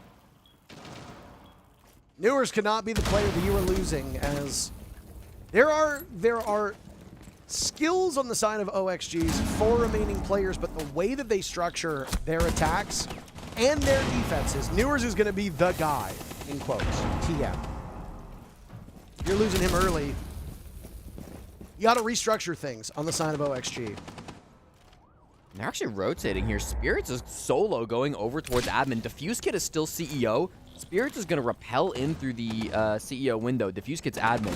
And he's going to be a surprise play late into this push as he tries to just distract everybody into thinking that there's going to be a heavy pressure CEO, but it's just him. There's the swing in. Spirits just way too much to account for. Yaga gets him, but 2 very swift kills to answer back. Unwanted's lead stays good. It's a little bit closer as Gomez with 1 pick. And Unwanted, all the while, got that diffuser down, Jesse. Catches Oxygen by surprise. Gavin on the ground. Looks like he's just having the most leisurely game of his life. 1 more round for Unwanted. They are storming their way to the top 6. There are a few things as nice as a color caster as explaining what should happen and then seeing it perfectly laid out in front of you. That Spirits play was massive. Yes, he repelled in the window and instantly died on the Blackbeard, but it was the distraction. It was the noise he made. It was all the eyeballs that turned to look at the Blackbeard repelling into CEO, because why wouldn't you? That's the craziest thing going on, surely. But no, the Fuse Kit's going down. Default plant inside a meeting. Adam's coming in through yellow as well, working some picks. Everybody else on Unwanted has their gun up, and they're taking the space away from Oxygen. It's the mind games that are getting played. Again, it feels like they are reading their North American rivals to a T. Oxygen have had some heroics at the 6th Invitational. There is no denying that. They've defeated some of the best teams in the entire world. But their run is about to come to an end unless they can start to pull off the most ridiculous comeback that we've seen in the lower bracket so far. Yeah, I mean, this is a Herculean task here for Oxygen. To make matters worse, they're on their map, defending on the most defender-sided map in the map pool. Both of those things should easily guarantee you 4 rounds. Like, no, you don't even need to think. You don't need to be a color guy. You don't even need to be an analyst. Okay, it's our map. We're defending. Defenders are doing really well. Let's take our 4 rounds and let's look at overtime. Oxygen's single round, Jesse. Their single round came on attack. They are not even winning on the sites that they're supposed to be winning on the side that they're supposed to be winning on. And I'm not one to read into body language here, but you can look at all 5 of these players on the side of OXG. Throw up all 5 of their player cams at the exact same moment, and it is a stoic look on all of their faces. We're getting a good run through. Thank you to the observers. There is no cheeriness. There is very little hope. There is very little optimism. It's almost as if Oxygen is playing knowing what the result is going to be. Somebody's got to breathe life into this team. You know, you can't just accept defeat at this point, down 6-1 on your own map pick. It's constant defense. It should be doable. Somebody's got to make that move. Instead, Oxygen playing very reserved. They're really playing back in towards the site. They're up above, but they're not contesting admin very heavily. They let Unwanted get in without much contest.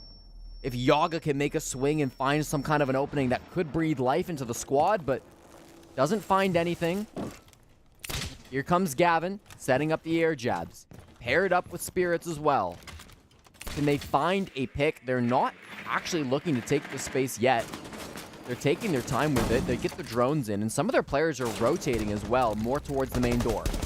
They just keep surrendering opening pick after opening pick. Now it's Newers for the second time in a row. That's not what you want out of this player. That's not what you want out of OXG. They have been so consistently good. They debuted a new roster. They've been trying to sort through issues involving leadership. Spirits and Gavin with 2, and all those changes from the side of Oxygen right now not paying off.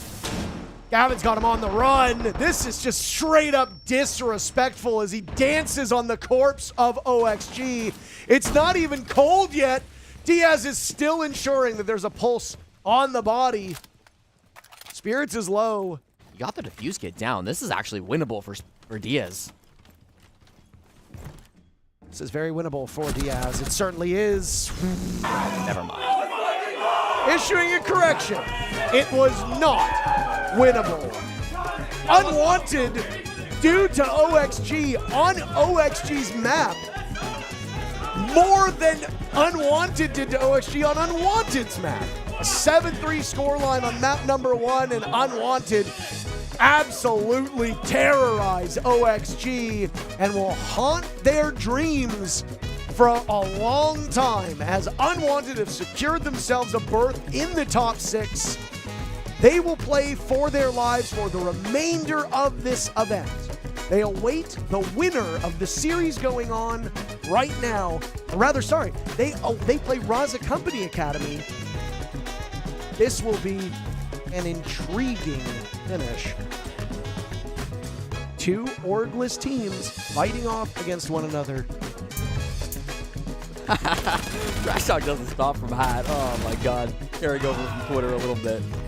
Obviously, wonderful performance from Unwanted. They're going to be beasts in the lower bracket on the main stage at the 6th Invitational. They should be feeling very good. The full orgless game, as you mentioned, versus Raza should be extremely exciting.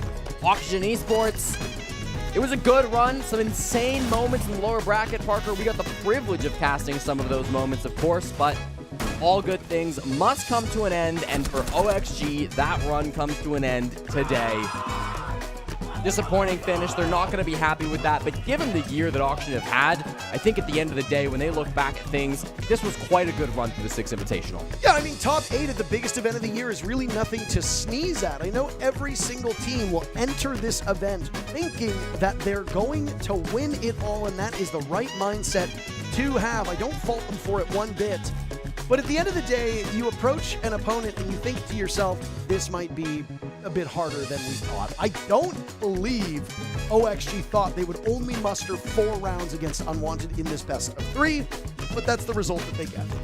Yeah, and I mean, obviously, some fantastic numbers from Unwanted. We saw it in map number 1. It was, of course, Gaveni who popped off and owned the server on Nighthaven Labs. Spirits did much the same on that second map. You can see the EPS scores now. Good God. Ridiculous numbers from those two top-tier players, and that's what you need out of your star fraggers when you're on a run like this for Unwanted. Yeah, I mean, look at Gavin's scoreline, 26-9, 18-8 for Spirits. The rest of the team of Unwanted, we're just set dressing for the top fraggers on their squad. Over on the side of OXG, the best numbers you're going to get, Newers at 50-15 and Diaz at 14-15. All of the numbers for OXG are underwater. Pat on this roll took an awful lot of heat throughout the tournament for the things he said in the server and the things he said outside of it, and we caught a little glimpse of it as well with him saying something to Hot and Cold at the tail end of that camera segment. I was trying to talk over it because I don't want another fight on our hands, but at the end of the day, there's obviously some small bit of animosity present between Hat and at least one of the players on Unwanted. I mean, you're worried about somebody trash talking, they always say that the best revenge is living a good life, and that's exactly what Unwanted are doing. As you can see on your screen here, Unwanted are going to go up against Raza Company Academy for one of our first matches on Friday. We await the winner of Falcons and FaZe Clan right now being played on the A stream. Lots of question marks, not just with what we think is going to happen, but as you can see on the screen. Certainly in an upper bracket too, Furia BDS securing their spots in the upper bracket finals earlier today. That's going to be a battle of the Titans in the upper bracket. Two teams that everybody knows can go the distance and have experience in those BO5s. So, Parker, the stage is almost set. The live portion of SI is going to be incredible. I will say, Jesse, I can't comment on the current condition of the stage itself because we haven't seen it. No. Maybe it's still being built. I've seen drawn-ups of it, what it's supposed to look. Okay. But is it fully set? Because you said the stage was set, and it seems like now you're... Our stage, I said it was almost set. The A stream's still going on, by the way. I'm talking about the physical stage, Jesse. Well, I know that, but I don't think that's what's important. We practiced this. We didn't. We practiced this. I'll let him get away with it. While we might be done, by the way, it's been an honor to work with you yet again in your beautiful blazer here on the B stream. There is still one more match going on. As Jesse pointed out, we are not all done. We are done, but the A stream, Falcons versus FaZe Clan. There are big implications there, as one of those teams will make top 6 as well. You'll get to see them on the main stage in just a couple days. Jesse, if you had to make a prediction, Falcons or FaZe Clan, who are you taking to win the match? FaZe Clan are looking nasty through the lower bracket, Parker. I can't lie, but Falcons have some gunners. I think FaZe takes 2 more. It'll be a tough one no matter what. Why don't we say goodbye here and move you over there so that you can enjoy our final match of Phase 2. As for Jesse and I, we'll see you on the weekend.